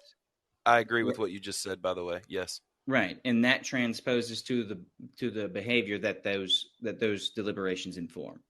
But they are not distinct. They are part of the same category. Okay. Nivik, you want to jump in real quick, and we'll let G go on after we talk to Jenny? Nivik?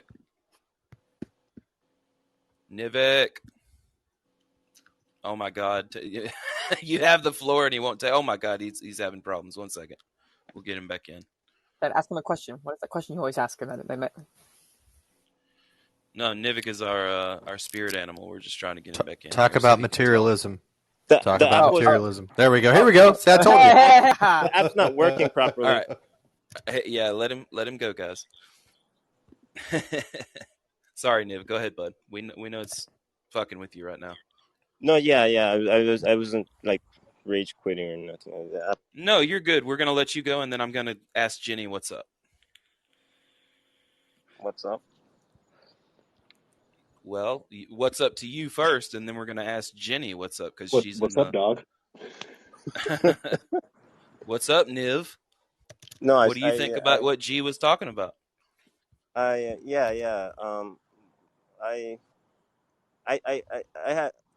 do believe in morality. I just think it's a natural thing. So ethics and morality to you is based on nature, based on reality, right? Yeah. Okay. Just getting that straight. Did anybody have a response before we ask Jenny what's up? All right, Jenny, what's up? Fascinating conversation. I've been popping I appreciate in your and out. patience. Yeah, I've been popping in and out for the last 4 hours. Oh yeah. Have we been going for 4 hours? Almost. Oh yeah, I'm loving this. This You're is insane. so fun to me. I practice a faith that teaches that we had a war, an ideological war up in heaven before the earth was even created over whether or not we would have free will. And that the free will side won the war. And you only have to be a parent or someone planning to be a parent before ethics moves from theoretical to morality, which becomes incredibly practical when your own child starts mimicking your behavior and then pointing out every hypocrisy you have as my dad. And especially when they're teenagers, they're so willing to let you know how your personal morality Jenny, we have a father-son on here. We have Josh is the father of Jacob on here. Wonderful. So we have that. Yeah. Well, you just have that, humbling experience of raising these teenagers and I've had 5, who are so willing to point out how your morality is not their morality and never was, and they want to have their free will to live their life however they choose, no matter what you say or do. And so that's always an interesting walk as you're moving your way through earth life and mortality. So it's it's very practical, I think, to be a parent and have all of your hopes and dreams about raising a moral child, come to fruition or not. Some kids don't choose to be moral people. And so I err on the side of, yes, we teach our kids correct principles, but we have to let them govern themselves because that free will thing is sacred. Yeah, it sounds like a balance to me, right? It really is. And you can't get too dogmatic because if you get too crazy with your kids and this is what you'll do, this is who you'll be, they just rebel. And so you have to find that nuance. I agree with you, but Josh has 4 kids and he may disagree. Let's see what he has to say. I want to know how old those kids are before he starts to talk. Go ahead, Josh. Are you going to ask my address too? Because I'm not going to give it to you. No, I just... Okay, cool. A lot of parents of young children have lots and lots of theory. And then theory tends to... He's got older children. Okay, good. You got some street cred with me. Oh, thank you. No, I have a 17-year-old, 16-year-old, 13 or an 11-year-old. The man's been there and in Iraq. Yeah, no, you're in the thick of it, no question. Guatemala, 17-year-olds are their own animal. What? 17, Go ahead. 17-year-olds, in my opinion, are really not fit for human consumption in personality or, the way that they behave is so crazy. I think they're like 3-year-olds in 17-year-old bodies.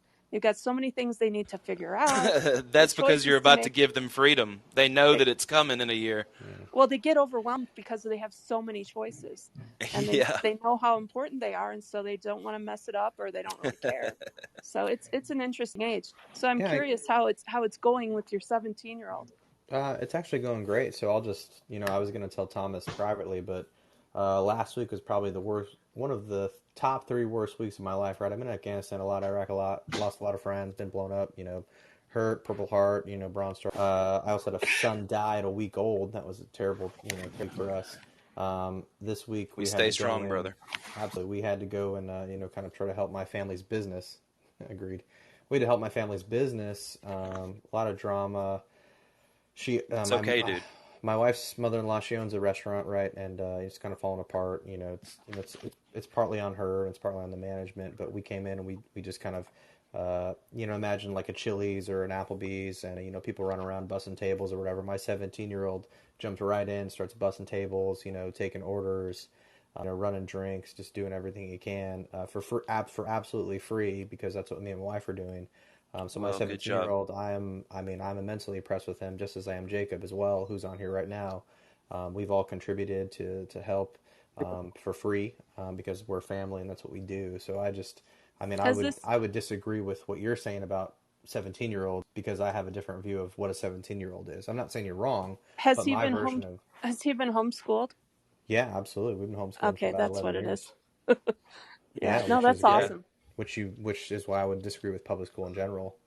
No, that's incredible. Good job, Dad. Josh is a good dad. Thomas, I'm trying. I'm absolutely bad dad. Yeah, please go ahead, Brett. Please go ahead, Brett. As the public school teacher, I hear this a lot. Yeah. And you guys, I hope, won't take offense when I say that I, don't find that perspective great to start with. Sure. Because you're a public school teacher and we think public school is bad. Yeah, agreed. I also 100%. don't. Yeah, so we're opposite. We're on opposing corners here. Let him go, Josh. Let him go. I'm sorry, man. I understand that we all have our personal bias, but as I've stated before, like, I have witnessed multiple cultures, religions, and groups of people come into a classroom to actually make the humanity experiment work, where people can thrive in the environment to the highest level, where the 17-year-olds do actually make amazing decisions. And part of what it is adults have such a, is it precognition or preconceived? Yeah. Conceived. To want you want the young person to have or be. And I think that while you can discuss that with them, you also have to have the humility to say that there are things that you don't know. And I think that the public school system does it to a certain degree. I admit that it's flawed like any other place, but I guess my question is to both of you, like, what, besides the religious affiliation, what is it that that you think the public school system is missing that they would need to add in with homeschooling? Yeah, absolutely. I think my biggest issue is the notion that you are your test scores, that you're somehow better than other people if you get a perfect score on the ACT or the LSAT, or you get a doctorate, then you've reached some level of nirvana that normal mortals just can't even touch. And that really is my biggest issue with my own kids interfacing with the public schools, is that, they're distilled down to their grades.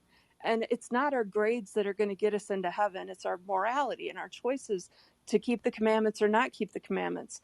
And so I've said that to them over and over. They're all now in their late 20s and 30s, but you are not your grades. And I think they heard agree. me, but it was a I difficult thing. No, people are not their grades. Go ahead, Josh.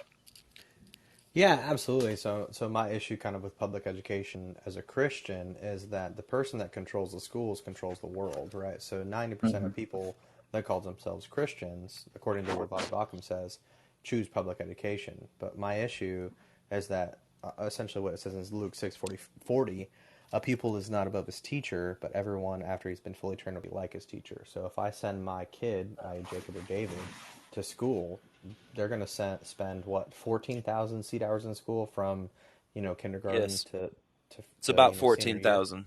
Yeah, exactly. So how am I going to compete with that worldview? I think that we're called as Christians to raise our kids up, to understand who Christ is, what he says. We're obviously we're presuppositionalists and all that, that whatever that stuff is. But we should ultimately, I don't want to be like trivial, because I know it's kind of like people don't care, but no, it's important. The rise of government education, it's established around 1870, 1860 or something, and it's modeled after the Prussian format and rooted in secular humanism. So why if I'm a Christian, am I going to send my kids to that? It's been opposed by Christians for decades, right?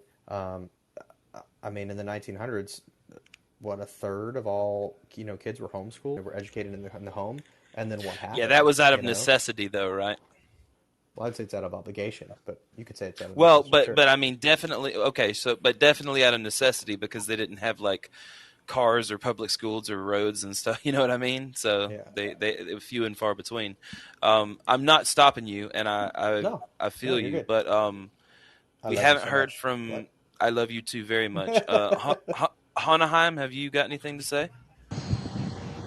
I could read what I put in the chat and then get Nivik here, so I'll just read it. Okay, go ahead. You got a little bit of background noise. Somebody. I can hear him though a little bit. Yeah, try it again, Hanaheim. So when a child makes a bad choice, do you teach them that what could have led up to that choice, what influences affected it, and how it could be avoided in the future, or do you just punish them for the bad choice and hope they make a better one next time? That would be the question. Who's the question to? Everyone. Pick a person. The world. Because the world, it seems to the world. Nivik dropped down, but I'm inviting him back up because I'm going to get his opinion here in a second. Pick Josh. Pick Josh. Well, we've heard from Josh. We're going to go around the room. Nivik, get you. No, I mean we're going to get back to Josh, but Nivik, get your ass back up here. Literally, I thought Hanaheim was going to ask you a question. I got him back. I got him back. No, I'm on the same page with Josh. You're on the same page with Josh, okay? In homeschooling, Jenny says that too. I really don't. I believe in public schools. I'm sorry. I believe our public schools can be fixed. And even though I was a homeschooler and my youngest son graduated from a homeschool environment, most of my kids spent most of their time in public schools or charter schools. So I'm not anti-education. I just think it's limited to think that your kid can develop morally just with what happens in the school. We spend a lot of time in our home teaching them. Yeah. And Christians are for education as well. They're just not for public education, is what I would say. What do you mean? Would you say that some liberal Christians are? Yeah, absolutely, yes. Okay. So-called Christians. So-called, yeah. Right? I don't want to, I'm not trying to be a jerk. Yeah, I got you. Yeah. And there's certain things that homeschoolers cannot replicate in a home environment. You can't have an orchestra or a choir or a sports team with just your kids. And so there are so many great things happening in the schools that to cut your child out from those opportunities, for us it just became obvious that they would do better in a school environment once we got to a certain point with the homeschool. And so we sent them to school and they did really well. But this morality side of it is tricky because we have watched our kids mostly reject our religious values and go their own path, which has been heartrending. But so sad. You just do the best you can, and they're still good people. They just chosen not to practice our religion. Yeah, but are they still practicing a religion, Jenny? Or are they just not practicing Mormonism anymore? One was baptized into another Christian faith, and the others are more just like, I'm not active in anything. I'm just kind of living my life, which is fine. I think that, and then again, we're kind of getting into like who's actually a Christian, that kind of talk. But like the problem is like elevating kind of the orchestra and the sports teams over what the Bible says. Idolatry, right? Yeah, and again, dude, I'm all about orchestra. I'm all about sports team socialization. But that is not my goal. My goal is how do I help my kids understand that they are Christians, because we're Presbyterians. We believe they are in the covenant. They are Christians. How do we raise them as such, and then go from there? I'm not saying, hey, we need to put them in orchestra and put them in sports teams, socialization. That's not where I start. You know what I mean? So that's kind of my push for the homeschool thing. And my kids are super socialized. I mean, you could also join like community sports and stuff, right? You don't have to go to school sports, I guess. Josh, am I, in your eyes, doing a disservice to people by offering a room where all faiths can walk in and everyone gets the same education? Because I tell the kids. I'm with Brett on this one. I tell the kids flat out that the superior liberty is every person walking through that door, regardless of the God or the God they do not follow, because it is that's the most democratic liberal society that can be created, where all are truly equal. And I can't do that if the reason why I've never taught at a private school is I can't do that if I were to say to them that I follow one religion and that, I view some of them as more competent or following the right path than others that don't. So I don't, do you think that I'm not trying to brainwash them, but I definitely don't, if it comes up in class, I basically say, I don't tell them my religious affiliation, but I definitely, demand that they all respect all religions, because I don't think you've wasted your time at all, but can I add to that statement? All right. Sure. Yeah. Because that's because I wanted to ask Josh, because he mentioned secularism, and I was wondering, like, why necessarily is that a bad thing? And he says that he's about exposing his kids to different types of views, and it seems kind of contradicting in where you're threatened by different views in secularism. I'd have thought that you wouldn't be that way. And, I guess, I mean, I'd love to answer Brett's question as well, but Nivik, real quick, I'll just answer yours. We're threatened by their views. I'm literally teaching a class, teaching economics to my older boys, as well as God and government, but specifically world religions, and we're going through every single world religion and what they believe. I've got my son on this show listening to everything that everybody believes. So we're not threatened, I wouldn't say, by other views. We welcome them because we know what we believe and why we believe it. So I just don't think I don't think your statement's true, honestly, man. Statement's not true? How I literally profess the opposing ethos that no but one. I'm sorry, Brett. I was responding to Nivik's last statement. I'm sorry, man. I wasn't responding to you. Yeah, Nivik had said that we're threatened by other worldviews, and I was just saying we're not. But I'm happy to answer what you said as well, man. I'm so sorry. Just a delay. Sometimes there's a delay. It's all good. Yep, all good. Nivik, are you still speaking, or what's going on with your mic there, buddy? Hello, Nivik. I mean, I can answer Brett. I can answer Brett. Yeah, go ahead and answer Brett. Yeah, Brett. As far as like giving, as disservice to the public education system, and like. We need a democratic, liberal. I mean, there's so many issues there, man, that I would see as a Christian, right? I think that you mean well. I'm not saying that. I didn't hear anything you said away. Sorry. It's okay, Nivik. 1 second. We'll get right back. I love this show. This show is the best. Crazy. It really is a great show. I love it. Well, I mean, go ahead, Nivik. Josh will probably. Yeah, go for it. He'll let you go. Go ahead, Nivik. Yeah, go for it. Just saying, I did anything that just drives me crazy.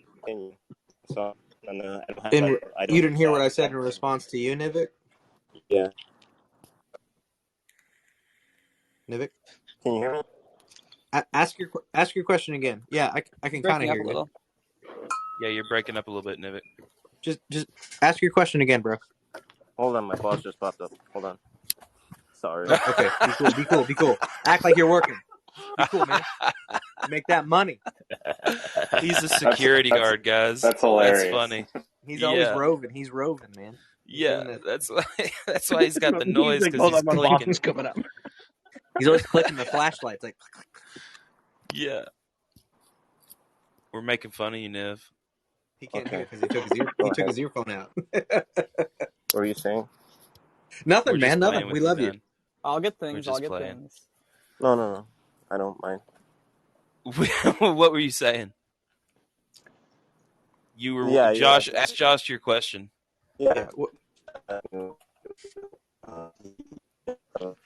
Damn, you're breaking up again, bro. Yeah. Thank you. Can you hear me? No, not yet. Testing. Not yet. Robo Niv. He's trying to get to the right spot on his walk. Testing. Yeah, try it now, Niv. Try it now. Try it now. Yeah, I was asking him about secularism. He was saying that he mentioned secularism before in schools and having a problem with that and wanted to get away from that. But I remember one time he says that he is actually really open in pushing his kids to be exposed to different views, so they could be confirmed and so they can be confident in where they stand. And it kind of seems like he's not that way, because it seems like secularism comes off as a threat in not having too much confidence in they'll be holding to their faith. Yeah. So I think what I'd said earlier was I think that's demonstrably false. One, my kid is here right now, talking to other people about their worldviews. So, I think we're called, as Christians to, one, I think know what we believe and why we believe it. But I homeschool my kids and I encourage them to talk to other people about their worldviews. My son's on the show right now. He has his own show. I just think what you said was false. That's what I would say. Oh, okay. I just was trying to get where I just was trying to understand what were the negative. What you mentioned secularism, so I just was trying to get what was the negative. What was the negative? Oh, the negative of secularism is it's anti-Christian. That's the negative of secularism. But you would know that because I'm a Christian, so. Yeah, but there are other people there that are Christians and as well. That, they're people with different views. School. I don't know if it's anti-Christian. It's pro everybody. Secularism so would be anti-Christian. Really 100%. Honenheim has a question. Let's go ahead. But I think I think you can only have Christianity and the other religions existing in a society if you have a secular government. No? Let's hear from G, and then let's get Brett in here. Wait, what was that? What was the question again from Honenheim? It was an answer, really. I was just saying, we're coming right back around to you, Nivik. You're breaking up. To have the freedom to express and practice your religion in a society with others that practice their religion, you have to have a secular state, no? No, not a state. Basically, secular governance, a secular country, a secular group of people that accepts the different religions in their society. No? Yeah, I mean, basically, you have to have a fundamental principle undergirding your society that is the non-initiation of the use of force. Because people said secularism is anti-religion, and that's not really the case, because people who are religious, they wouldn't be around if it wasn't for secularism. It's anti-religious in a particular way, right? It's like out of the Middle Ages, we get absolute monarchy and feudalism, and it's pretty well all informed by this massive Leviathan called the Catholic Church. And they're not Christians, just to point that out. Right, yeah. I don't even think they think they are. You can't. So not being against a religion, and not be religious and still be, it still makes you anti-religious? Again, most of the founders were some form of deist, at least. Right? Like it wasn't against religion, it was against the fusion of state and church power. That's what secularism is. So yeah, I mean, on that front, Honenheim, I'd say, yeah, I mean, if you're going to have a state, it's going to have to be secular. But I would say you actually don't need a state for any of that. And actually, the state has been one of the primary things, not only standing in the way of us having a free and open society, but doing everything it can to grind us into dust. Let's get Honenheim's response, and then Brett. And then me. Yeah. And then Nivik. So you don't have to have a state. I'll just say you'd have to have a kind of secular state, not in the term of state as in people. Right. I mean, a state of affairs. It would have to be a state of non-religion, welcoming all religions. If you know what I mean there. It's a secular way of thinking. It's a secular kind of definition of secular, not forced secularism. It's just it's a secular ideal, I would say. Well, I mean, I don't know, because that is a good topic to maybe juggle with. But the fact of the moment that we take religion out of the state's hands, basically, like the actual state, like the monopoly on power. The moment we do that, we not only see way more religion, but the mass proliferation of different typologies of the same religion, all living interconnected with one another. And of course, you get violence and stuff here and there, but it's nothing like what the state was conducting. Right? So what about people with other beliefs? Are you anti their beliefs as well? I don't get it. I can be. I'm anti-belief in general, really. Yeah, that's right. Yeah, I mean, I can be directly right in front of you, anti your beliefs, and not harm you in any way. Like, I don't have to share your beliefs at all. As a matter of fact, I doubt. Yes, I'm anti other people's beliefs. Right. Absolutely. I might be totally anti your beliefs. Chances are, and you guys have met me, chances are I am. But one of the reasons, if you guys don't mind, one of the reasons I sent my kids to public school is because at home they gave me kind of like the least effort possible that mom would let them get away with. And I really felt like being in a competitive environment in a classroom with other students competing for top grades would bring out the best in particularly one son. He's very competitive, and it worked. He was there doing the work. And so I really think with each individual child, you have to kind of figure out what you think is going to be best for them. Yes. And my youngest, sophomore year, he was like, I am done with this school. He did not want to be there. And so we said, come on home. And he finished off his high school at home. And you know what? You just have to be flexible like that in your situations. Yeah, very flexible. Can I jump in? Please. That's not, Jenny I don't just think it's answered. biblical. I'm sorry, go ahead. I'm sorry. Yeah, go ahead. Because Jenny just answered your question. Why do we seek the truth? Because it gives us the answer to the least difficult answer to anything. As soon as we have the truth, we have the easiest way to do anything. So she just answered the question. Good job. Yeah, homeostasis. Baby. Brett wanted to say something a minute ago, and then I think Scott wants to say something. Sure. So, I'll kind of just reiterate my point from earlier that I've thought about this for many hours, and I've sat and said to myself, what would be the ideal environment for all humans to, thrive? And can I create that inside of my classroom with imposing as little, objectivity on them as possible? Mm-hmm. And this is one of the issues I have where I think that the mind needs to experience, as Jenny was saying, in the public school, like as much, competition and experience as possible. And like, for me, this is deeply personal because, I'm one of those teachers that's working 50 to 60 hours a week. And I take it very seriously that any person who walks through my classroom needs to have the most highest quality education. And I can only do that if not that the room is secular where I don't, we don't really talk about religion, but our primary focus is education, exploring as many topics as possible. Mm-hmm. And I think that back to what G was saying, much of the world's history has proven that when religion is mixed with government, humans don't do that well.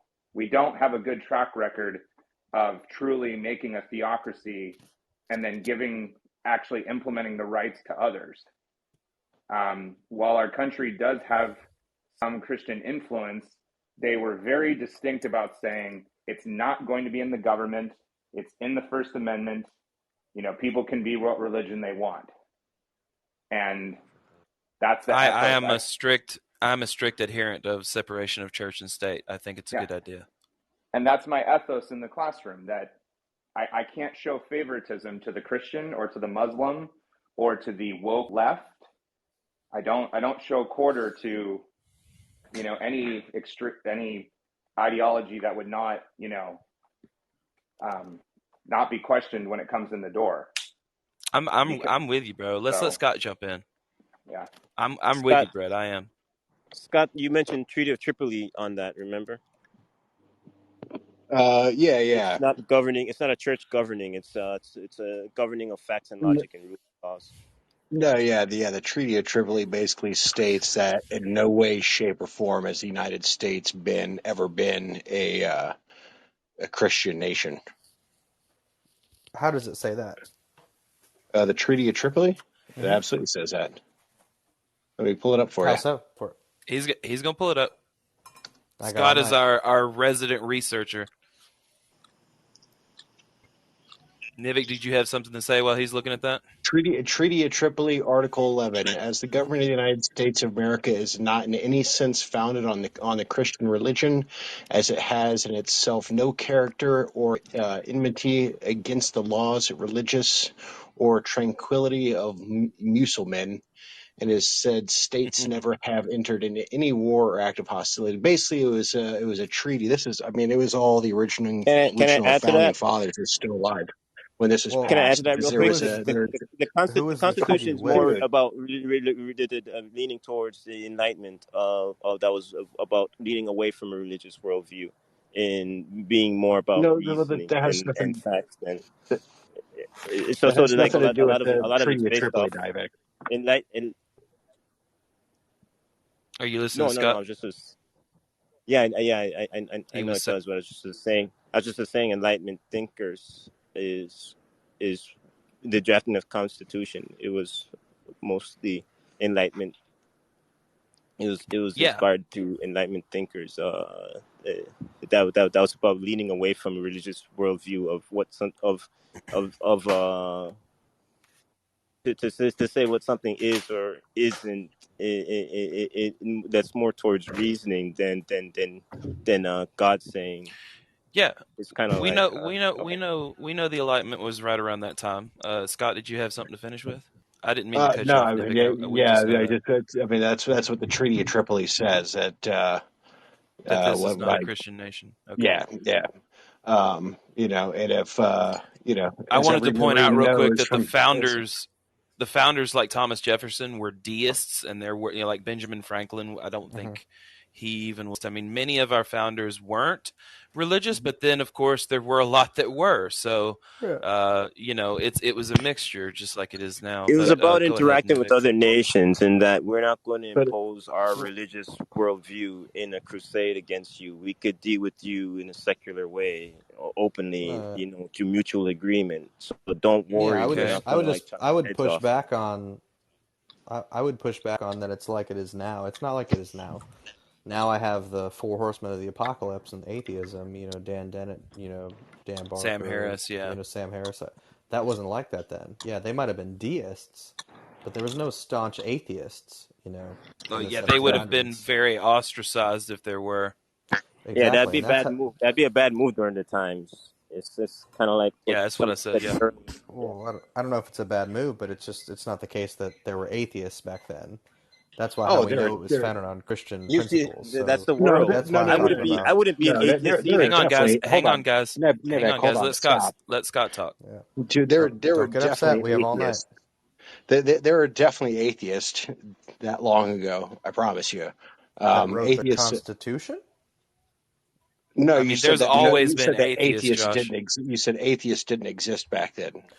Yeah, there's always been atheists. What I'm saying is, maybe. I would say prove it, and by what standard? Well, right? We'll just precept the shit out of that. What I would say is what we're talking about is the Constitution, and you're talking about the treaties. What are you talking about? Are there the treaty? Treaties, and that's how it was signed by John Adams, an atheist. John Adams. I'm pretty sure he was a deist. Okay, so not an atheist. Okay, great. But definitely not a Christian, though. So what if a person's Christian? Just because a person's Christian doesn't mean anything. People could lean away from Christian. I think Honenheim has something to say. I would say to Josh that I think he would be an atheist in regard to many of the gods, if not including the God that you believe in. So there are like thousands of these different gods, and you are atheist to many of the other gods.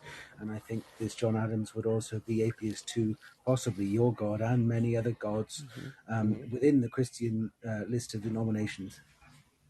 Yeah, I would say the Christian position is that there's only one God, like the triune God of Scripture, and then all other gods are false gods. You would say.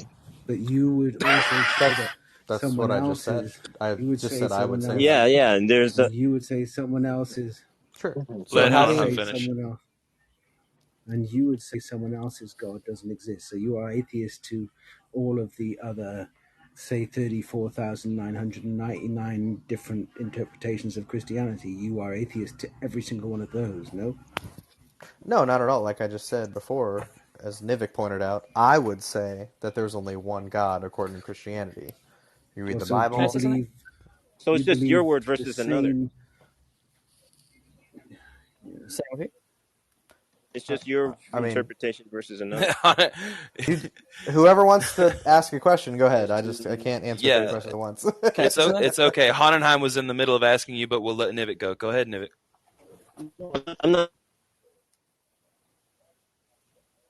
I'm not saying you're bringing up irrelevant points. I was just saying Hanenheim wasn't done speaking about what he was speaking about.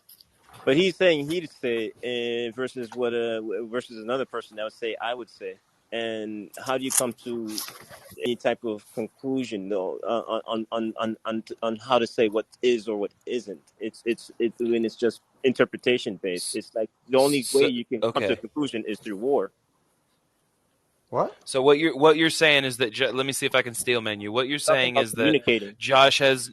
What you're saying is that I think what you're saying is Josh has no way to tell what is true in terms of which Christian religion or which, if he's a Baptist or if he's a Methodist or whatever. Is that what you're talking about, Nivik? I'm adding to Anaheim's point in other people that have different belief interpretations that he would be an atheist. Yeah, that's literally when they're communicating, they can't come to a sound conclusion on anything. So it would just be my right is your, my right is your.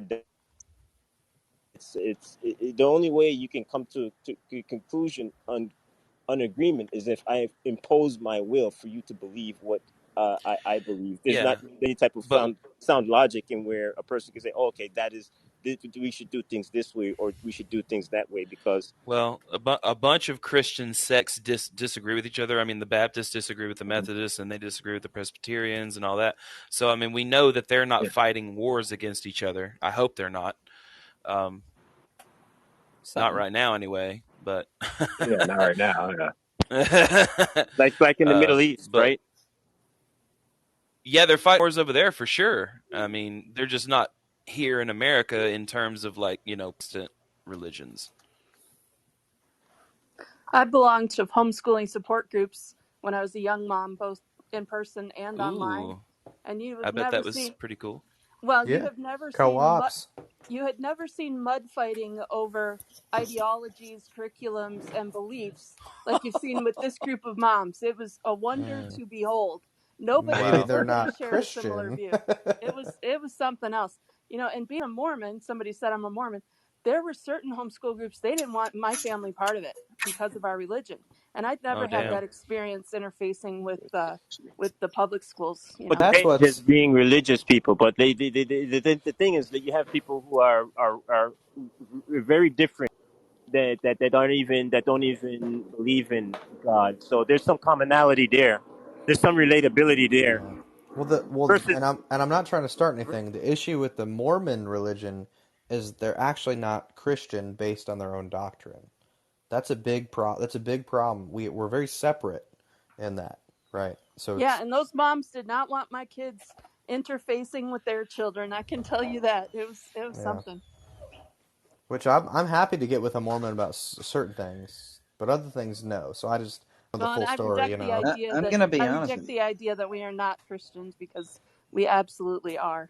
Well, you're not Christians because you reject God. Yeah, one at a time. One at a time. Sorry. Which one more, Mormon or atheist? Would you fear? Who are you asking? Wait, can I answer that? Can I answer that? Okay. Go ahead, Jacob. Oh man! I fear neither. Jacob. Yea, though I walk through the valley of the shadow of death, I shall fear no evil, for thou art with me. Let's let Josh respond to Jenny, though. I think that was a really important point, and I think that was a serious point to cover. It's important to talk about the serious things. Yeah, I think it's about kind of a defining of key terms here, right? So we have different religions, right? And I would hold to a Christian religion, and I think the Christian religion holds to the triune God of the Bible, and Mormonism does not do that. The Church of Jesus Christ of Latter-day Saints does not do that. You have 4 standard works, and they actually contradict each other, right? So would you say you're atheist to the Mormon religion, Josh? Well, I don't think atheists have God, right? I think they have a false God, and I don't mean that insultingly at all. Honnenheim waiting patiently in the back. So for real. So you don't believe wait, atheists have a false God. You don't believe that Hang on, God Nivik. exists. Hang on, Nivik. 1 sec. Josh, do you Go ahead, believe their Hannah. God exists? Do you believe the Mormon God exists? Yeah, I would say the Mormon God is a false God, and he does not exist. No. So then you're atheist to the Mormon religion, then. So according to your worldview, yes. I would say according to mine, no. Because I mean, you are an atheist in terms of like Thor, right? I mean, Thor is not a real god. Well, imagine it like this: if you think that Thor is a god, sure, but I don't think that he is. Yeah, that's right. And then I would say, good by answer. what standard? Precisely. So let's go. Like you wouldn't call somebody who doesn't believe in unicorns an anti-unicornist. It's like no, right? There's You wouldn't no unicorns. Yeah, you wouldn't call somebody an a-leprechaunist. I got you. Yeah, right. Sure. Yeah, I got you. But if I did, is that wrong? By what standard? No. If you want to get technical about this, and I love to, belief. Theism and atheism have to do with belief. They don't deal with knowledge. That's Gnosticism and agnosticism. So you can have those two separate magisteria that overlap sometimes. But on the question of some God exists or no God exists, there is either believe or disbelieve on the top proposition or believe or disbelieve on the bottom proposition. You see what I'm saying? So like there's a direct logical negation there. True or not true in terms of some God exists. Same thing with no God exists, true or not true. When I will add to that real quick. Vivek, just real quick, let me add one thing to what Thomas said. Atheism, the root itself goes back to like 5th century BCE, just meaning like without gods or without God. That's all it means. The Romans called Christians, like Gnostic Christians and early apocalyptic Christians, atheist because they didn't believe in the Roman gods. Absolutely. What happened to the Romans? That's why we love history, Jacob. I love it. Well, here's the funny thing: the Egyptian Empire was around for 3,100 years, 3,100 years. The United States has been alive for 1/10 of that. Mm-hmm. Yep. I will point out though, before the Roman Empire fell, they did become Christians first, and then shortly thereafter. That's true. They did convert to Christianity at the end there before they fell. Yeah, last ditch effort, right? The whole place is going to shit. Question is that bad? Is that right or wrong? And by what standard? I don't want to ignore Jenny because I think Josh and Jenny had an important. Oh yeah, I'm so sorry. Yeah, absolutely. I'm sorry, Jenny. Yeah. Jenny, did you have any thing to say to Josh about any of that? Who's the teacher in the room? I heard his voice, but I didn't catch his name. Hohenheim and Brett. Hohenheim and Brett have been our teachers. Mm-hmm. Well, I do think there has been a lot of criticism of the schools over these years, and especially with critical race theory and all the gender stuff. I think schools and teachers in particular feel somewhat defensive about what's happening in their classrooms. And I just think it's a very awkward place for them to be in, especially those who just want to do what they love, which is to teach. And I think we should up the ante in terms of our respect for what they do every day and the hours they put in. And what I observed with our interactions with the public school teachers is that there was just a warmth there and a genuine goodness in most of them. And so teachers are a great lot of people. Yeah, no, I was so grateful for the relationships they had with my kids and the lessons my kids learned. And we felt it was important for our kids to do university work. And so our 4 oldest have all graduated from college. Our youngest son just started this year. And it's, you know, it's joyful to feel like you can participate in the culture when some homeschooling communities are so sequestered that I understand that wanting to protect and you know, keep them safe, but at some point they do have to go interact with society. And school was just the perfect vehicle for us to give them that step out of our family circle and step out in the world. And you know, I don't really have any regrets about any of the choices we made, whether it was homeschool or school. It just worked. I'm glad you're happy about that. A lot of people have regrets when it comes to what they've done with their children. I'm glad you've chosen the right path for you. Josh was specifically contending with Mormonism earlier. I didn't know if you had a response to that, or I was going to let other people talk about different stuff unless you still had something you wanted to discuss about it with him. Well, thank you. I grew up in a Bible Belt area in Michigan where neighbors taught their children not to interface with my family because of our faith. So I experienced some real Mormon bigotry growing up as a little girl, and it never stopped. It's never stopped. And I'm sorry for that. Well, yeah, absolutely. You should not be persecuted for that. Yeah. No, it is the fundamentalist Christians who seem to be the most vociferous in pointing out whatever they perceive to be our faults, and really express some true bigotry and hate. And so I've been troubled by that because it's felt, you know, somewhat unfair when we're just trying to live our lives. You know, we do have a missionary program, but we're not trying to impose our morals on other people. We invite people. Nivik, mute yourself. We invite people to come learn more about us and perhaps join our faith, but it's not any sort of compulsion. I don't think we're a cult. You know, we're often called a cult. And, you know, I am a devoted follower of the teachings of Jesus Christ. I think of him as one of my best friends. I think of him as the person who I'm trying to be like every day. And so to say that we're not Christian is just, it's almost funny. The Book of Mormon, Christ is mentioned on almost every page in the Book of Mormon. So, you know, that's just my pushback. I don't bear him any ill will. I understand his position. I even respect anyone who feels like they need to protect themselves from false teachings and false ideologies. I get it. You know, I understand. I understand the Muslim posture of, you know, you want to control your child so much that if they leave your faith, well, I'm gonna go kill my kid. You know, I admit to having some of those feelings. Not that I want to kill my kids, but you know, you want them. Please don't kill your children. No, you want them to believe what you believe so strongly. I won't do it, Jake. I love you. Ferociously that you understand that instinct. You know, and when they, I'm sorry, Jenny. We weren't trying to trivialize what you're saying. No, we're just. I do understand. We were just messing around. I do understand your plight, that you have been made fun of a lot for being a Mormon, and I get that absolutely. And I think you should be true to what you believe. If that's what you honestly believe, I think that there is fallacious reasoning in being a Mormon, but I do not ever put anyone down for being a Mormon. Thanks for answering my question, Jenny. Because I asked earlier which one was more of a problem, atheists or like which one would you fear more, atheists or religious? I don't fear anybody, and I don't fear anybody trying to influence my children. But you said that you more have issue with the Christians than anyone else. I perceive that the Christians have been particularly hard on my people and have taught their children some things that I don't believe are true about us. Then atheists. Atheists, I don't think they care. You know, most people are like, whatever. You know, live your life, libertarian. I care a great deal about people and love and empathy. So I'm just that kind of person. I just perceive that many fundamentalist Christian pastors especially have taught the people in their congregations that they should fear the Mormons. And I think that is really dangerous.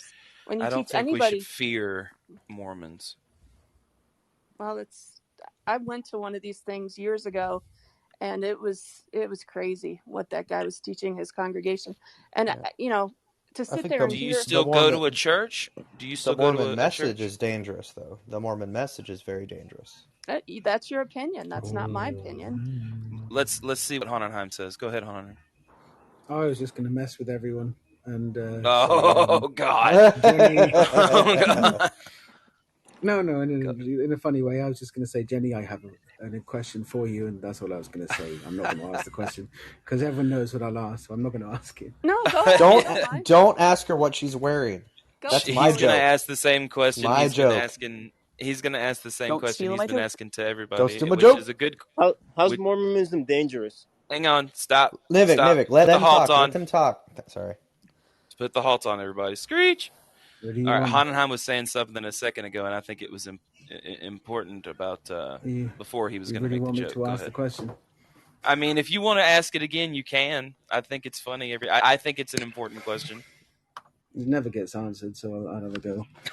So Jenny, please, I'd love to hear. He's trying to do this in good faith, Jenny. He's not fucking with you. What is the question? It's honestly, what am I wearing? No. What is it? Okay, what is it? Jenny, it's about God. Do you think? Yeah. Hang on, Niv. Do you think God knew the full implications of every creation and had the power? Let's just start with: Does God know the full implications of every creation? Yes, we are His children. He's our Father. He knows what we're going to choose to do before we do. He just knows that when He puts us down in a certain environment on Earth, He knows how it's going to go. Okay. Did He have the power to create you in a way that you would have made different choices? Yeah, I think He probably did. But he does give us our free will.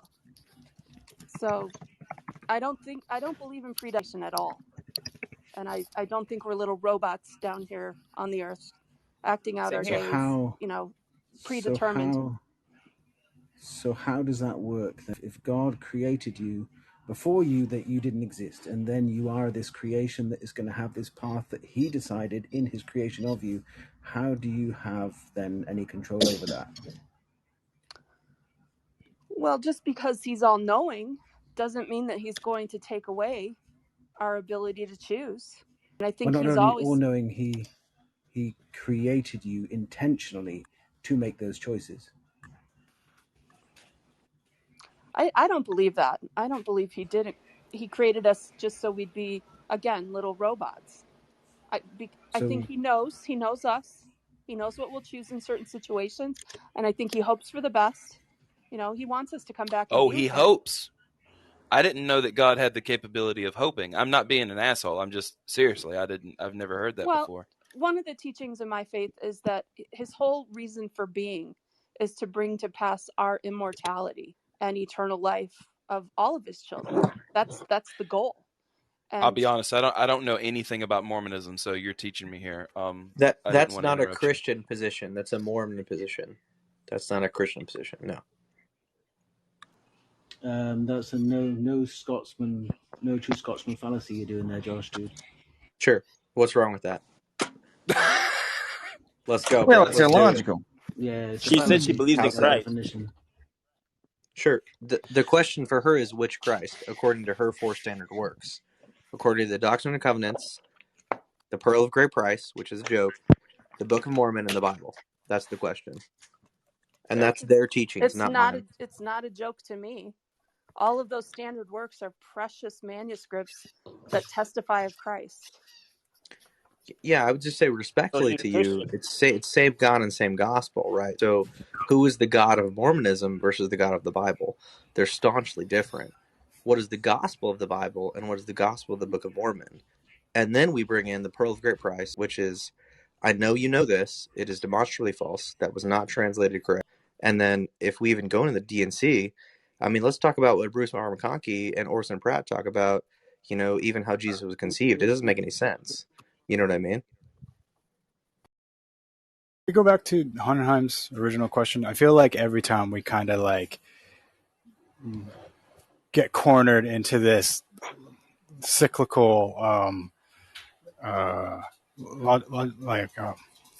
circular logic that something throws a monkey or a wrench in the system and we move away from it. Like Hanenheim, he's got a point here where basically I think what he was saying is God knows everything that you're going to do, right? Like that's what Jenny agreed to. God knows everything you're going to do.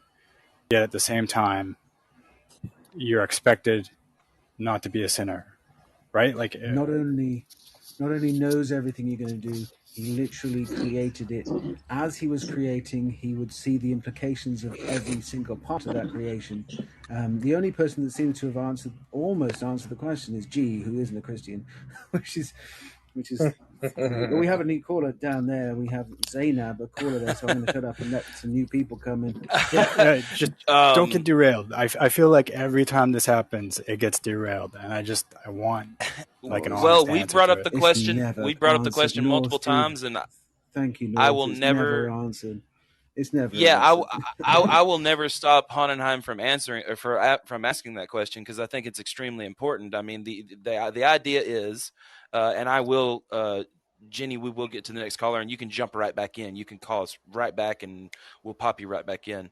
But the whole idea is that if God is, we'll just say he's omniscient, he's all-knowing.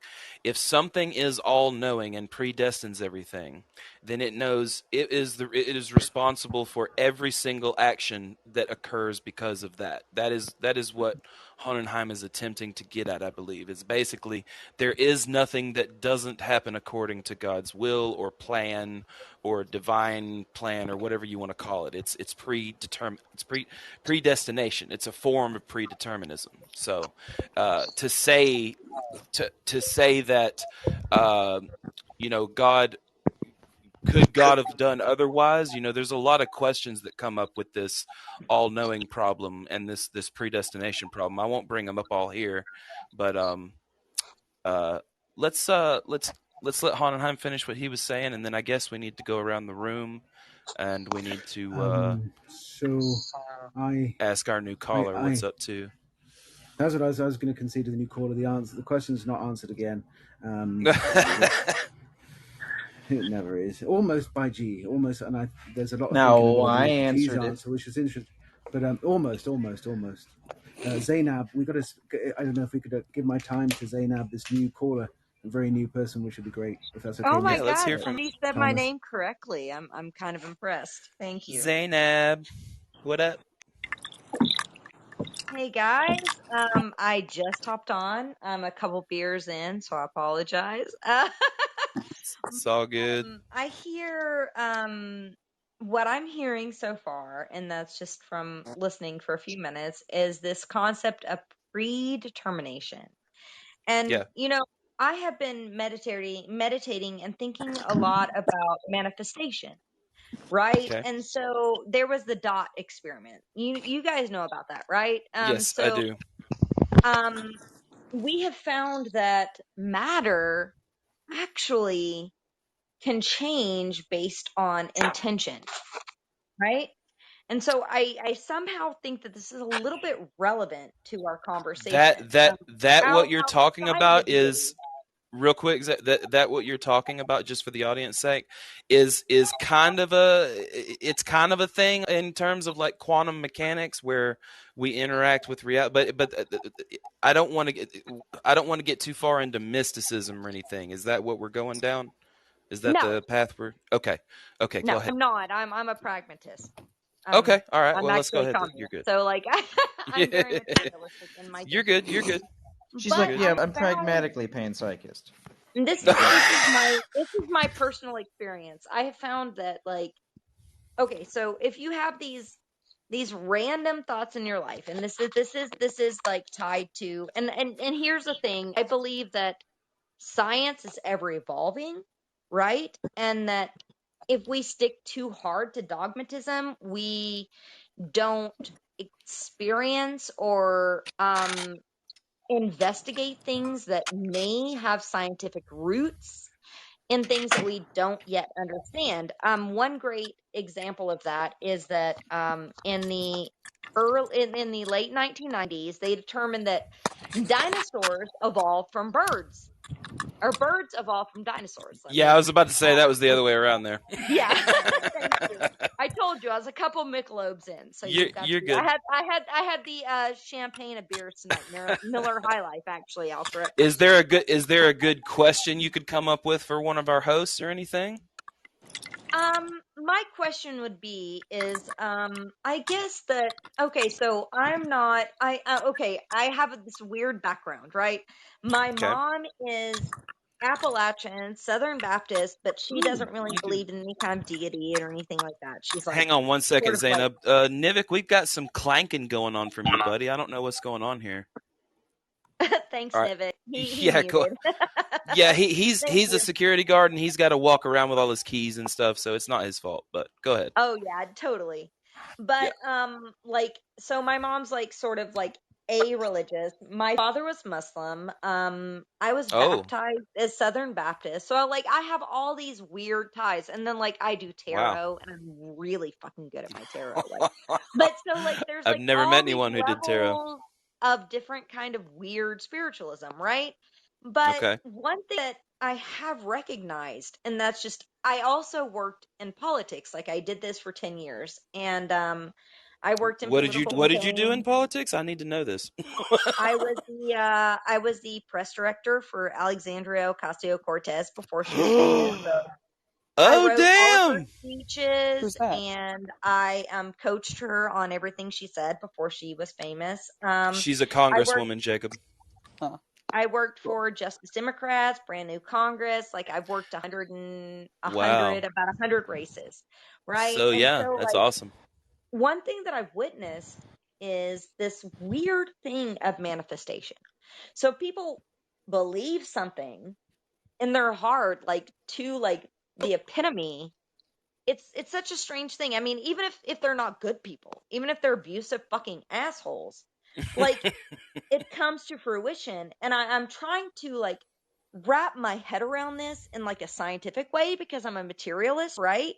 But I also am recognizing this pattern. And just like I said, like I was one class away from having a geology major too. So like understanding paleontology and history. And that's why I bring up like the dinosaur example is that if we're so embedded in dogma in science, we don't get beyond to understand things. But what I have witnessed is that the way that people feel and the way that they actually fucking believe, and even if they're like sociopaths, which is horrible, fucking horrible, but it manifests, and I don't understand these correlations. I can't put them into words. I can't figuratively explain them, and I don't think they have anything to do with a god, and I don't think they have anything to do with anything. But I can tell you what I it is. think there's some sort of reasoning for this, but I don't know what it is. So if It's you bias. can explain it to me, that'd be amazing.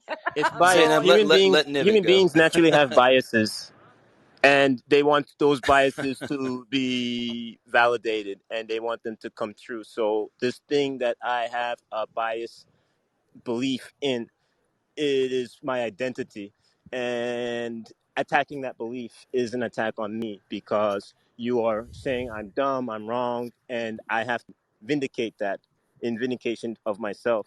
So to say that unicorns don't exist is kind of, I'm crazy, I'm dumb, I'm retarded. A person would want to defend that belief in Actually, defense of unicorns themselves. were like Okay, forget unicorns. Forget sorry, unicorns. not Slow down. to have an Slow example, down. but unicorns were were like based on an animal that actually existed. Yeah, it's got a horse. Unicorns are rhinoceroses. Unicorns are rhinoceroses. No, there's a prehistoric animal that looks like a horse that had a horn. I can't remember its name right now. Okay, forget unicorns. Forget unicorns. Rhino. The horn on it. Okay. Really? I'm trying to address what you're saying. Nivik's got to get this out of his system, guys. Okay. Get it out of your system, Niv. Let's do it. No, it's not about unicorns. Sorry, we brought up unicorns. I guess they do exist, but I was just saying. I was trying to address. She was saying I don't understand why folks are like that, and I was just addressing their biases and how their biases could be their identity, and how they'd want to validate that and vindicate that, and do everything they can to say what they believe is true and reinforce. And people, and that's where you have grifters. Grifters will come in and they'll say, buy this Spaghetti Monster t-shirt. Everybody else is crazy.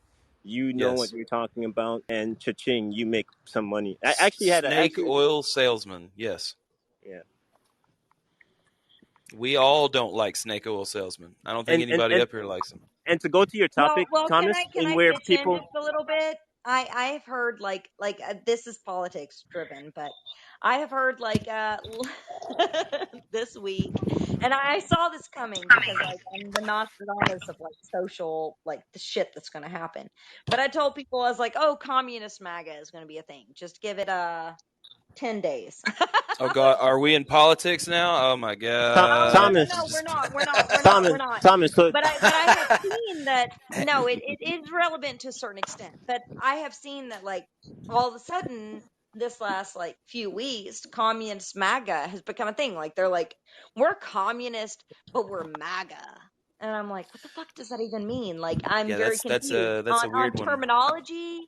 I'm confused on like belief systems. Like, I'm confused so on a lot of they're wait a minute. They're communist, but they're make America great again. How does that make Thomas, sense? you remember the other day? Thomas, I just want to finish what I was.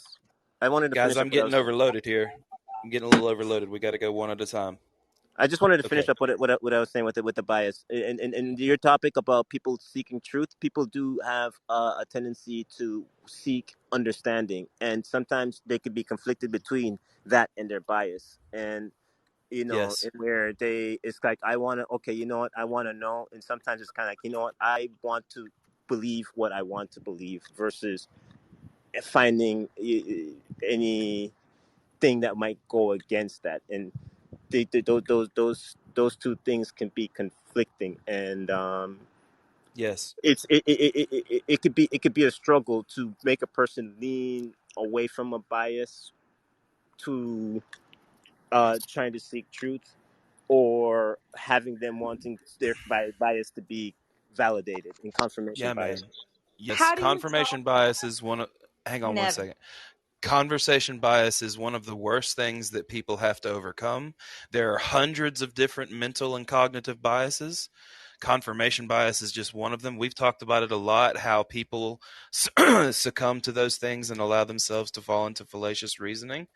And it doesn't mean they're absolutely wrong. So it is important to bring up biases, but not we have cognitive biases, and a lot of critical thinking, rational people understand that we have confirmation bias, which I think is extremely important. You know, I'm glad that Nivik brings it up a lot because confirmation bias is important to realize. But I won't go on any further. I think G had something to ask me, and then I'm going to let Zainab go again. I'm sorry, I got overwhelmed there for a minute. I brought it up the other day, and and then I think Vlad came through on another show and had me clarify the topic. But remember, I got into a little trouble because I insisted that the only real difference that I could see between the socialists of Germany and the socialists of Russia was simply their modality, not actually what was fundamentally undergirding that modality, which both shared. Okay. Right? Which is fundamentally the belief that the individual can be subordinated to the collective. So as long as you have that, as long as you have that basic fundamental category, man, you can have all kinds of crazy communists, MAGA communists, libertarian socialists, market socialists, democratic socialists. It'll keep going and going and going. Yeah. I see what you mean. There's a lot of genres, just like music. Mm-hmm. Zainab, I'm sorry to cut you off. Go ahead.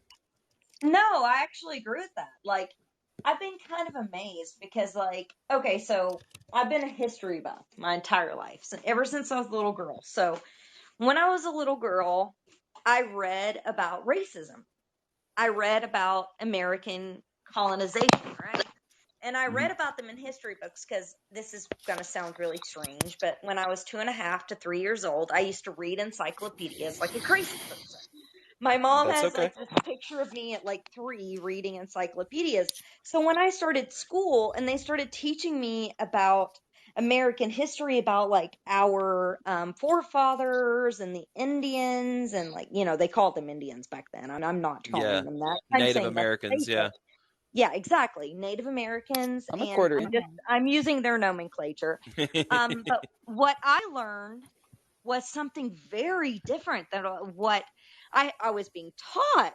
And so like my mind was having like a crazy breakdown. I think that that's what sometimes when I hear like people talk about being Stalinist, Marxist, you know, like there's some things that I read from Marx that I actually agree with. Like there's a lot of things, but Marx also says that, you know, everything he writes is based on changing times, and changed his views like 40 different times throughout his life. That's one thing that's actually cool about the dude. Like the dude, and then I talk to people that like read one book from him like 10 years before he wrote another book, and then 10 years before he wrote that book, and I'm like, the dude changed his shit.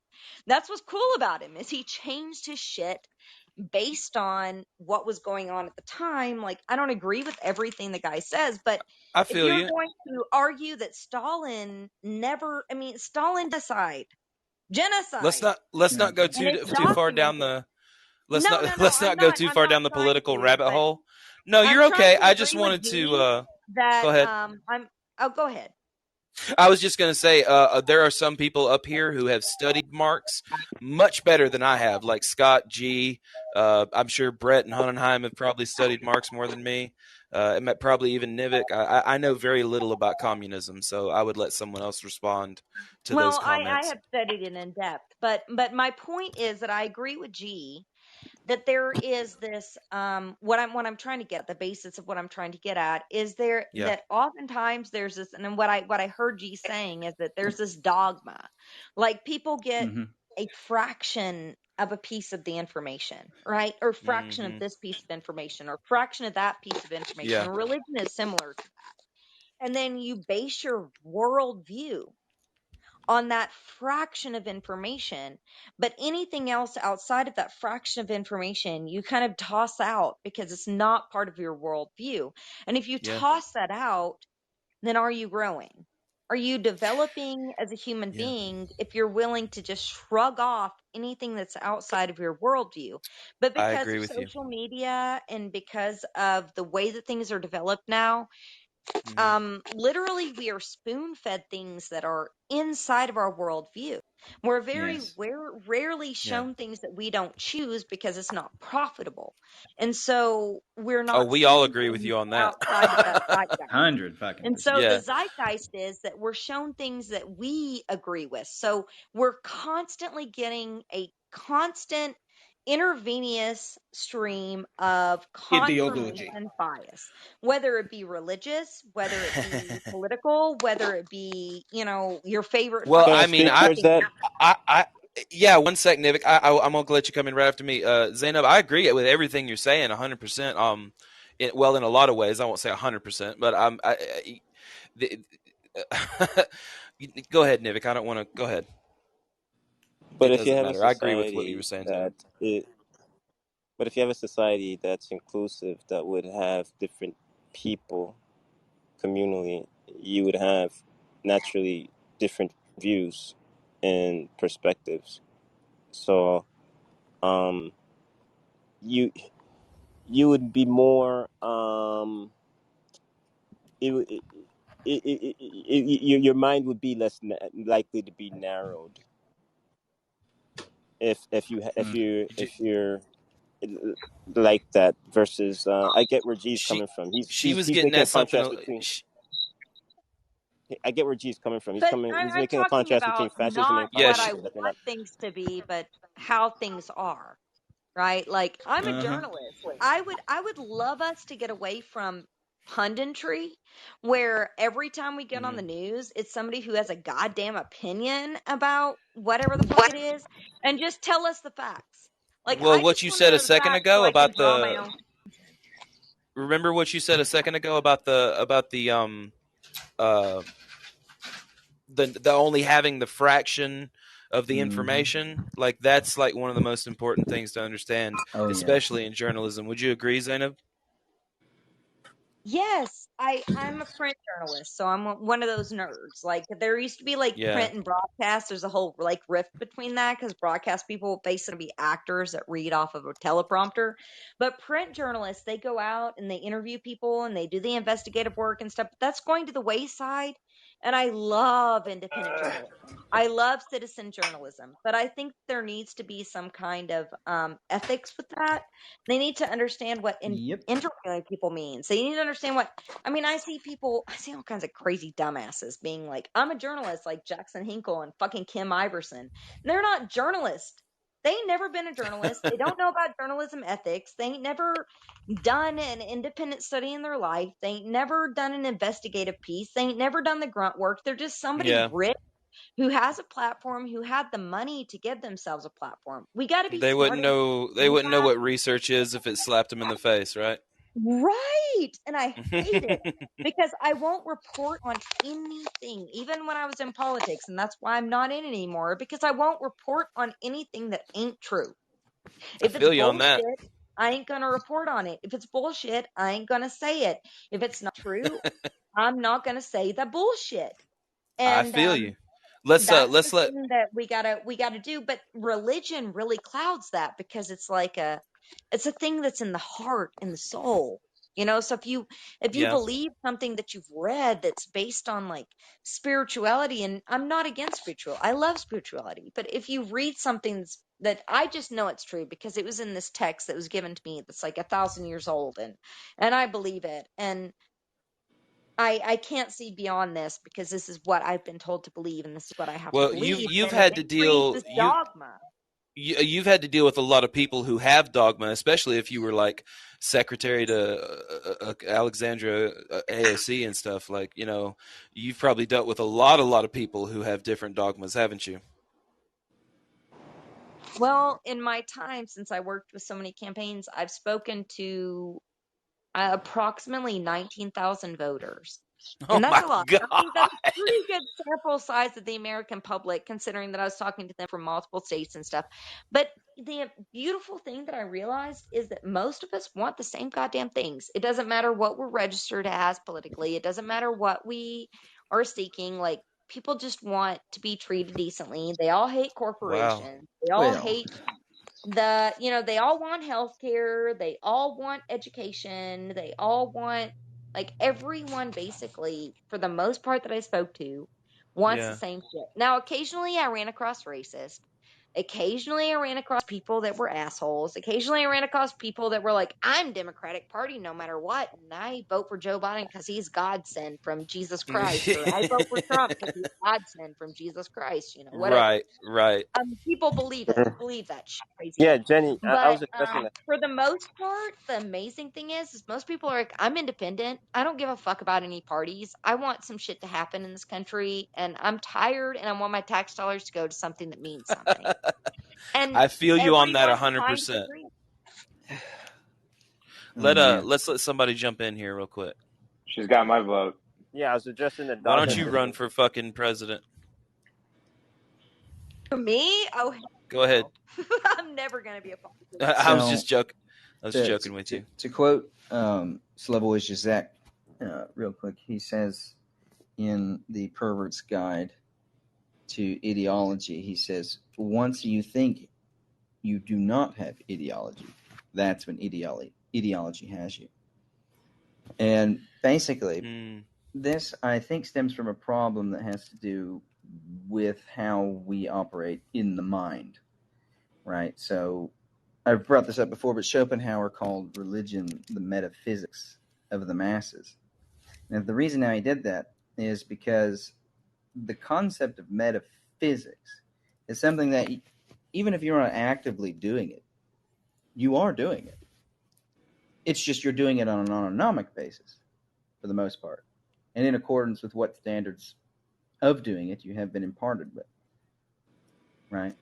And so basically metaphysics is the field of philosophy or thought associated with properly categorizing reality. And for every clear and encompassing category that I can identify, all humans, we're going to get hits of dopamine. And the more that we engage with those domains and those categories and build them out and build structures between our categories, well, the more ideological we are going to become in regards to those categories. And so basically, you've got, to sum this all up, you've got about maybe 315 million people kind of walking around doing third grader metaphysics.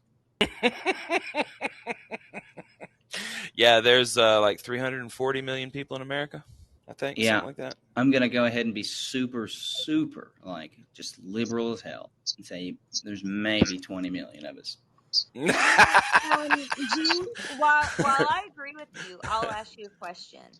Like, one thing that I've discovered as like a communicator, right? I've spoken to, like I said, like 19,000 voters. I've gone on, I've knocked doors, I've done all the fucking grunt work, and because I'm Appalachian, you know, people frown down upon it, you know. Where at from over there? I'm from West Virginia.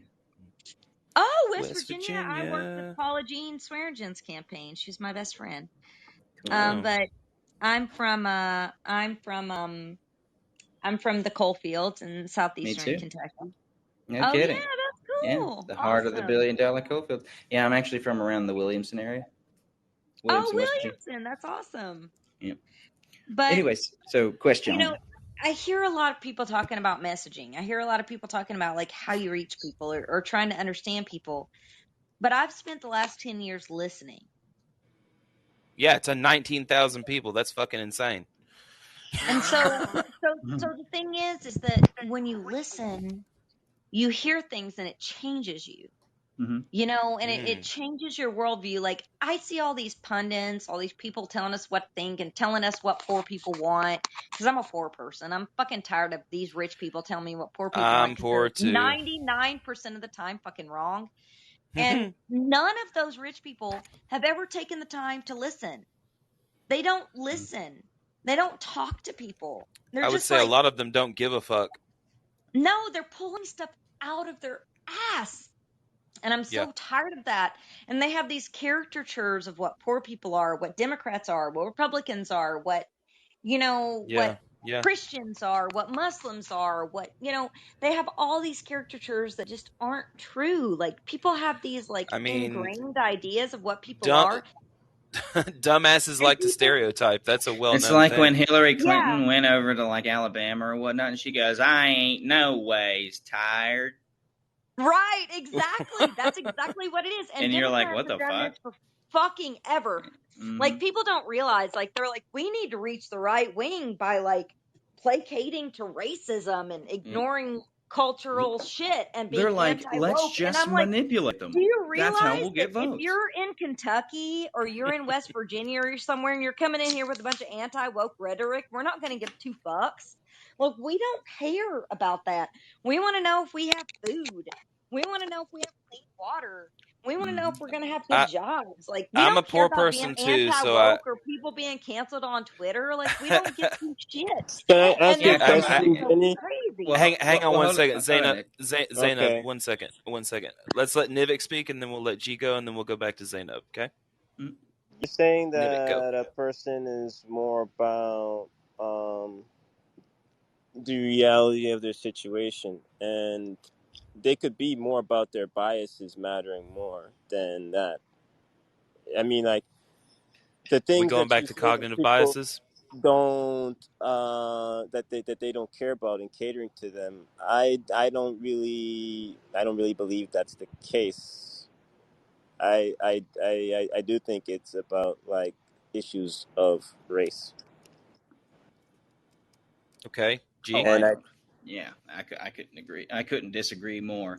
The only people that actually really do care about race are the people who can really use it to get you to really vote for them. And then, like, that's about it.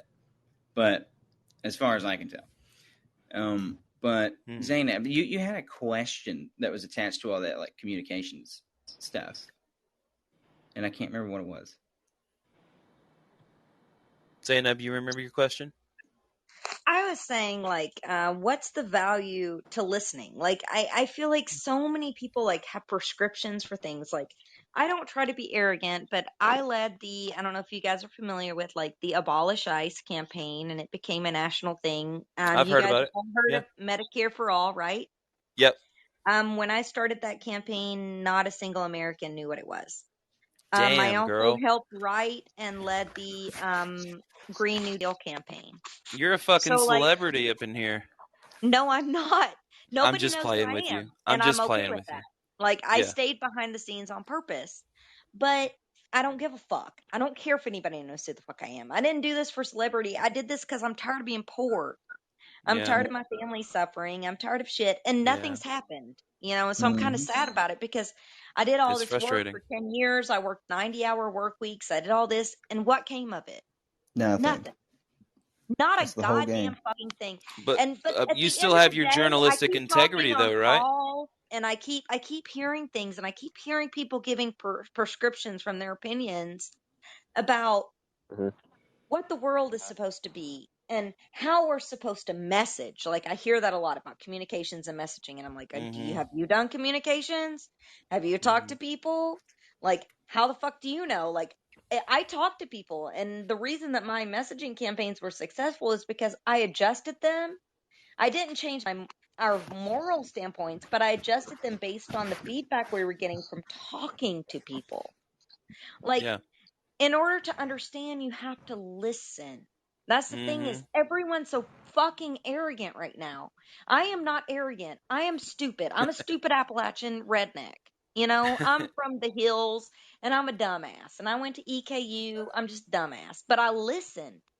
The thing is if we can shake that arrogance and we can start listening to each other, listen to your neighbors, listen to the Yeah. people, and like, if we can start paying attention less to like the federal stuff and less to like making judgments and less to like judging people on their religious biases or judging people on whatever, we got to recognize the dangers. And I think that like right wing extremism is dangerous. I think that like anti-vax is dangerous, like as far as like not like regarding to COVID. But let's see, I lost you guys. Where are we here? It's good. One There we quick are. statement. But If like, I feel like there's Zainab, some can you things let that somebody? can be socially irresponsible, but at the same time, I think if we listen to the majority of people, like, we all agree at the end of the day, and there's a lot less of the vitriol that we see. Like, when we're on Twitter, we're always arguing with each other. Like, people are so Well, fucking mean to me on Twitter. we And got to like, remember I've not to learned that that's generalize too much. Real quick.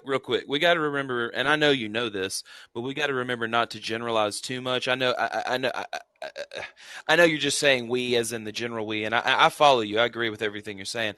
yeah, it's in like And I think everybody, you, myself I think you included. still have. Real quick, I think you still have your journalistic integrity. You said what happened after all those 10 years? Well, you heard 19,000 people's opinion. You kept your journalistic integrity, and you feel bad for how things are. That seems like you're a good person to me. You listen to 19,000 people. So that's got to be difficult enough. But no, I just wanted to let Nivik and G and a couple of other people hadn't got the chance to talk here recently, and I didn't want to leave anybody out. We've also got Jenny here with us. I didn't want to leave her out. I was mentioning Scott, I identity think, is biases gone. earlier. I don't even think Scott is with us. Let's let Brett jump in real quick. Brett, you there, bud? Yeah, I thought that was super dope to hear, Z, about your journey there. I think you make a very good point that, and this is a technique that many people that I follow, like Eckhart Tolle and others, will talk about, is we don't actually sit in a conversation to listen and understand. It's a very like, I'm processing what I believe through the lens of what the other person is saying. I'm always only seeing it from my perspective. And I know someone might say, well, you can only see it from your perspective, but it's like the very wealthy at times don't, we make fun of them in the news because they don't understand or have forgotten what it's like to really struggle, and I think that disconnect is what many people, like you said, could unite in the country to be frustrated about. 100%.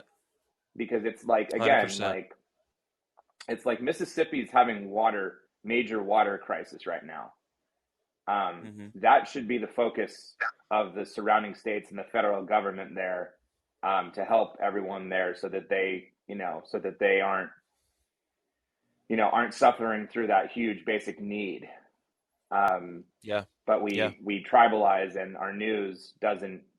The news will cover that for 2 minutes, and then it goes to the next thing that it thinks everybody will stay on. Well, it's sad. It's sad that local news groups are where the good news is, and that doesn't really get to the fucking mainstream news works. You know what I mean? Like, yeah, definitely. All the good journalism is done with the small news groups and the small newsrooms and all the independent journalism that's throughout the country and all these very small news organizations. The major networks need 3, 4, 5, 6 million viewers, and they've found out that the only way they can truly do that is to consistently make people angry or upset. So they have these 5-minute sets that are just a joke. It's like my students will ask me, "What news do you watch?" And I'm like, "None of it." And they're like, "None?" And I'm like, "No, I don't watch the major networks because they don't actually provide sometimes they do, but most of the time, I don't see them as holding a space that actually has productive discussion in the way that the presidential debates have largely become a joke. They're just about who's on what team, and they don't, in the Democratic primary, they had Bernie and Elizabeth Warren fighting each other instead of actually talking about healthcare that they could have changed for people that don't have health care in the country. I mean, he has the most money wins. Critical thinking is the most important thing. And if we don't have critical thinking, what do we have? We should be able to watch primary news sources and be able to critically think and analyze it. But we're not taught that shit until we get into college. Like, I didn't have my first critical thinking until I got into college, Mm-hmm. I wanted to address what she's talking about and why people don't critical think. That's why I was bringing up bias earlier and identity, and that's what race is. It's an identity. People don't really know what exactly race is, and the thing about it is, you have a tug of war between your bias of identity versus those things that you say people care about, which are based in fact and logic and what could benefit them. And sometimes you seek understanding, you try to seek answers to those things, but sometimes you're pulled towards your biases. It's a conflict between folks, and that conflict is being fought within them and within themselves and the outside. And that's how come I was mentioning earlier in addressing that problem. You have like the left that is more diverse. You would have people that have different perspectives and where you could take in different information and come to you just have more information to choose from, to more come to a better conclusion in how to solve a problem versus where it is more isolated versus not being more isolated and not having access to different viewpoints, because we were talking about dogmatism and why people are dogmatic, and there's dogmatism on the left and on the right. But the thing about the left is that if you're open to different perspectives, then that can broaden your mind and not being held in a dogmatic stance, because you have different information to process to come to logical conclusion. I follow you. Yeah. So you have that battle of identity politics in people's biases in their identity being in their versus seeking answers.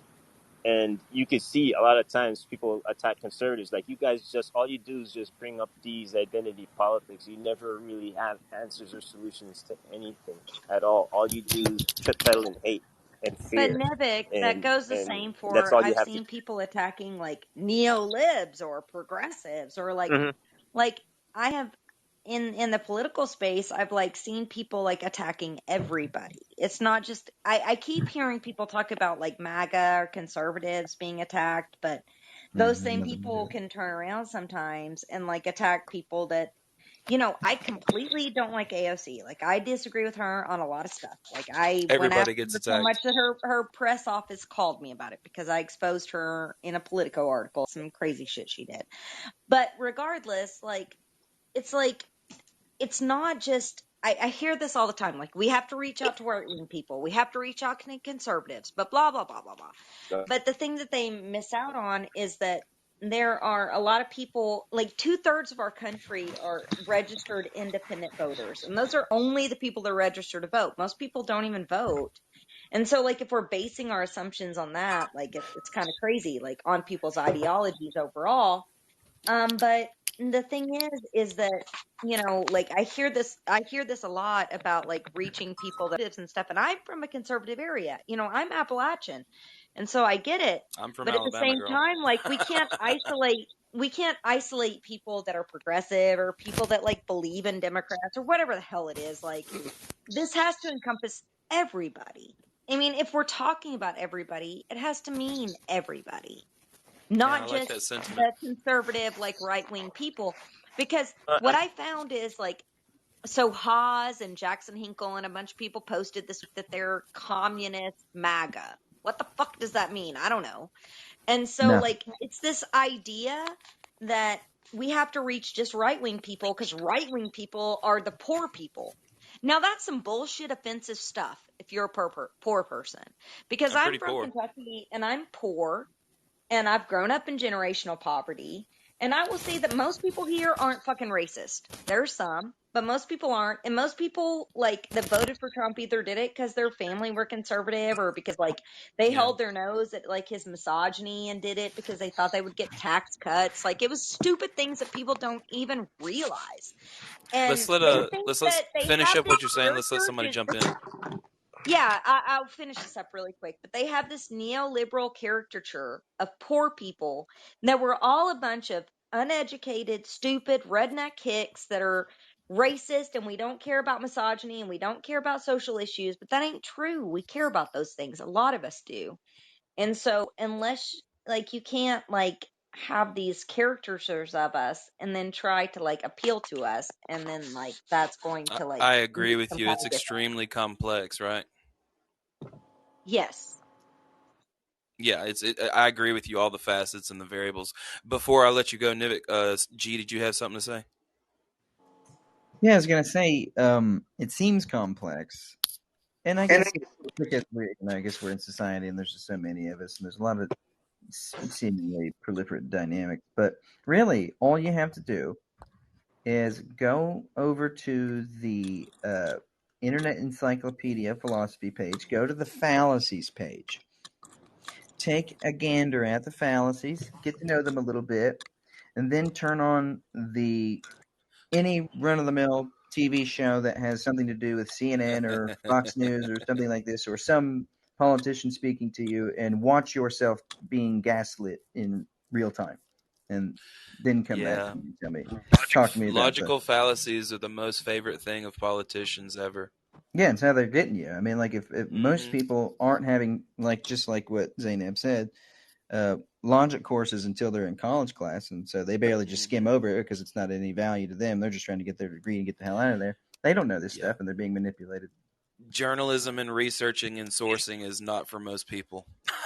they just do not like any of that. Oh, I've got this thing going that, like, I think it's pretty well the only real way you can really take this anymore. If a politician or a political pundit says something, I tacitly accept it as a fucking lie.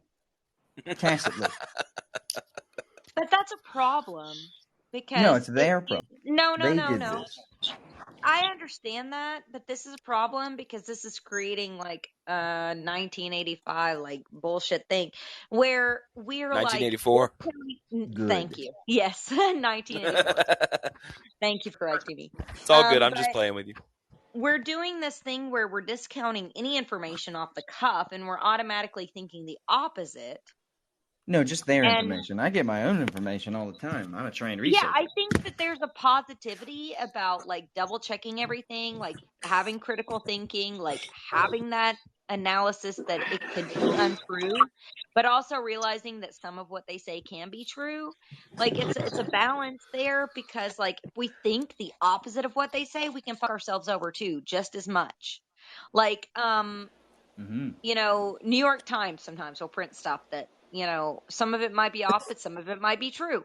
And that's the problem. And that's what we have to work through. But if we audit, I see so many of the public like thinking the automatically opposite of what any media says. And I don't think that's helpful either. Not to naysay, but like if we're saying don't trust them automatically either, I agree with not trusting them, but I also don't agree with like thinking the opposite. That the like kind of false dichotomy. So if they're saying that climate change doesn't exist, then all of us have to automatically deny it. And so we're going to live our lives like it doesn't exist. And that's crazy to me. Like we have to be objective, and objectivity means that we look at it in all its facets, not if it's true or not true. We fetter through that. Well, see, I do this thing. It's part of my like personal epistemology, so to speak. You know, if somebody like, say, from Fox News tells me a story, I'll say, "Oh, okay, that's nice." I regard it as a lie, but I don't accept any sort of ulterior or oppositional. It's just like I disregard what people tell me from the news. Right? It's not like I say, "Oh, well, they're saying this, so it must be the opposite that's true." It's like, well, no, they just lied about that. And until I can find out whether or not they've lied about it. A lot of people see it as the opposite, and I've been watching that trend grow, and I've been tracking it, and it's a dangerous trend. Yeah, that's what they want. You would be one of the people who would know that. You know what I mean? Mm-hmm. You've definitely done your statistics work on that, obviously. I would ask you about how the electorate felt more than I would other people. You know what I mean? Because you have your finger on the pulse, kind of. Do not trust a hope, for it has forsaken these lands. Yeah, no, the hell with this. I can't do any of these political people anymore. I mean, like just the amount of lying and disruption and discord that they've sown, and they've done for their petty pursuits of power. All while claiming, if I say something like, "Oh, I don't think climate change is going to kill me," I'm now a psychopath, because they want the money and the power to change this all globally. And this is just one aspect of this. This is one tiny little aspect. So do you believe that? Okay. I hear you somewhat, but there is an abundance. Like, okay, so I had 3 majors in college. One of them was journalism, one of them was public relations, and the other was geology.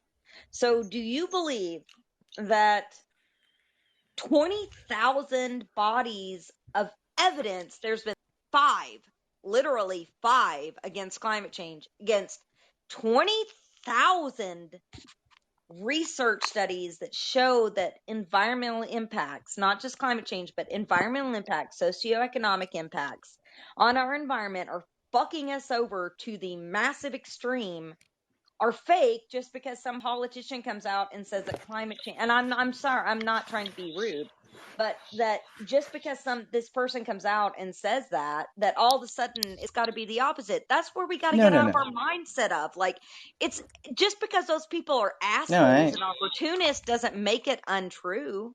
That's not what I'm saying. I for one actually accept climate change is occurring. My wife's actually a biologist and studies climate change.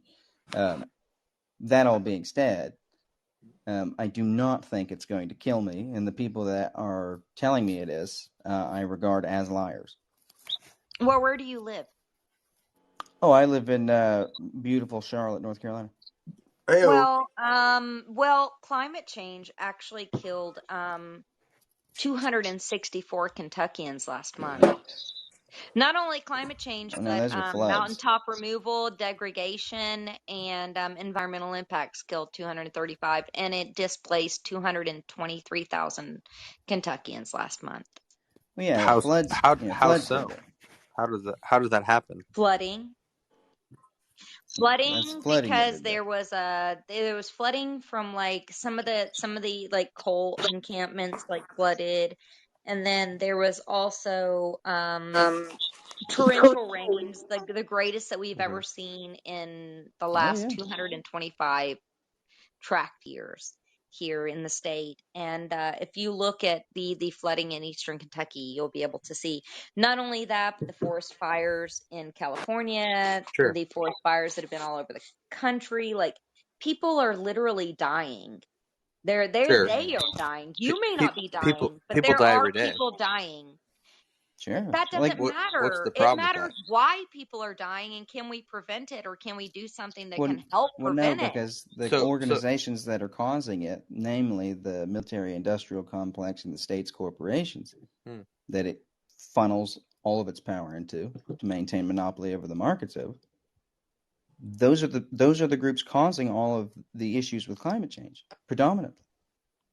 So we should Not a take me the thing. Nietzsche logic that it's useless, so we shouldn't do anything about it or think about it or try to make any change and hope that we don't die from it Nobody and then live our said lives. that. Should you do anything about what? Should you not make I mean, you put a lot of words in people's mouths. I would take it down one by one and say, hey, what are you even talking about at this point? Yeah, I mean, all I can do is hope that one of these days these people give me the 2 Michelobes. It's okay, Z. You lightweight. Z, you're good. You're good.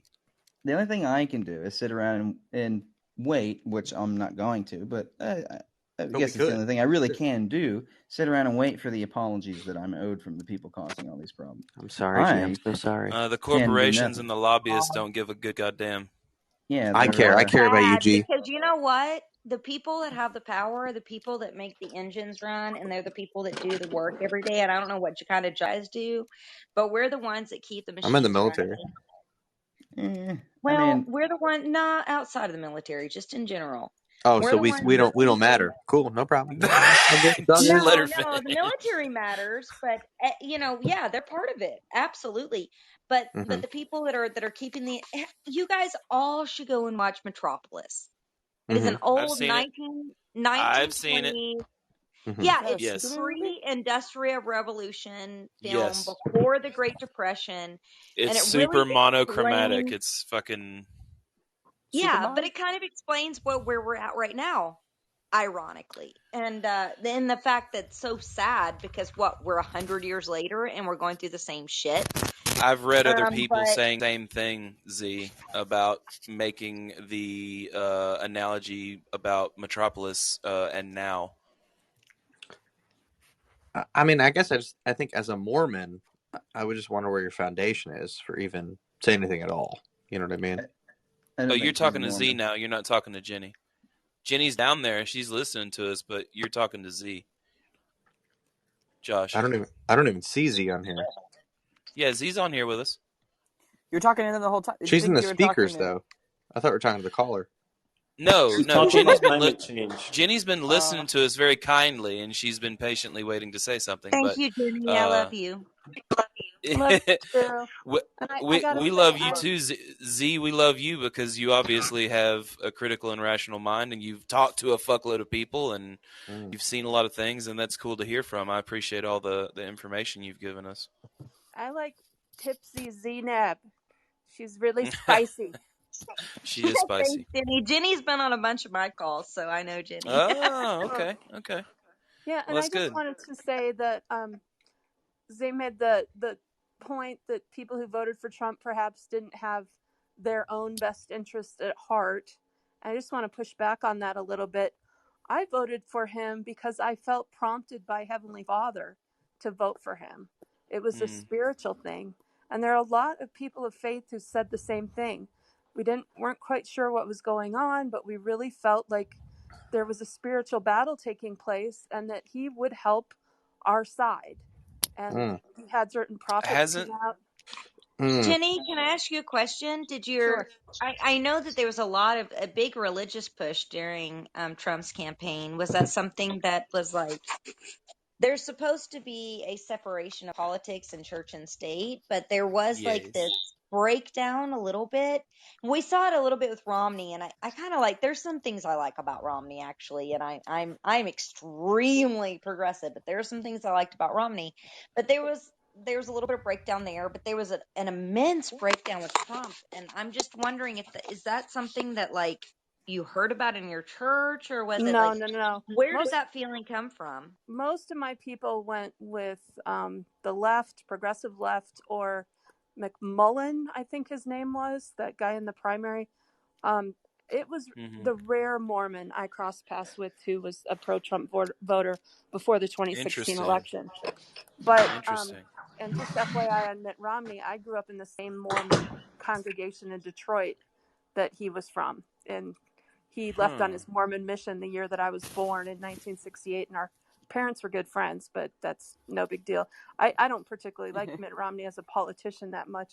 My point is that there was a spiritual movement going on that's still very much alive today, that there were certain people who spoke out and said that they had had prophecies about some significant things that Trump was going to do, and that for them it was a spiritual choice more than an economic or what have you choice. And so it was definitely the case for me. And I've never really had that before in my political life, where I felt guided by the Holy Spirit. I want you to support this guy. It's important. So I did. On my blog, I endorsed him. I wrote a piece for Libertarians for Trump, and have Well, stuck by, Jenny, stuck by did you him ever hear since. about Trump wanting to put? Okay, so like shortly after, this was actually before he was president. I'm Iranian American, and he advocated for he and Stephen Miller and several others went out and advocated that Muslims from certain countries, there were 12 countries that they had listed, be rounded up, but not just those Muslims. Yeah, he did. The He did say that. Muslims and their descendants. So my dad was first immigration, so I would have counted in that. They were very specific. Like first immigration would have been counted in that, would have been rounded up and put into essentially concentration camps. They didn't call them concentration camps because they didn't use that language, but they said put into camps where we could be monitored in a city where they would feed us and provide for us, but we would be monitored by the government. Yes, I remember that little cabal around Trump did talk about that. Terrifying as someone who grew up as a Muslim. I mean, for me, that was one of the things that stuck the most. Like that was one of the things where they threw spaghetti against the wall, and that stuck for me. I was like, this motherfucker wants to put me in a concentration camp because my dad. we all have our issues. I'm a vaccine abolitionist. You just said you don't believe the anti-vaxxers, or I don't know what you said, but I'm an anti-vaxxer. I've been an anti-vaxxer for 30 years, loudly so. And I believe that President Trump is going to do something about the drug industrialists because of some of his positions during the early Republican debates. And so he was speaking my language, and he was talking about parental rights. And he and Rand Paul were the only ones talking this way. And they were not establishment funded, not big pharma funded. And so that was another big reason why I voted for him. Because Z, could we let somebody jump in here in just a second? Josh, do you have anything to say, or G, or Nivik? Yeah, I think they're all psychopaths. Who's psychopath? Oh, people who, run for major office. Yes. You're right, G. I met them all. Well, no, I met like 20 good candidates out of 100, but yes, the other 80 sucked. Yeah, I think they all should. I think we should stop giving them this kind of attention, this sort of like allowing our spiritual centers of our brain to be picked up by a strong man, or have really have people get you to believe that a geriatric that cannot fucking speak sentences is somehow going to lead our country into greatness, or that a woman who aided in that the can total be said about pretty destabilization much of all an of our entire presidents, region. though. That's right. I think you're starting to see the geriatric thing can be said about pretty much all the presidents. But not quite like this guy. We all get to reason it out. I'll get to reason it out and pick the person that's best for us. And that's still Trump for me. I voted for him in 2020. I'll vote for him in 2024. I've never voted. Nothing. I will never vote. Nothing has changed for me. And Gee, you don't see why religious people would vote for Trump? Oh, yeah. I don't consider myself an idiot or not informed. I don't think you're an idiot, Jenny. But Jenny, can I ask you a fundamental question? If Trump came into office and he wanted to round people up like my brother and I and put us into concentration camps, what would you do? He wouldn't do that though, based on his principles. That's clearly a false dichotomy there. That's crazy. What do you mean? You don't know that. He I do know that. No, you He don't. said it in speech. Nivik, you got a bad echo. How did he advocate for it? He said it in speeches, and then he had his people go Sure. out on news and talk about it. Like, I watched him in 4 speeches say it out of his own mouth. Sure. So I watched it too. break that down for me. Talk to me like I'm a 5. What do he you think? said was, there are people coming into the country who have not been vetted by their home countries. We don't know who they are. We don't have proper documentation. We're not sure why they're here. And it was true. And so I was hearing those words, and I understand why people would be concerned. But that was how he outlined it, and it felt reasonable to me. No, that's not true, Jenny. Jenny, he said that he listed the countries, and one of the countries was Iran. And he said that even second-generation citizens from that country, which would mean me, that we should be observed, but we were to be taken care of well, he said. But I'm sorry, I don't want to be put into a place away from the rest of my family with my daughter where I'm quote-unquote taken care of well by the government so that I could be observed just because my dad was a Muslim from Iran. He said that. I watched his speeches. I agree with you, and I heard it. I agree with you that he said it. So what's the problem, guys? Let's get on what's the problem, you know? Concentration camps are the problem. I think the main issue between...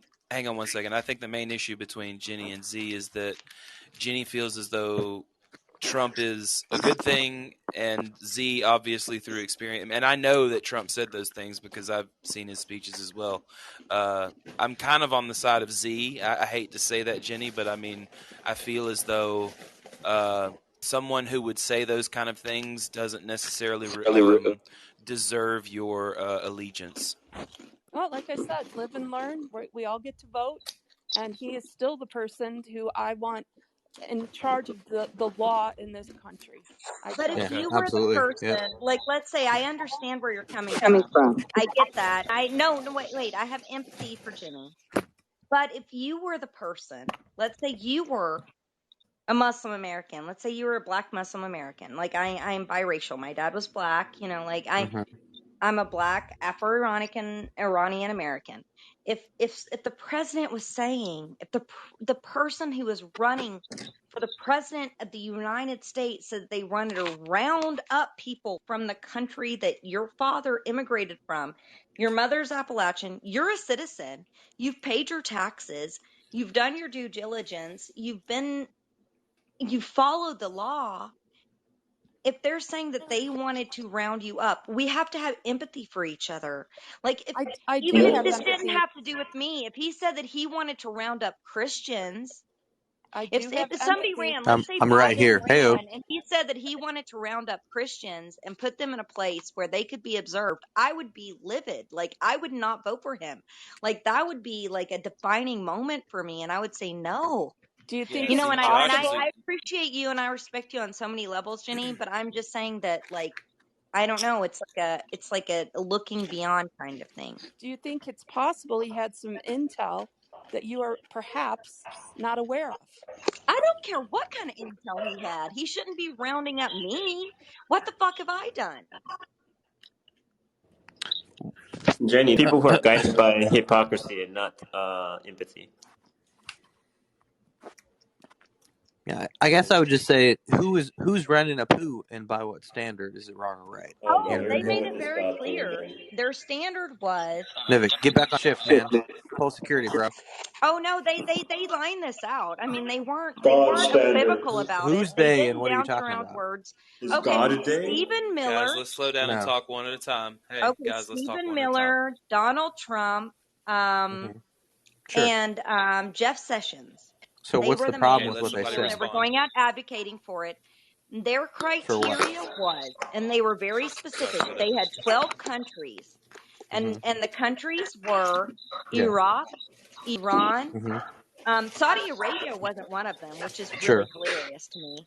But they had 12 Muslim countries, Pakistan included, Palestine, where they felt that they would their plan was, and they had it written. Their plan was to bring those people.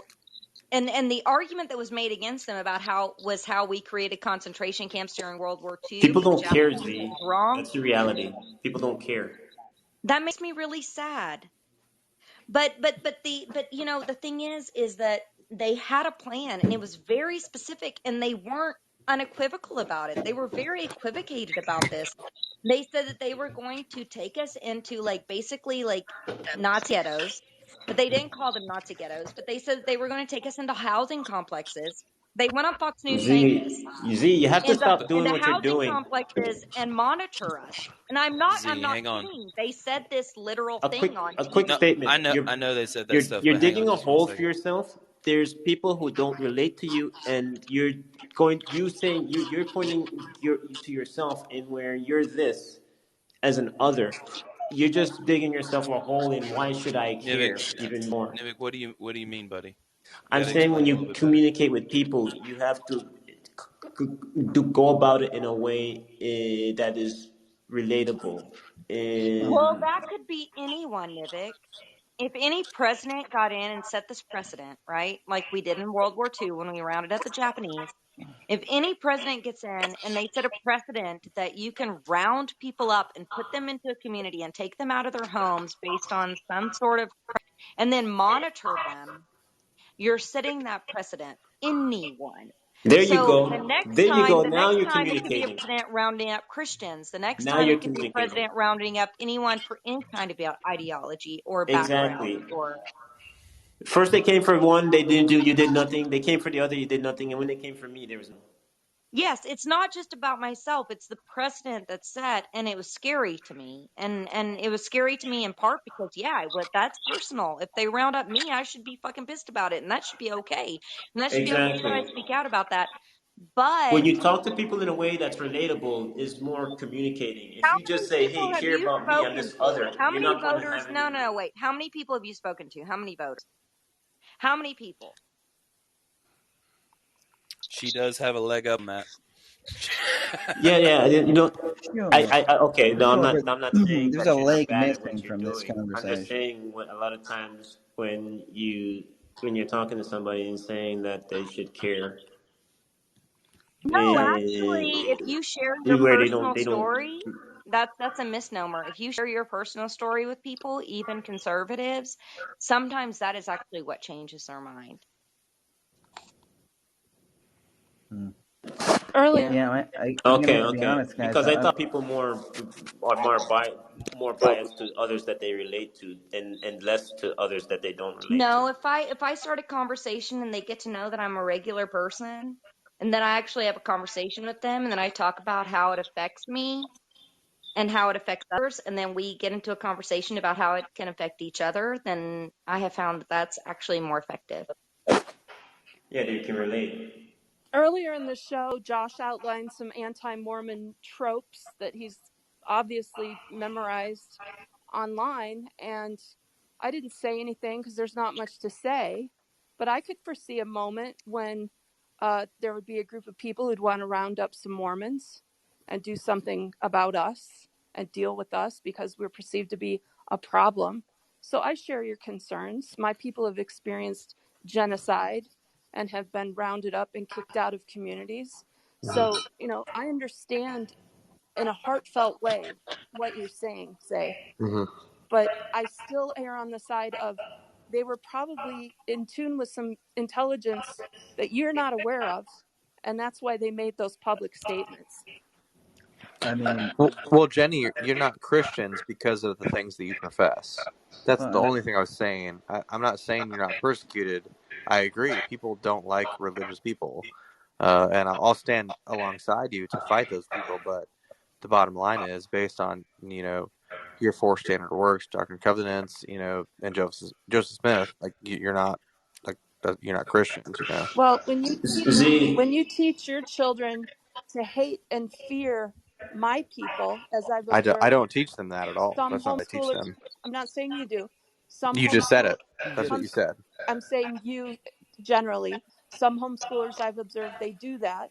Yeah, but I don't do that. Talk to me like I'm me. I have issues with anyone who teaches their children to hate and fear any group. Well, I don't teach hate and fear of any group at all. I think that's the Christian standard. I don't think that's the Mormon standard, right? Yeah, and the messaging that Jeff Sessions and those people were using, Jenny, when they went out to make this argument was fear of Muslims. I'm going to be honest. I've been looking ever since it got brought up. I can't find what any of you guys are talking about. I can find no record of it.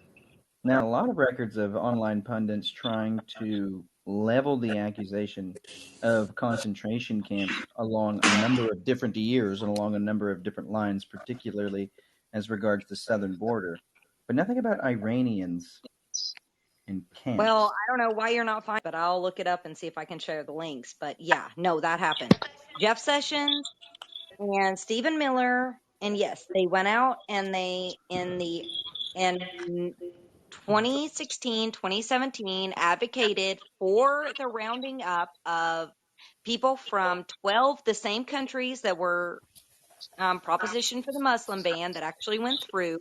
My cousin couldn't even come over from Iran when she was pregnant to be with my other cousin, who she married because of the Muslim ban. But she eventually was able to come right before she had her son, so I was glad for that. But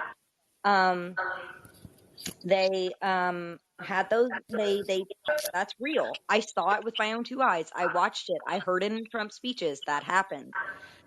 It is out there, and I don't know if you've been able to find it in the few minutes that you've Googled, but no, it's real. All right. So, not to cut off. Z, I think real quick, guys. Nivik, 1 second. I'm not cutting you off. I'm just letting everybody know. It's about 6 hours into the show. So I'm not ending it right now. I have absolutely adored this show. I've loved this show. Z, I'm very happy to have met you. Manuel, I'm happy to have met you. Jenny, I'm happy to have met you. I just wanted to let y'all know I'll probably be shutting the show down in about the next 10 or 15 minutes, but everybody still continue talking like you were until we shut it down, okay? Yeah, well, I gotta go to bed. All right, Jacob. Good night, buddy. Yeah, thank you for having me on. Yeah, man, always. This is a great show. Thank you. All right, you're welcome. Goodbye. Good night, buddy. Okay, so I think I'm seeing my first intimation of this rumor. So it's looking like it's coming from John Bolton's book on what he claimed said privately about the Muslim concentration camps in Xinjiang, China. Dude, no. Dude, I don't know what you're looking up. But on Fox News, on MSN, they were on CNN, they were everywhere talking about the shit they were talking about it in 2016, before Trump won, during his presidency. It's fine that you don't believe me, and I really appreciate that you're looking it up, but it is I don't know what you're finding. Well, see, I'll look it up right now and see if I can find the links. Yeah, I can't find it anywhere. Nivik, we got a little bit of reverb, bud. But if you want to say something while they're looking it up, Nivik, go ahead. Yeah, no, I wasn't attacking Z. I know she knows politics more than I do. I was just giving my opinion. I mean, it's not about that. Before Trump came in as president. I'm sorry. I wasn't trying to be offensive. It did happen. Sometimes things get weird online when you're trying to find them. Before Trump came in as president, some of us were really concerned about President Obama's Iranian deal and the pallets of cash that he shared with that country. Are you kidding me? And God, I can't even. No, they stole 14. Oh God, Jesus Christ! They froze some of my family assets that was supposed to go to my Slow down, Z. It's okay. College. Who's they? I'm sorry. I'm Iranian, and that money, American. Nivik, I'm gonna hang on a second. I'm gonna have to mute you, Nivik. Assets from Iran. Okay, I need to not be drinking and ever get on Callin again. But, no, it's Z. You're okay. I was getting bad. But this is just such guys. a talking point that is against Iran that makes me so angry. No, I understand that. We were just having some reverb from Nivik, so I was trying to get that fixed so everybody could hear Is it each that other. bad, really? Yeah, it's Yes. pretty bad, bud. It's pretty bad. Yeah. Z, what you're dealing with is just the it's just people who want theocracy. How dare you, Nivik? That's No, I'm not religious. true. What are you talking about, dude? Don't want theocracy. We want to understand why President Obama is doing what he's doing. What was it with the cash? He's not president anymore. Can I explain that to you, Jenny? Then I'll take just a moment. I know during the side of it. Iran-Contra, America.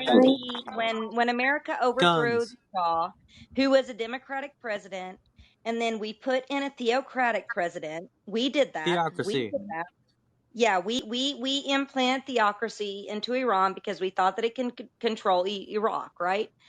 At that time, though, the Iranian people rose up against that.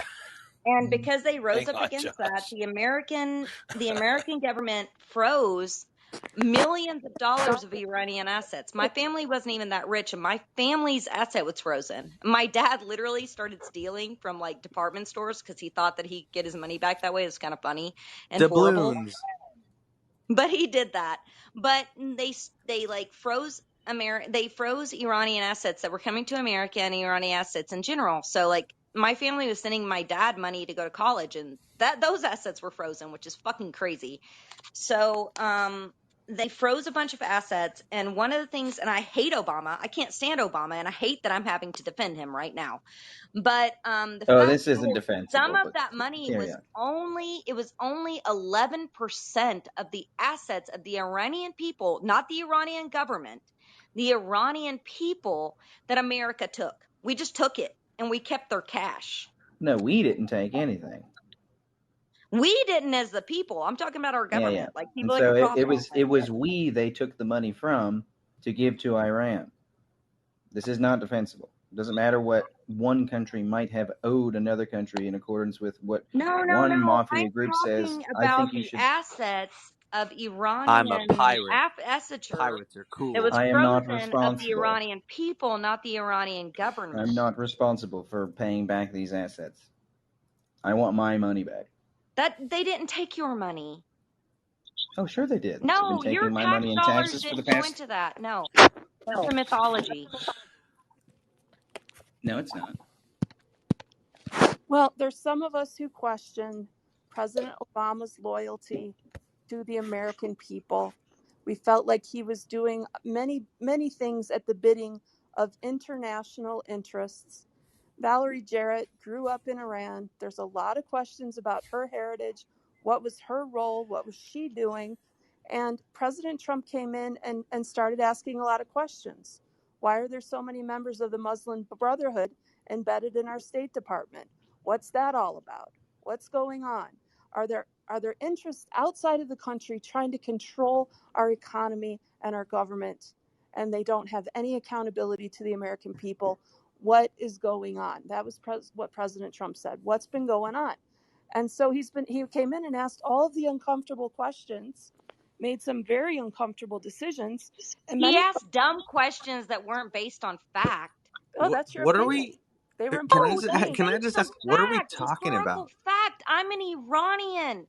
I know what happened. Jesus fucking Christ.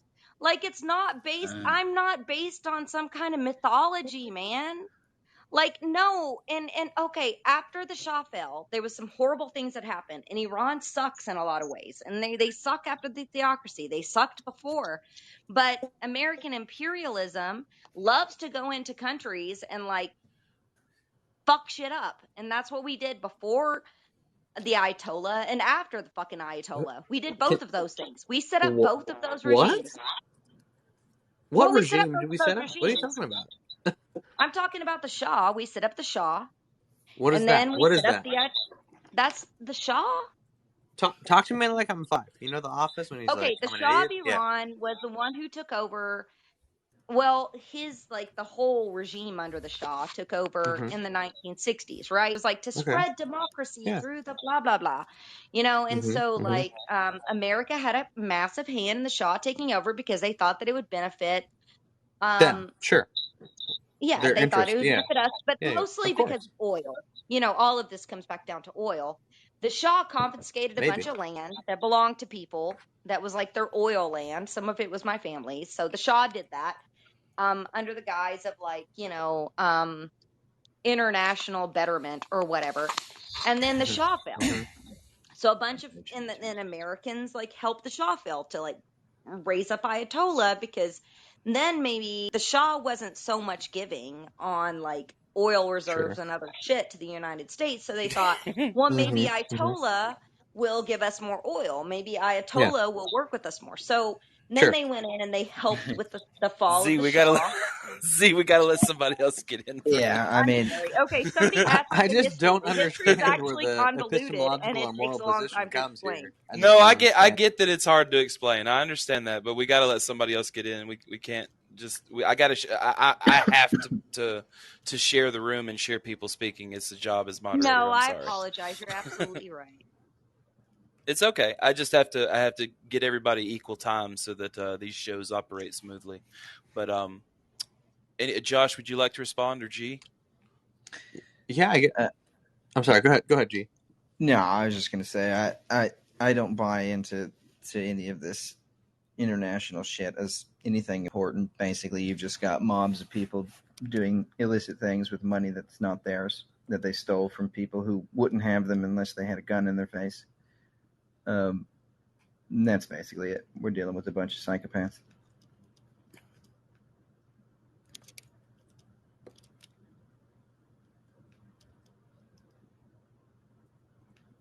Nivik, did you have anything to throw in there? He does. He's just waiting. Yeah, he's. Nivik, did you have anything to say, bud? Nivik. Your one chance to have the floor. Here he goes. There you go, Nivik. You've got the floor. You have 7.5 seconds. I'm just kidding. I'm just kidding. What are we talking about? They were talking about politics, and now we're asking you if you have any opinions on anything. Oh, man. Oh, thanks for that. If you don't want to talk about anything, I mean, I just thought you wanted to have Do you want to let Z give a couple seconds on what she said and then let Nivik respond, or whatever you want to do is cool with me. We're getting towards the end of the show, so I'm kind of freestyling right now. Nivik, if you don't want to make any points or anything, I can move on. I just wanted to give you your say. You can also ask me things you've asked me personally, which I haven't responded to, which will be fun. Or you could ask Z or Jenny a question. Thomas, I was talking about me. Damn it. Oh, Josh, my bad. Damn, Josh, is politics where philosophy goes to fucking die? No, not at all. My God. Are you just being a contrarian? Me? Yeah. Well, of course I am. No, I'm talking about Josh. No, Josh, no, are you just being a contrarian? Oh, he no, I think think politics. So you think politics is where philosophy goes to live? No, I don't think, because I think it's negative. I don't think it's a positive. But I see what you did there, and you outsmarted me. Well played, Thomas. Well played. Touché. When in Rome. Cuando in Rome. That's Spanish. Cuando in Rome. Yes. Cuando. Z, I didn't mean to shut you up, girl. I know you're having a good time and just enjoying some beers and stuff. I mean, I'm high as a kite right now, so I feel you. Yeah. We're not going to end the show yet. We're still having fun talking, and there's 21 people listening to us. So we've had a lot of listeners tonight, guys. I really appreciate that. It's been super fun, and I don't mind keeping going as long as people are interested in talking. Thomas, I I do want to say to everybody, subscribe to the Pangburn Hangout. Please visit the Pangburn Philosophy YouTube channel and get the Discord link and subscribe to the YouTube channel. Also, please subscribe to come to our Discord channel. After this, I'm going to be on there for a while talking, and I'm sure other people will be too. Thomas, so, I love Jesus, and I think we should talk about it. Who hates God here? Let's go. I do not hate God, so I can't help you. That's my bad. That was aggressive. That's my bad. I didn't have a show last week. I'm sorry. It was a bad week for me. Well, Bruce did your show. Dude, how did it go, man? Dude, was it good? I don't know. I didn't go to it. I mean, I just didn't really want to see. Actually, my daughter. So all my kids are on call-in, and they're like, "Somebody's doing your show." I'm like, well, we're here trying to save your grandma's restaurant, so I don't know what you want me to do for me. So, yeah. Okay. I can only do one thing, dude. Can I ask you? Did you save your grandmother's restaurant? Well, I'll say yes. I'll say that the end state was met. Everybody's happy. The town is upset, but my mother-in-law is happy, and that's what I care about. Okay. I care about my wife's mom. Yeah. So there you go. Good job. Yeah. It was horrible. Happy. I'm sorry. No, it's all good. I'm about to pass out. It's gonna be good. Well, this is what I'm gonna do. I'm going to go around the room, and let's start with Nivik. Nivik, what you got to say, brother? No, I just was asking if you wouldn't like the idea of having America be a theocracy. Like she hates America, Nivik. Leave her alone. Hang on, Josh. I'm sorry. Be a king, and well, just ask Jenny directly. She's still here with us. That's what I'm doing. No, she hates you. No, I don't want a theocracy. Stop getting triggered in the room. I do not want a theocracy. I don't think Trump's a king. I think he's helping to restore the republic, and I look forward to seeing what he does during a second term. I would like to see tremendous restoration of the republic, and we were never destined to be a theocracy, and so I would be very troubled if any religious group tried to take over the government. Interesting. So yeah, I'm well. American. That is a good thing to hear on my part. Yeah, I'm actually pro theocracy. I basically want my own fiefdom. No shit. It's the only one that would ever work. Okay. Would you submit to a theocracy, G? If it was my theocracy, yes. I would submit. I would make life so great for everyone. Yeah. Yeah, God anointed as king, and you guys are all my peasants. No, you fools did it. I'm just here to work for you. You're all my peasants and serfs, and I'm my the lovely king. little plebes. Isaiah prophesied that the government was going to be on Jesus Christ's shoulders. So if Jesus is in charge, I'm totally down with that theocracy. Yeah, he was pretty cool. Agreed. 100% agreed. Yep. So how you know it might be hard to tell if the king's being guided by God or it's just him doing what he wants. Well, that's the question is, can you tell me what any king or any governor is doing wrong or right? I don't think you can without God. Well, I vote and I'm part of the process and I don't believe in God. Yeah, I agree. What I'm saying is, why do you vote who you vote for? They're not separate from me. Well, I am separate from him. I'm a different person. What I'm saying is you can't know. Sure. What I'm saying is you can't know what is right or wrong apart from God. So why would you vote for anybody? Yes, I can. To say that you can't know by believing in God what's right from wrong. Sure. By what standard can I not know that? By your own. If he can't know what's right or wrong, how did you know it was right or wrong to say that statement? Sure. Well, I know because I believe in an almighty and holy God that has revealed himself to know that I can know for certain. I would say based on Nivik's own personal. Sorry, go ahead. Sorry. But the problem is another person that believes in God can say you're an atheist and their view is right and yours is. Are they true and right or wrong in saying that? Versus me, who I have a reality that I could look to know. Well, we all live in reality, and you view it a certain way. I think you view it in the wrong way because you don't actually know what reality is. I know. I have eyes and ears. What do you mean? Don't you have eyes and ears? How do you know? How do you know you have eyes and ears, Nivik?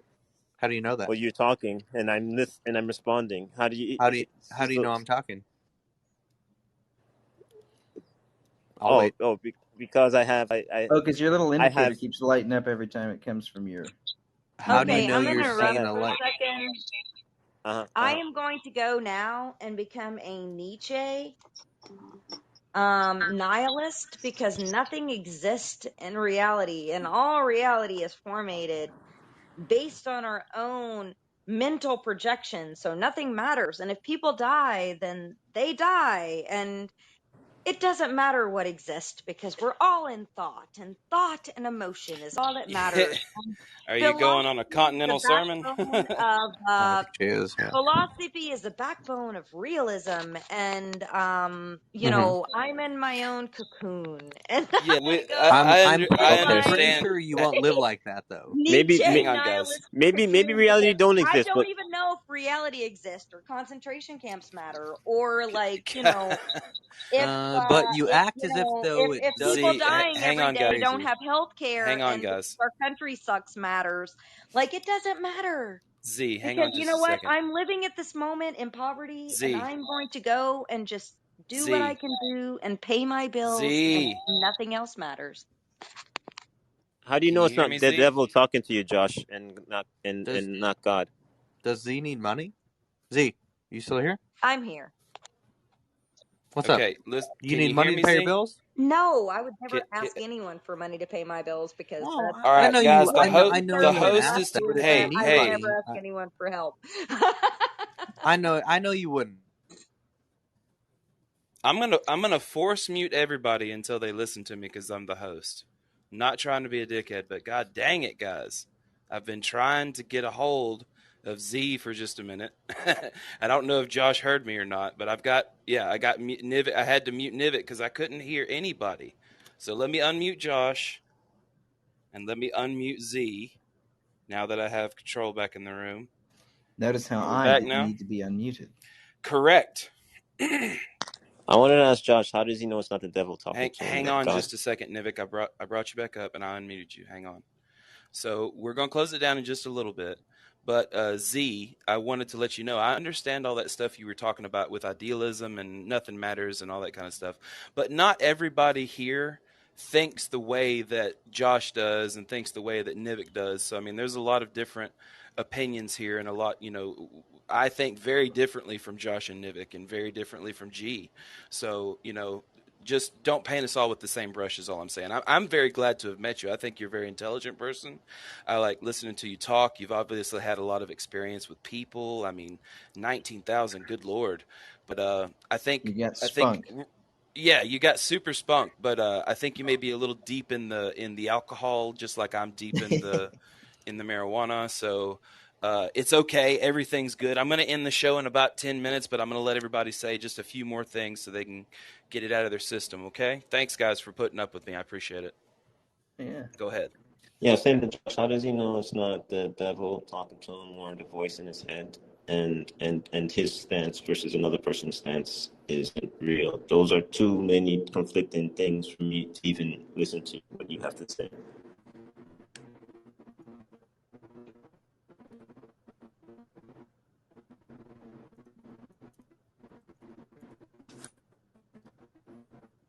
Hello? Can anybody hear me? Oh, Josh left. I think Josh dropped out, yeah. No, he's back. Yeah, I was saying, how does he know it's not what the voice in his head? It's not the devil or God, or what he or his stance is wrong versus another person who's religious. Those are too many conflicting things for me to even bother consider what you have to say. The way I go about things, it's the best that I got, but it's a better option than yours.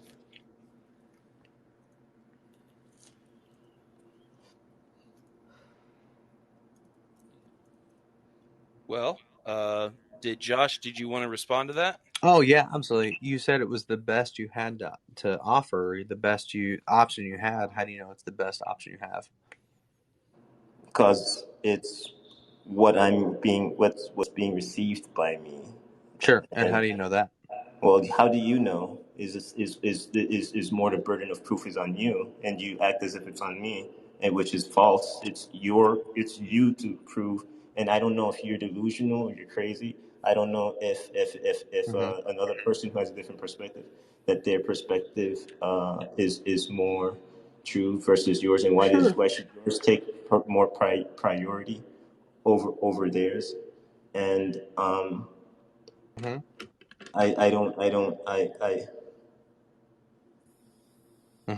at the end of the day, I don't see, those are too many conflicting things for me to lean to in saying that, and I don't even know if you believe, if it's the devil that you might be worshiping as well. So God might be the devil. So there's too much things that are potentially there for me to conflict. Yeah. What's wrong with conflict in your worldview? Why is conflict wrong?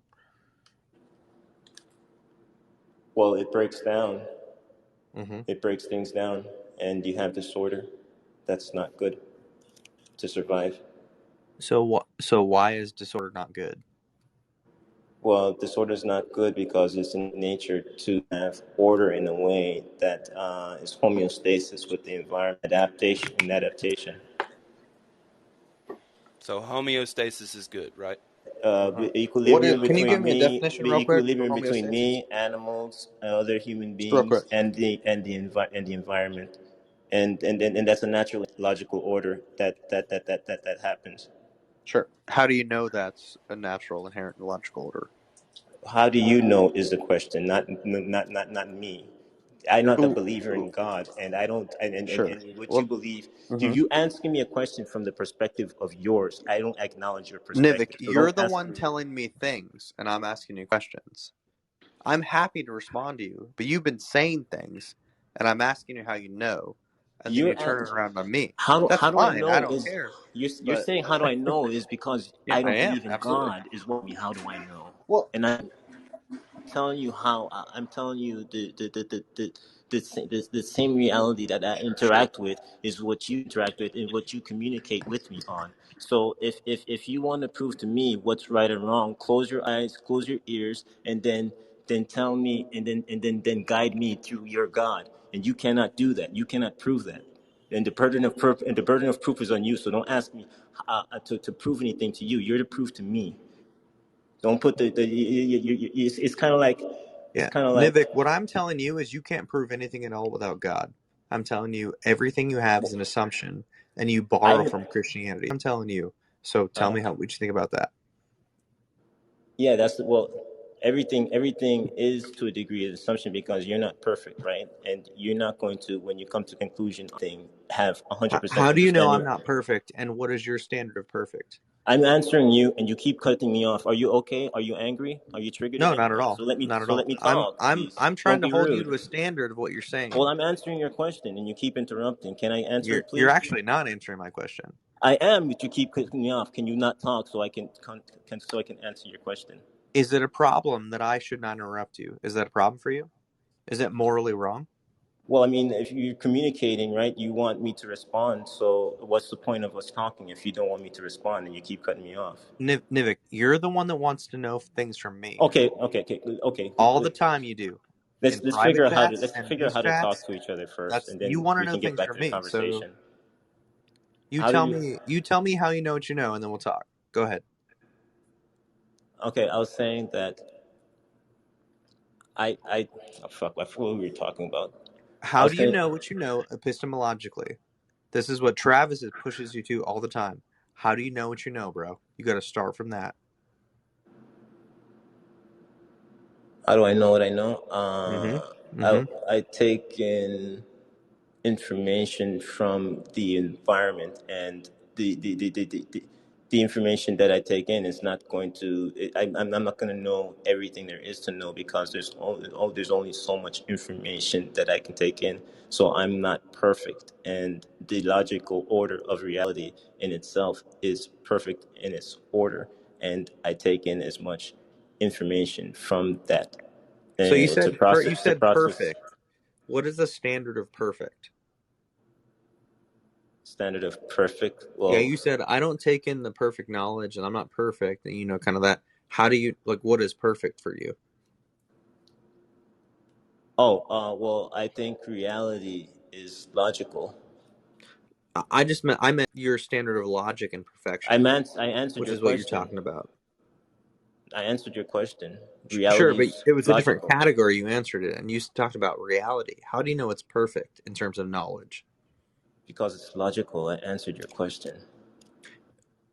I mean, maybe according to your, knowledge that's askew. How do you know anything at all? Well, it'll be skewed because I'm not perfect. But how do you know what is perfect? I can't possibly know everything there is to know. So you just said you can't know what is perfect. I can't know everything. I'm not perfect. Who is perfect, or what is perfect? Because the logic of reality is perfect. There's an objective reality behind everything, and regardless, if something is beyond your understanding, it's for you to take in the information in order to get as much understanding of something as possible, as the best option that you have to know what something is or isn't, because we evolved with brains to connect with the environment and taking in objective facts, objective logic, and cause and effect in predetermining what will and what will and what won't happen. So how do you know that's true? How do I know that's true? Well, that's the best I got. You can't prove to me that you know that that in bringing down a God and showing me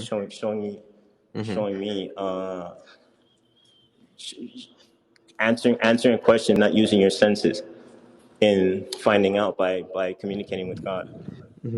Yeah, I would say you are using your senses, but unless you start with God, you're denying reality.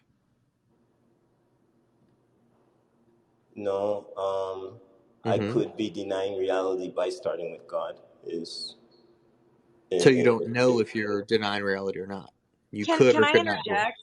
Why does so you're making the assumption that someone is denying reality because they don't believe in God.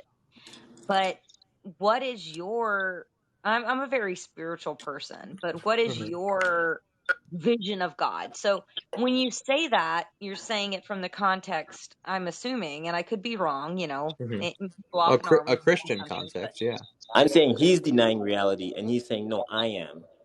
Yeah, but I know, because I got something to you're point not to. He's got speaking nothing to. under the I got purview of evidence. He God. doesn't have shit. I have evidence, and I'm saying the burden of proof is on you, and you're talking to me as if it's on me. But it's on you. spirituality I think she was trying to say doesn't have something. evidence yet because there hasn't been a scientific evidentiation of spirituality just yet. We're just now venturing into areas where scientific modality is Exactly. now I can have an hypothesis and say, okay, this plus this outcome will but equal that that. also doesn't equivocate that Christianity or any particular religion is right, just that there is some sort of science is now proving that some sort of spirit exists or some sort of universality to our existence exist, and that there's something beyond the known.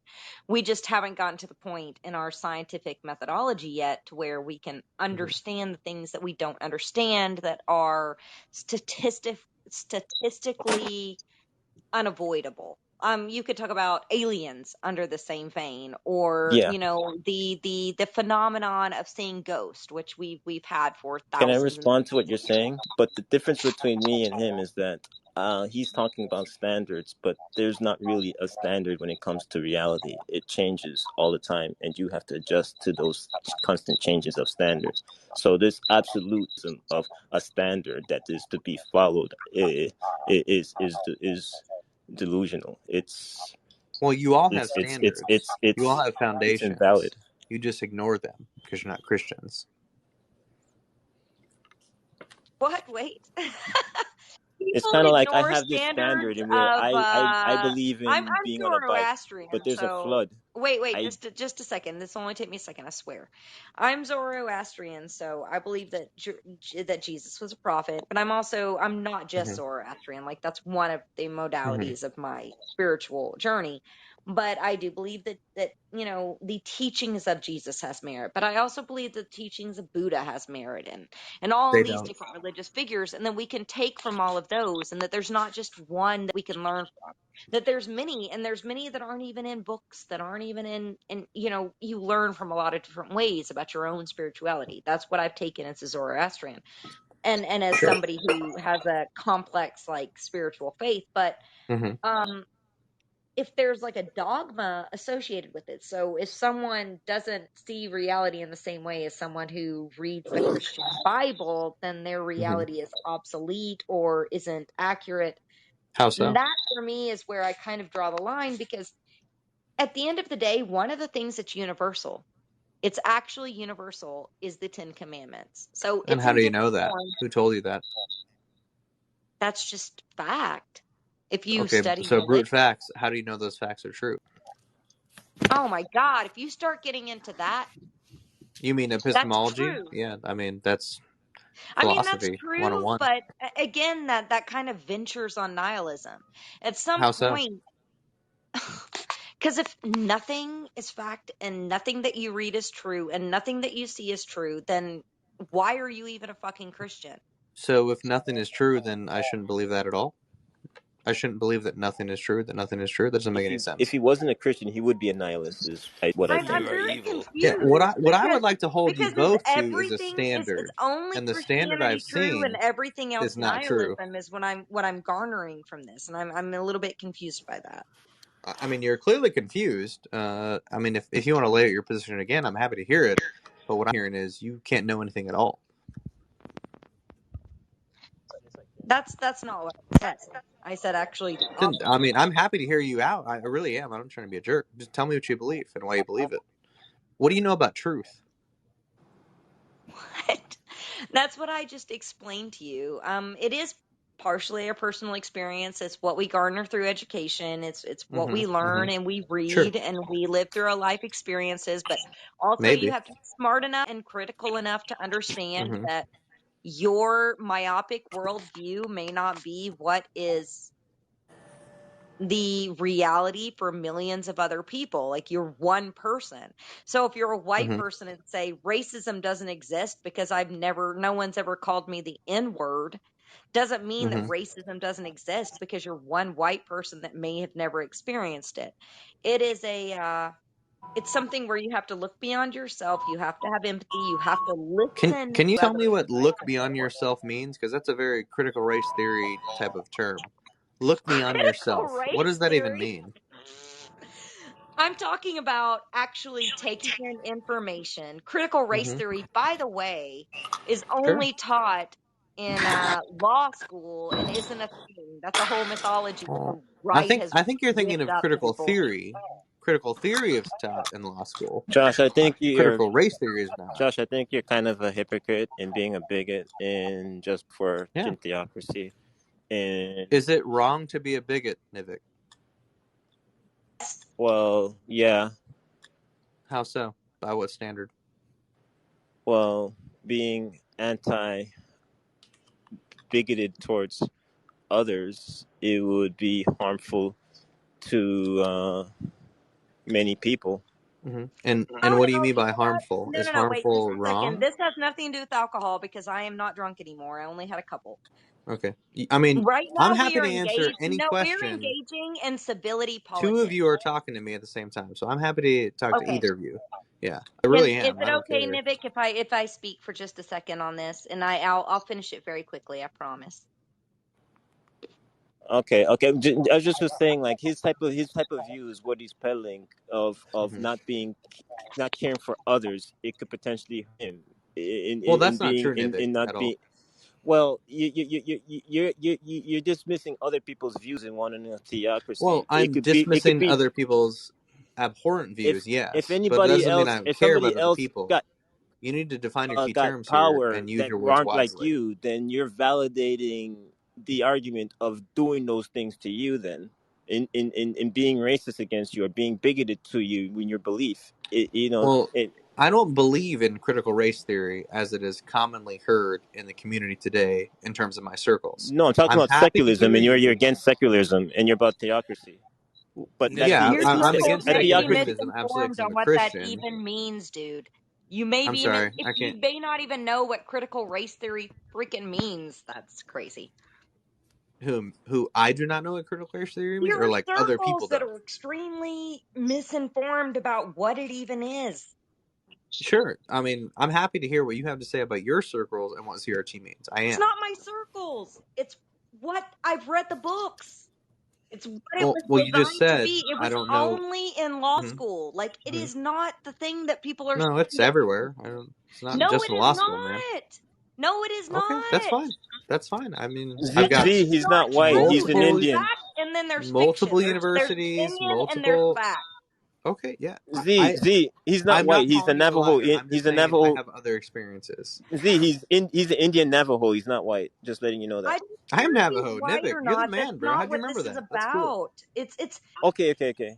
It's critical race theory was something that was developed in 1989 for specifically law classes to teach some of the things that were created by the American Confederates and the Daughters of the Confederacy, which was literally put into our school systems, like by them, that this is tracked factually and documented through history, that changed the way that history was taught to students. This is known. This is a fact. And so our textbooks was changed because a ton of funding went into this. And so in law school, you're kind of taught about how history has been Critical theory. manipulated. No, history, literal facts of history have been that just means changed according to by liturgy. the So Daughters of the Confederacy after who are Jim the Crow and during Jim Crow in order to give misinformation about how the Civil War happened. And so it is a history class on what misinformation is. It's a history class on propaganda. And so that's what critical race theory is. Nothing beyond that. It's not taught in grade schools. And unfortunately, it actually is. No, it's not. You're sorely mistaken. Yeah, you are. No, it's factually not. Well, it is. And in no, it is I hear not. where you're coming from, Z. How do you know that it is? Because Fox News tells you it is?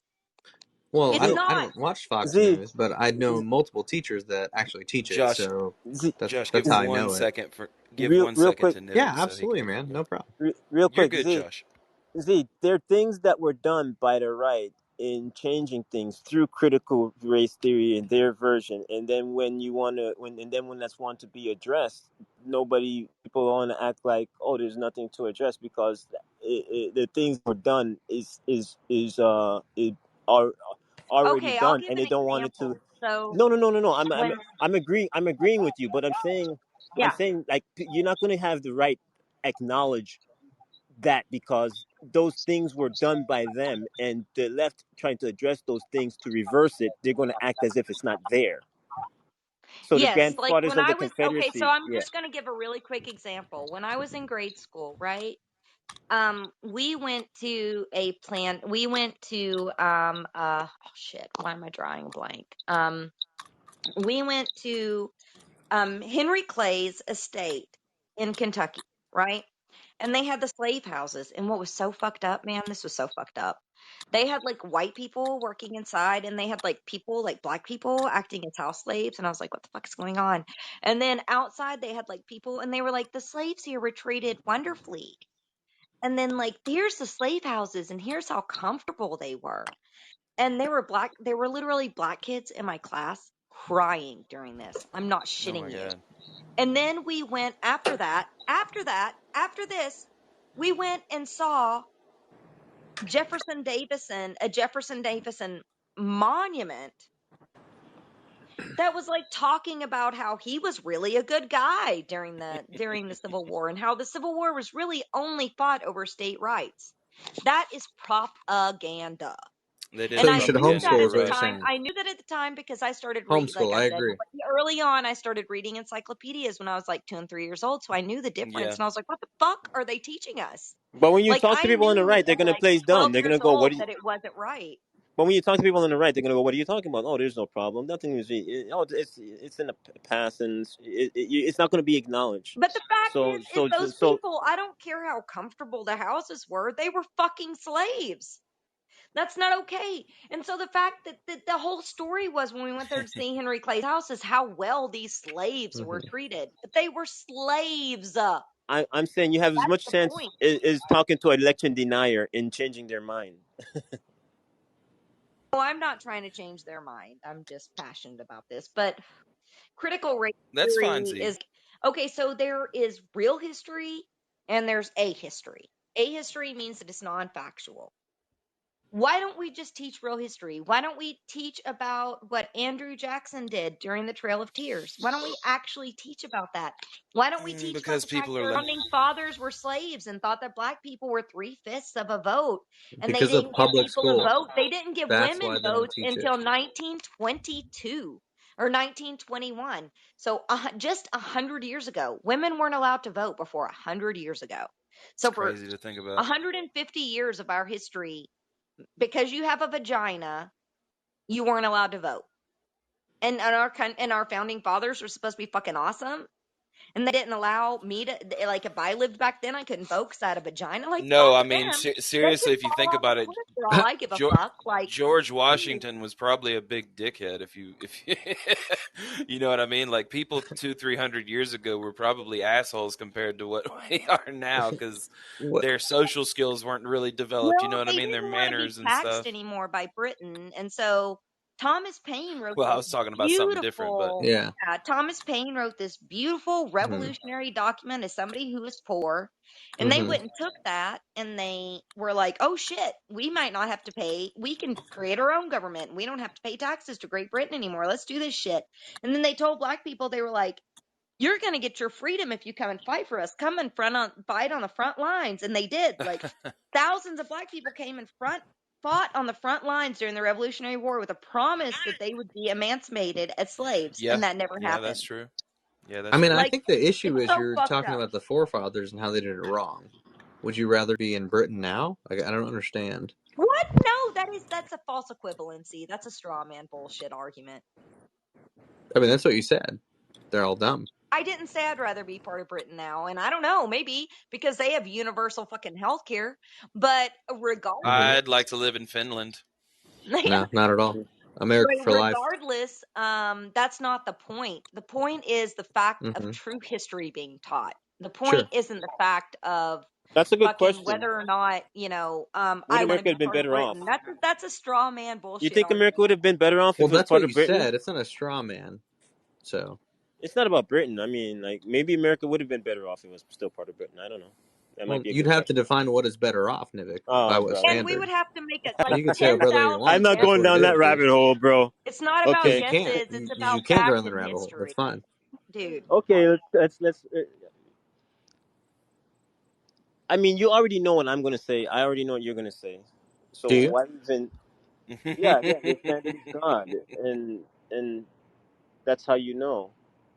And you know what I'm going to say, right? I don't know what you're going to say because you say something different every time. I said it a billion times. How do you not know what I'm going? How can you not have an idea what I'm going to say? Well, Nivik, every time I'm with you, somebody else corrects you on what you're saying. Thomas what are you corrects talking you. about, man? Travis corrects same you. Shit I've always you tell said. me what you believe, and we'll talk about it, dude. Correct me on what? What did I say? What did I say was wrong that they corrected me on? I mean, Travis literally talked to you about why you shouldn't be a materialist for 30, 45 minutes, man. I'm not trying to drag you to the mud, but that happened, dude. Wait a minute. Catch me up on this. What did he say? I think you were out, Thomas. It might have been 2 weeks ago, and Nivik and Travis was like, hey, you can't say you're a materialist because of X, Y, and Z. Travis don't agree with you either, bro. Oh, I was just one. I'm sorry, Nivik. I mean, I was what it was So about. I don't know, you don't like, have why to is he yell, bringing bro. It's Travis? all good, dude. I don't know why really he's like bringing good, in Travis because he doesn't side with what you say either. No, I disagree with Travis, but what I'm saying is, you said I don't know what you're talking about, and I said I was privy to conversations where you have been refuted by other people that believe what you believe. Just That's argue what I'm with saying, me. dude. Don't bring Travis into it. And well, you're not the boss of me, man. I'll bring whoever I want into whoever I want. Okay, so you're gonna make it seem like I'm having a issue, like I have like a spat with Travis. No, right? that's not at all what I'm saying. What I'm saying is Travis corrected you on the materialism. No. I don't think you have an issue with Travis at all. You're trying to say because he runs the Discord and everything like that. You're trying to put me in a situation of being against Travis. No, I'm not. Tactically. I'm telling you, I didn't say that, and anybody that was with you would see that I'm not saying that. So what if I disagree with him? That doesn't necessarily you can mean he's I right. disagree with Travis. You can disagree with Travis all you want. I don't care. Okay, so I mean, like, you're saying I'm wrong because I disagree with him. No, I'm saying you're wrong because you're wrong. I'm not saying you're wrong because you just just Travis. just state that. Then don't bring in Travis. Then if I'm just wrong because I'm wrong, it has nothing to do with Travis. Like, walk that talk. No problem, man. You're wrong because you're wrong. What's up? Cool.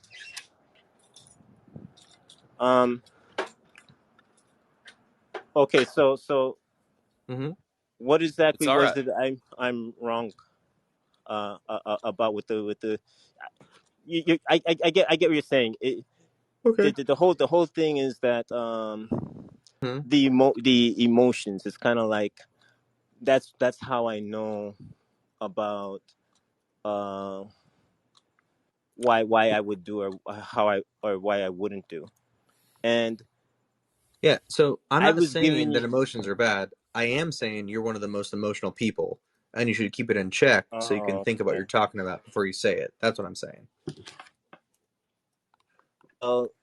I could act how I want emotionally, and that doesn't this have to say and Guys, I want to check in on Thomas because I know he was sleepy and ready to go to bed. No, I'm okay. I enjoy listening to Nivik and Josh, and I think that it's good for them to sharpen each other's skills on each other and try not to get upset, because that's the challenge for all of us who disagree. Oh, I disagree with that. Man. I think getting upset is part and partial. I believe that civility. I don't think anybody's getting upset. I was just saying. I was going to say that I think civility politics is one of the things that's detrimental. If someone says something like I should be in concentration camps, I should be able to tell them to go fuck themselves right off a cliff if I want to. I mean, honest to God. No, but if they say it in a calm way, to someone who says some really dumb shit about my existence, I shouldn't. That's kind of where I'm getting at. Like is Joshua. So what's the problem with concentrations?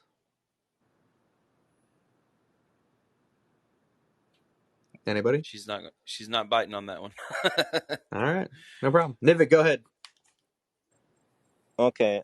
Yeah. Just because I am acting in expressing myself in any way emotionally, which is nothing wrong with that. That doesn't dismiss what I have to say rationally. How do you know that? Gotta take because I don't believe in God is how I know. So because you don't believe in God, you know things. So then what is your foundation for knowledge? Well, because you believe in something delusional is because you know things. So what is your foundation for that? Well, that's my foundation. That's my foundation. I think that's an important... It's the same question he's asking me. 1 second. I think that's an important distinction. Instead of asking someone their standard, ask them their epistemological foundation. Ask them their grounding for why they can say things. I think that might be a little bit clearer. Go ahead, Nivik. But he's a hypocrite. I acknowledge. He says that. Is there something wrong with being a hypocrite? Yeah. Josh, are you a troll? No, I mean he's full on honest. I promise. It's Josh. Yes, there's something wrong with being a hypocrite. Yes, there's something wrong with that. Yeah, Nivik, tell me what's wrong with being a hypocrite.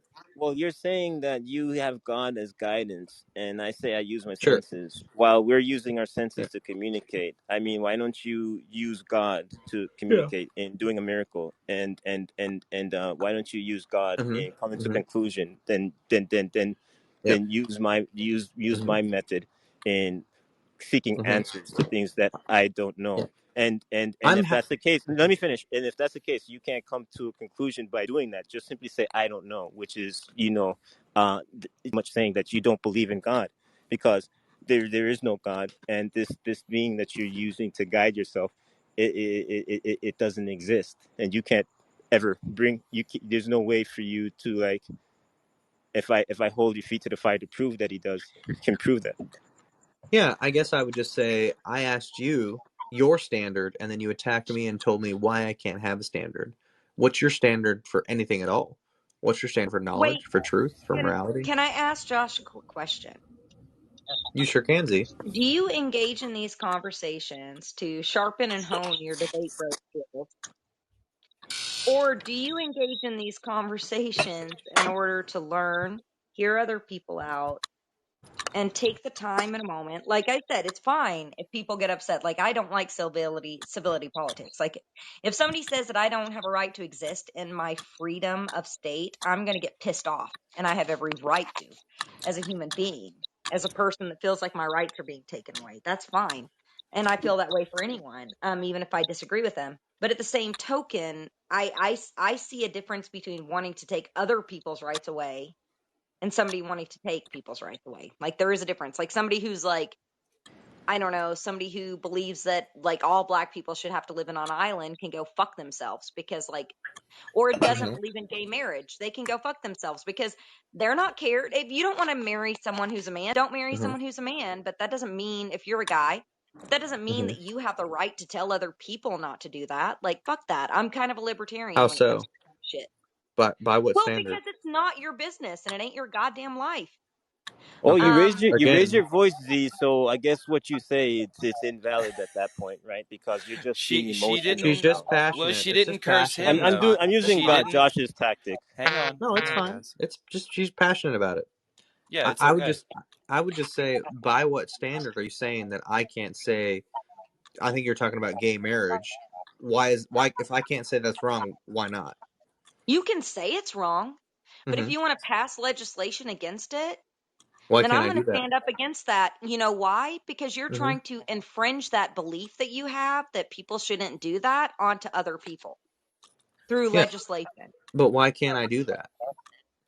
Because you're infringing your will on other people's existence. And you should On not something infringe that your will on other literally people? doesn't affect you materially as a person. I mean, that remains to be seen. What I would say is, Josh, real quick. I'm sorry. Yes, sir. See, what he's saying is that you can't know anything or have any reason to know any of this stuff without God. Bingo. Because he's going to talk like that forever. He'll talk like that for 10 days straight. No, I just wanted to summarize why he was asking you those questions. See, it'll be the same question all the time, forever. You know what? I'm going to tell you guys the truth. I love Colin. I hate debate bro culture. I followed Ben Shapiro around the country and like crushed his ass on fucking debates for like 3 years, and he hated my guts for it. I debated Destiny, and everyone said that I beat his ass on it. The other day, I offered to debate Vosh, and he said, "No, I know what you do." I hate it. I hate it. And the reason that I hate it is because there's this idea that we can all come forward with ideas and all ideas are equal and it all matters. And I agree with that because I'm an advocate of First Amendment rights. But at the same time, I draw a line in the sand when it comes to somebody like a Jordan Peterson or a Ben Shapiro or some of these people that talk intellectually. They sound smart. I have an IQ of 167 and I don't talk like that. And I can pull out all the fucking big words. I can talk like I'm a smart ass person. Then do but it. I don't.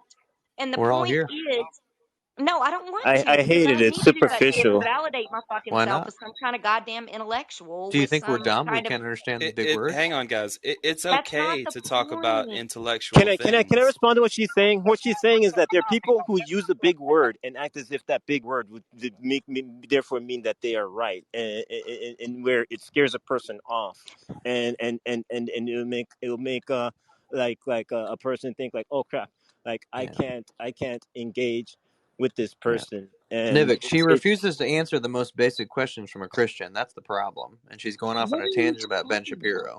That's the problem.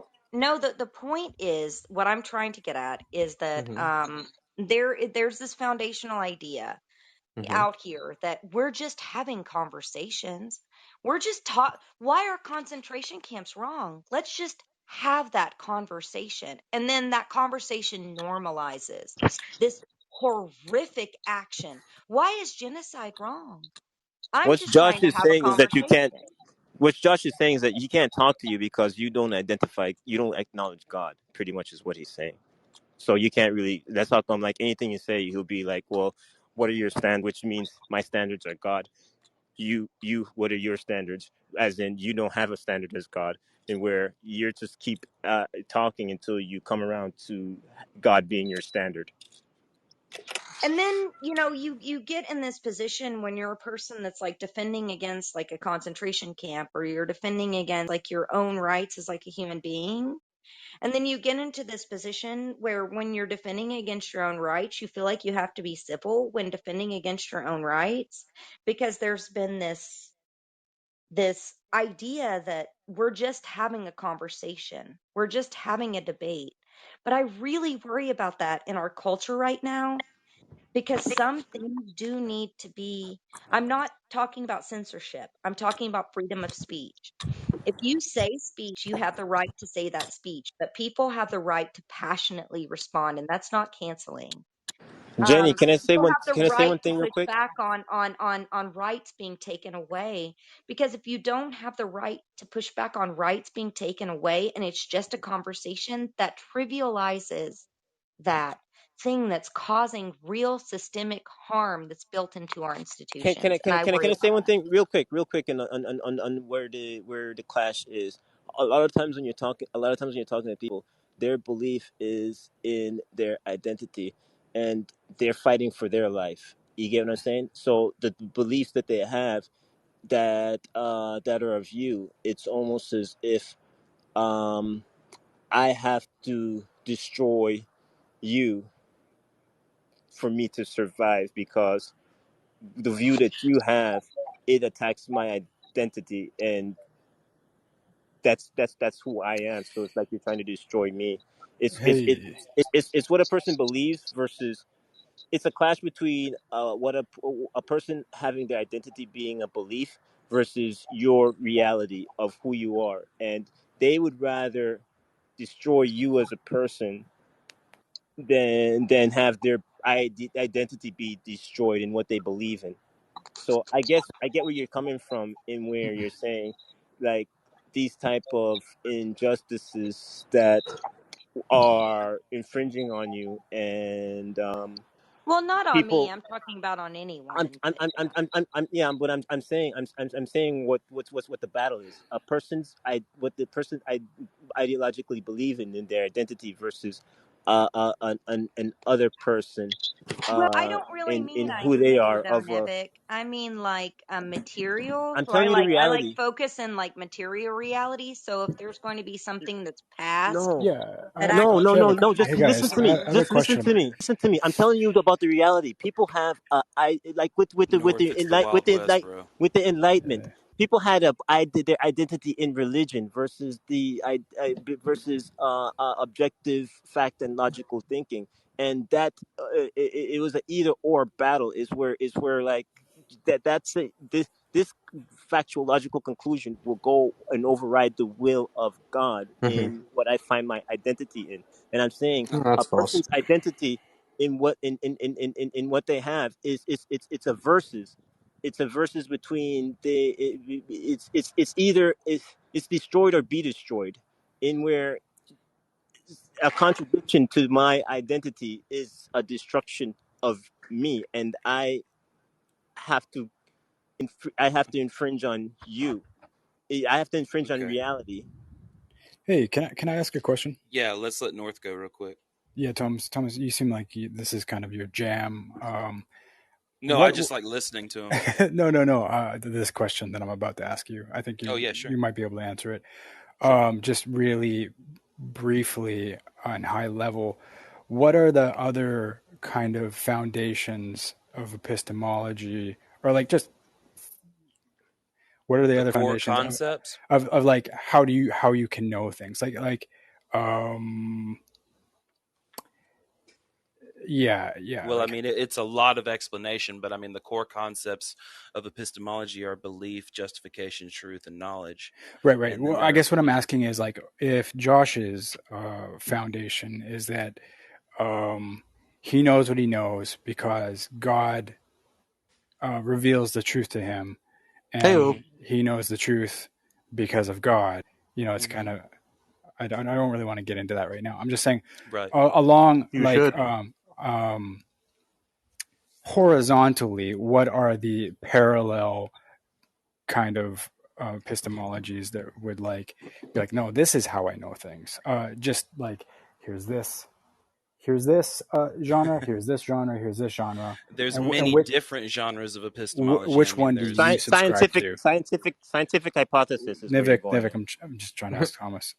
That's also not an epistemological position. Which one do you subscribe to, Thomas?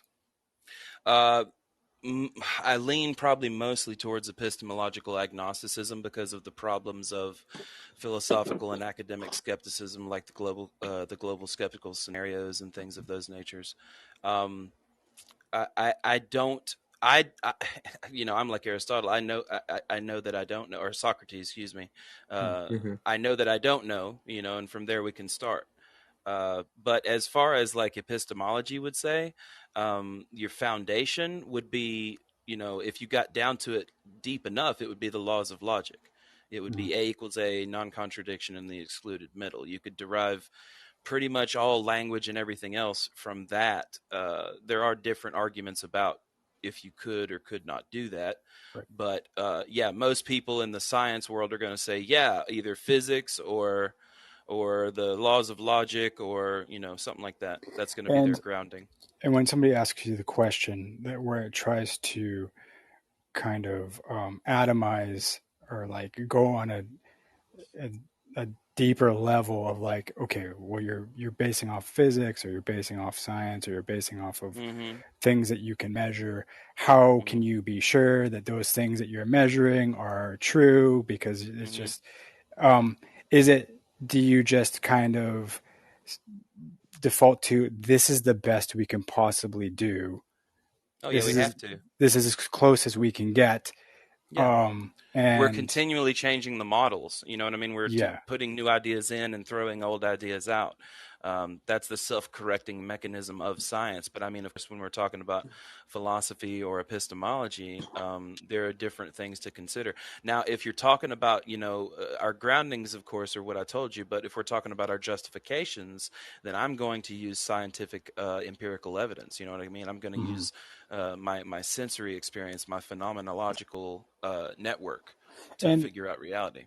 Could probability of shared experience be enough as a foundation to say, like, this is as close as we can get, and the fact that the majority of us share common experiences, like we all have a similar brain with similar senses and similar, we all feel pain when we are cut, and these things probability wise keep being measured again and again and again, and we're close enough in a likeness that we could say with a certain amount of certitude that even though it's not perfect, that this is a better, or at least a closer, less flawed way to say, this is how I know what I know, as opposed to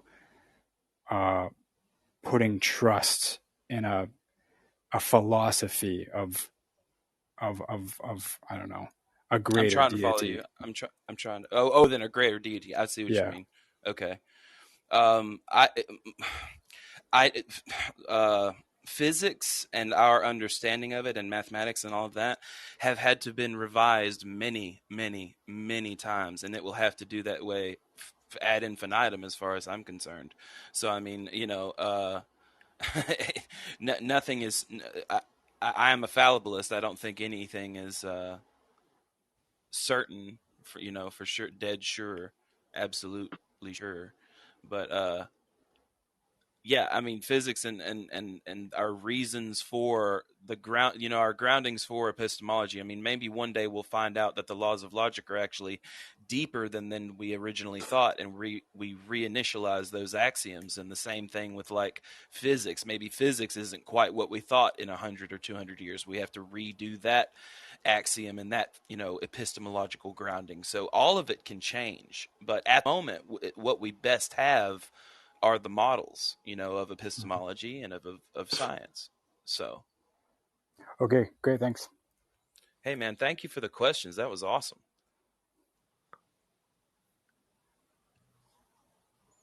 Guys, I'm gonna let North. That was awesome. I really appreciate that, guy. I'm gonna let everybody. Scott, I think, has far left us. Manuel, if he's still with us, you're a trooper, sir. Z. I appreciate you sticking around. I'm sure it's a little contentious for you, but I appreciate you staying with us. I'm glad I met you. Nivik, Honenheim, Josh, do y'all have anything to say? Hey-oo. I'm gonna start wrapping it up soon. If you ain't got nothing else to argue about, we'll go to Discord and argue there. Everybody getting tired? I'm wearing pants. Oh. Sexy. Hey-oo. All right, guys. Nope. How come nobody say anything?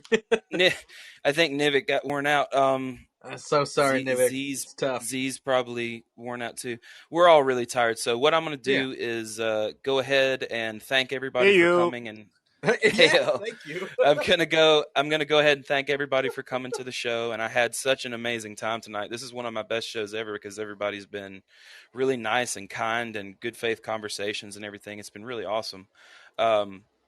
But yeah, please subscribe to the Pangburn Hangout. Go to the Pangburn Philosophy YouTube channel. Check out our Discord. We're going there after this. Should be a few of us in there to talk for a while. Let's go. Hopefully I'll see you guys on my next episode. Love you all and good night.